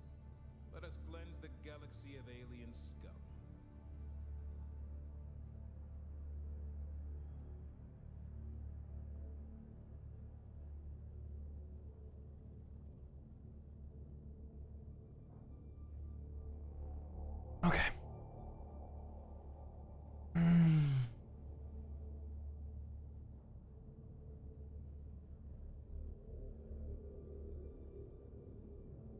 One second. The automatons, heartless killing machines. It is an undeniable fact that they do not have hearts. And heart is what Super Earth is all about. Prove your humanity. Show you care. Enlist in the Super Earth Armed Forces and destroy the automaton threat.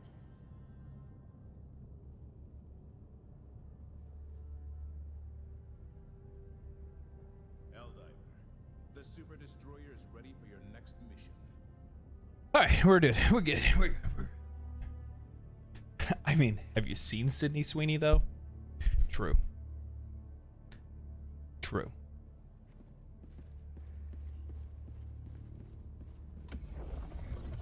Mission coordinates locked.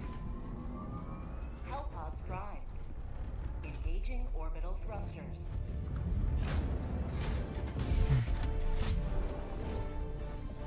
The guy that played Leslie Chow in Hangover is actually a doctor. Is that really? I didn't know that.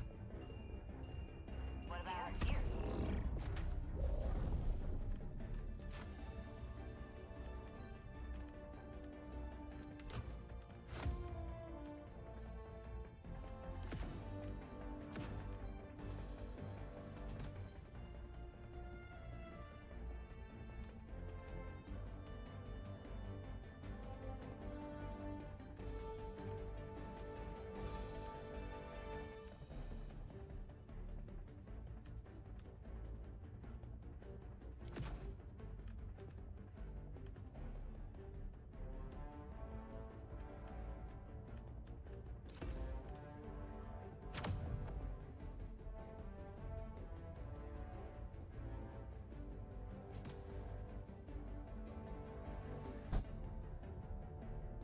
You know what?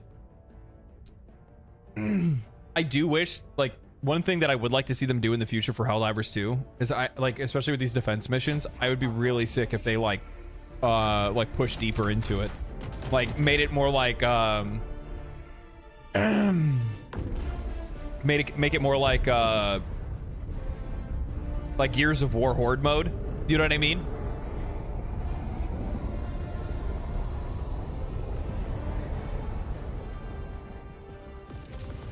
Super good. Super good. I think that'd be kind of sick. Go now. Like actually have you like build up actual defenses and stuff. I want 16 player lobbies. You'll never have that. Freedom requires firepower. Requesting sentry. I'm just gonna be real with you. I'm just gonna be straight up. I'm just gonna tell you how it is, and that's how it is.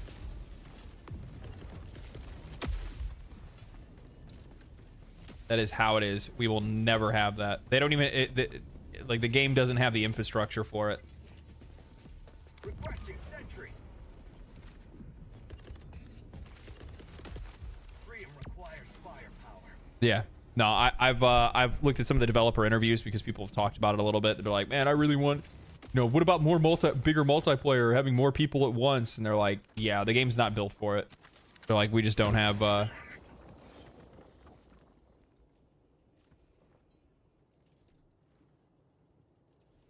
Who the fuck did that?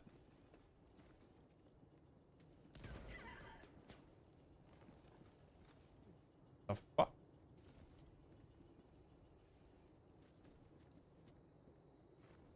What the fuck?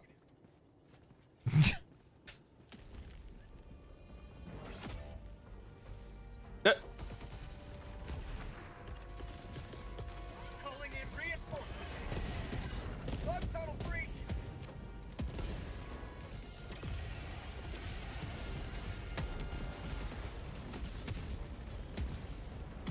I got beaks just out in the wild. Oh god, that almost split me in half.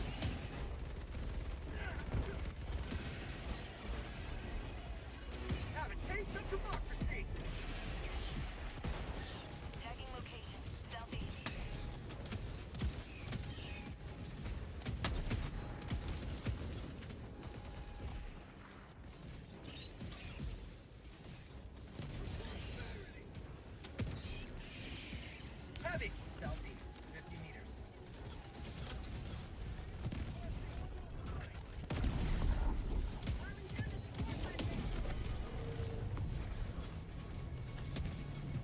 I figured out with a jump pack, you can get over the tall cliff into the center out there in the OP spot. That's sick.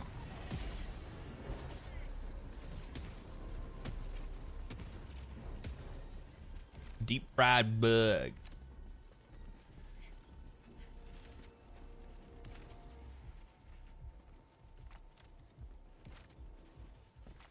Mac. Requesting sentry.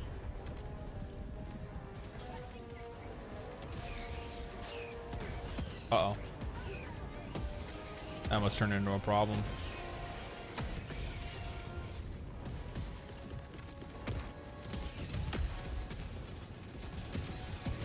Calling down a sentry. Requesting sentry. Calling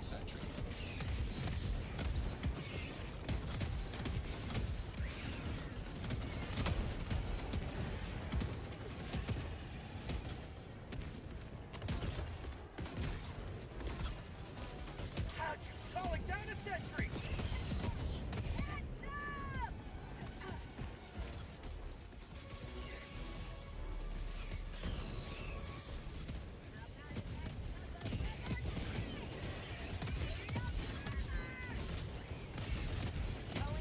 God, dude, I just love how much liberty gets dished out on this mode. Request approved. Deploying reinforcements.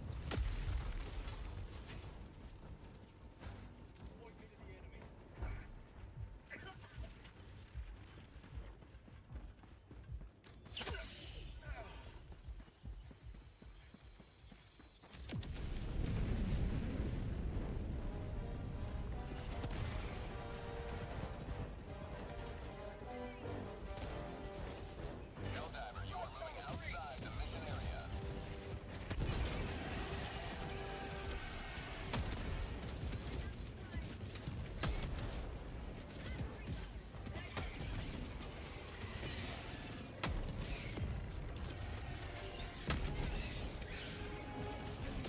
Bag's empty. Requesting sentry. Calling down a sentry. Helldiver, you are moving outside the mission area.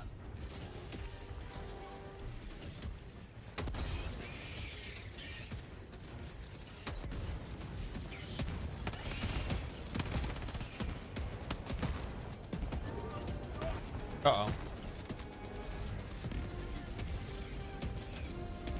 Man, they gotta take the flamethrower 2715 for no reason.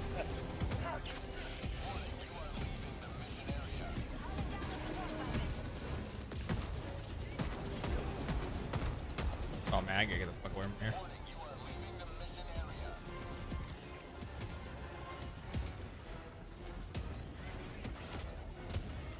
How do you like the Ruptor? I like it. It's a little tough to use though. Reinforcing.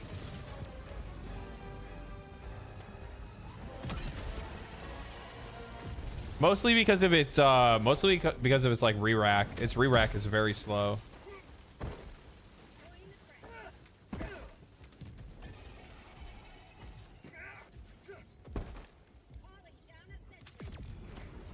Calling down a sentry.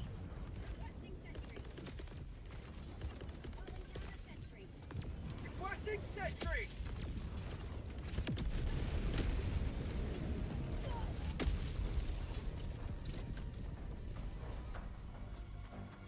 Calling down a sentry.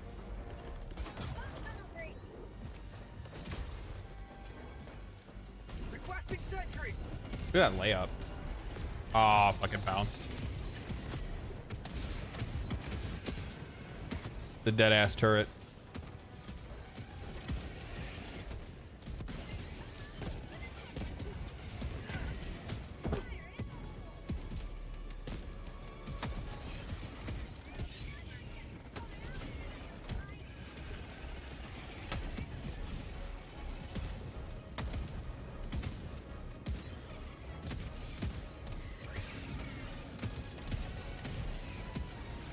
Freedom forever.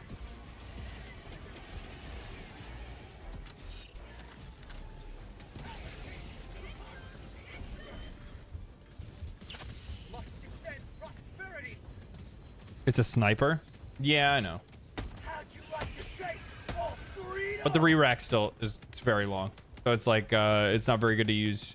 Like I mean, it's good against bugs because it does do a lot of damage to them, but at the exact same time, like it's really not the best because what ends up happening is that you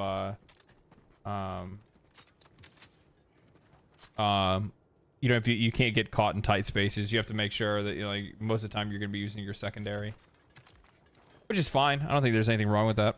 It's just not something to.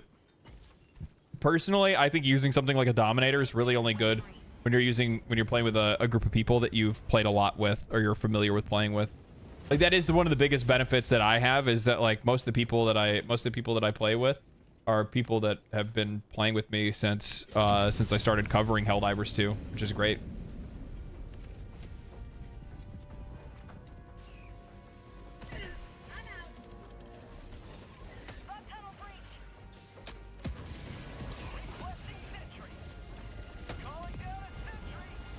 Did you on a sentry over here? No. Still got a ways to go on that.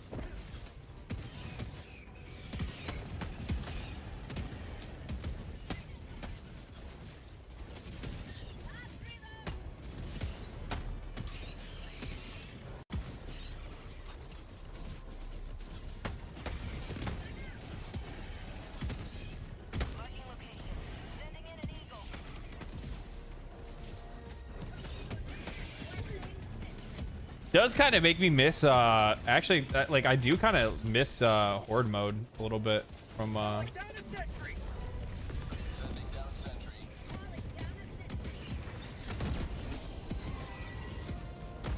Gears of War.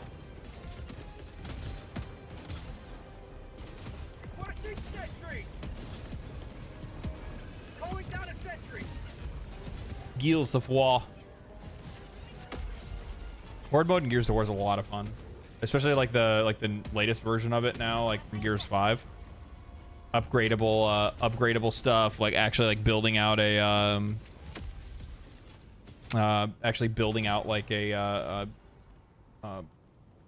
defenses and stuff like that.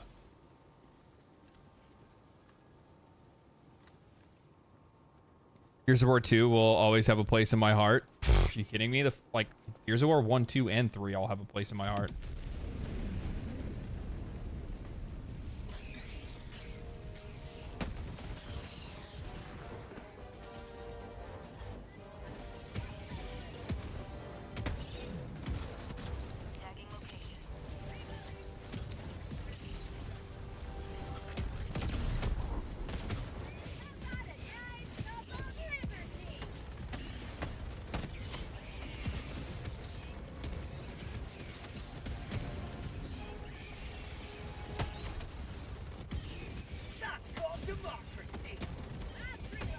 Man, I'm gonna shoot those mortars. Getting annoying. Those fucking mortars are going to town. Gears is a solid franchise. It is a solid franchise.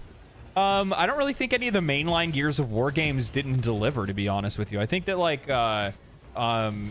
maybe like I mean Gears of War Judgment was ass.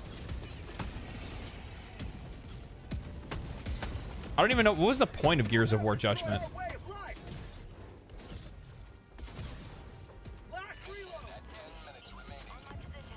I don't even think Judgment was made by because like what the first 3 games were made by Epic, is that right?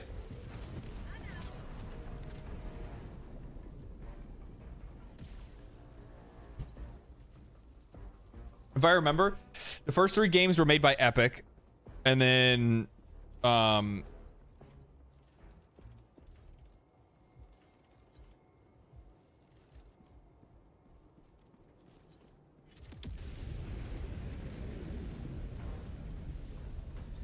trying to think. I think that was People Can Fly. Was Judgment. Which they did Bulletstorm, and Bulletstorm was actually really good. I really liked Bulletstorm.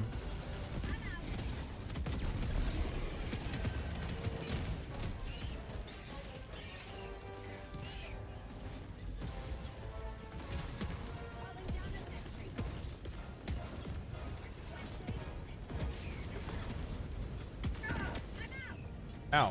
Fuck.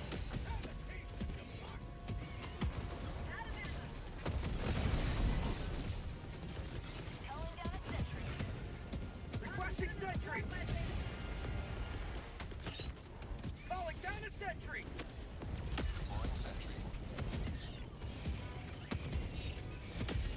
I still remember the first time I saw an enemy in half in Gears of War. With your brother in co-op just screaming. Well, cutting one in half. Yeah, it's man. I still remember the Gears of War fucking midnight launch. He's got dodge.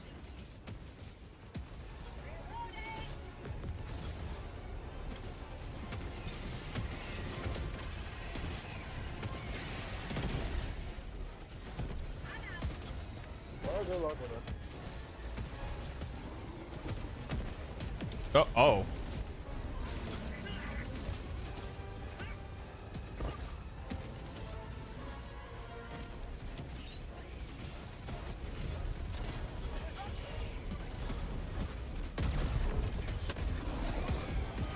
Oh, it fell on top of me. Back when all games came with a co-op mode, and Gears of War co-op was sick too, man. Sick. I played every single Gears of War. I want to say, what is it? You had to beat it on Nightmare first, and then you could play it on Impossible, or not Impossible. Point me to the enemy. I'm trying to think of what's the highest difficulty. Inferno, Impossible. Maybe it is Impossible.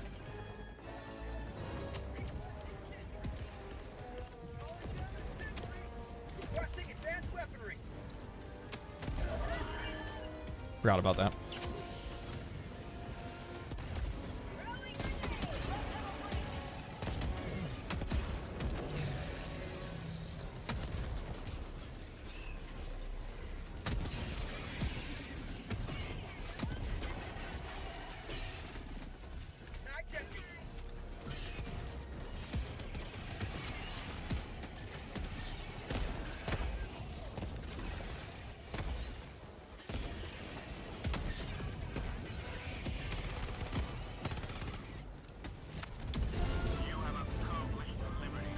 Did anyone cheat with roadie run shotgun? That wasn't cheating. Are you talking about like the roadie run into the shotgun and fucking blow them into pieces in one shot? That wasn't a cheat. That was just how the game was. The fucking that was back in the day of the two-piece.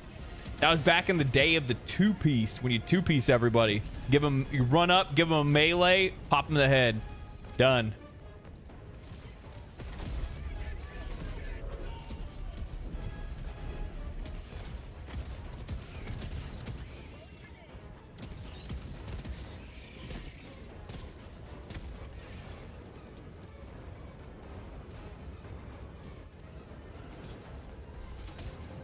Here we are. We have Helldivers coming in from a successful mission. Great job, everyone. Great job. Great job. Tell us about your war efforts. How did it go? I just feel like a cameraman with this thing. Everybody in? All right. Yeah. Here we go. And yet another successful mission for Super Earth. Fuck.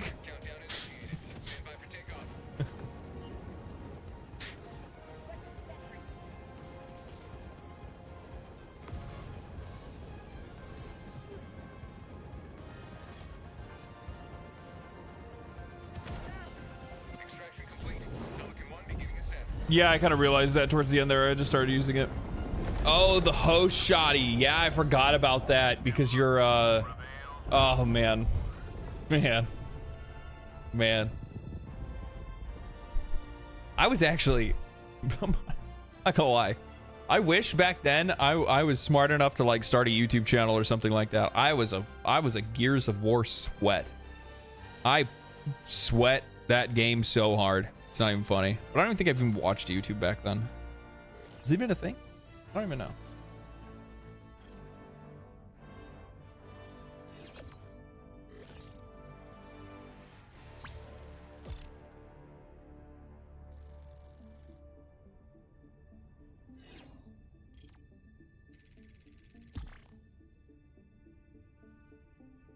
Yeah, I sweat that game so hard. I was fucking good though.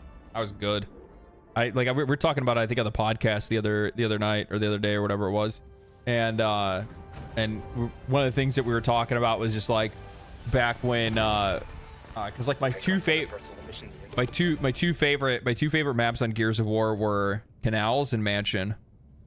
And Canals, I was an absolute god with the sniper.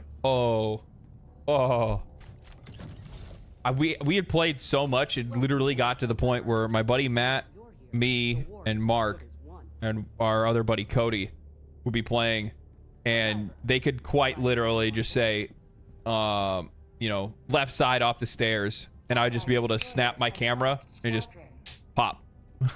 Snap my camera, pop. One in the canal, pop. You just immediately, like within a second, they would hear that head crack, and they're like, Jesus, dude. How to slide tech through playing was peak. Yeah, that was also really sick. Yeah, that was also really sick. I really hope that I think Gears 6 is a really good opportunity for Xbox to find some relevance. I do think that it's a really good opportunity for the game to find some relevance again. Gentlemen, thank you. All right, boys, I'm gonna pop off of here. I'm gonna chat for a little bit longer, and then I'm gonna get ready to get myself some dinner. We'll do a little bit longer of a stream tomorrow, a little bit more gaming tomorrow. But I'm getting hungry, and I got editing to do tonight to get a video ready for tomorrow. But yeah, no, I those young person synapses. I mean, like I think I still pretty have. I think I still have pretty good reaction time when it comes to games. I mean, it wasn't even just like last year or year before. No, I guess it's a couple of years ago now. But like I went like, oh man, actually it's like 4 years ago now, right? Something like that. I went like back when it was Call of Duty Verdansk for Warzone. I maintained like a 2.0 KD. Nothing crazy, but still fucking respectable. I laid it down in some fucking Warzone, I tell you what. The only problem is I just didn't like the maps that they put out afterwards, or every single time a new patch came out, the guns that you liked using are completely useless. And the new ones are the ones that you have to pay for, are the ones that were actually worthwhile. One of the best Xbox titles, if not the best. I wouldn't say that Gears is the best. I think it's still Halo, but the problem is that like they just can't get. There's something that's preventing Halo from being relevant to players today, and I don't know what it is. I think it's the inflexibility of the equipment and the weapons and stuff like that. Like there's not enough of them. Maybe it's just the multiplayer, like arena shooters. I just don't think arena shooters really speak to audiences anymore. I don't know, man. I just don't think that works. Not unless it's like highly competitive, super tactical. You know what I mean? Like it has to be like highly competitive, super tactical. Less so like players. It seems like players today are less interested in like Unreal Tournament-esque games. You know what I mean? That's not what they want. What they want instead is they want, you know, slower, methodical. I mean, you see like Counter-Strike is still incredibly healthy, and so is like Valorant's still doing very well right now. Overwatch somehow still has players. I don't know how or why, but it does. You know, so like it's just like player interests are in different places. Battle Royales are still killing it. Rainbow Six Siege is still killing it. So like people want something deeper. They want something that's either highly unpredictable, like a battle royale, where it's that feeling of like overcoming the impossible by killing an entire lobby of like over 100 people or something like that. You know what I mean? Like 1 versus 100. And then or it's on the other side of the spectrum where people want something a little bit more slower, more tactical. Something that requires like a lot of aim, like really good aim and stuff like that, and fast reflexes, but nothing that requires like a ton of like really fast movement and tech. You know what I mean? Like, because if that would be the case, then Call of Duty standard multiplayer would be really popular, but it's not. It's not. Like, Warzone's popular, but Call of Duty regular multiplayer is not all that popular. Halo 5 and Halo Infinite, even before 4 was starting to show at the beginning. So, like, I don't know. And the thing is, so, like, I don't know what they can really even do to Halo other than, like, try to take it, other than, like, try to take its multiplayer, like, still give players the option to do what you've always been doing, because you're going to have the people that want that kind of familiarity, but also at the exact same time, I think that they have to, like, provide something new, something different. They have to do something different. People aren't interested in the normal run and gun Twitch shooter. Yeah, that's what I'm saying. Like, people aren't interested in, like, they're not interested in, like, arena shooters, like standard arena shooters like we grew up playing. You know what I mean? Which is not what people are into anymore.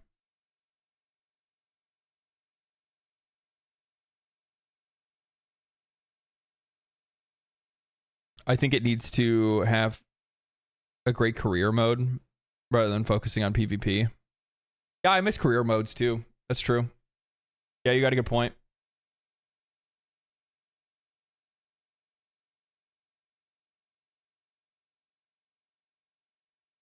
Yeah. Yeah. But anyway, ladies and gents, I'm gonna head off for the night. I'm gonna get myself some dinner. I'm gonna chill out. I'm gonna edit my video, and then we'll stream tomorrow. We'll hammer it down. We'll play some stuff. So, yeah. I appreciate you guys coming and hanging out. Appreciate you guys sticking around for so long, and also putting up with my rants today. Tomorrow, probably a little bit more gaming, a little bit less talking. Who knows? We'll see. Yeah. So, thank you guys for stopping by. Stay cool, stay righteous, stay safe, and I will see you guys tomorrow.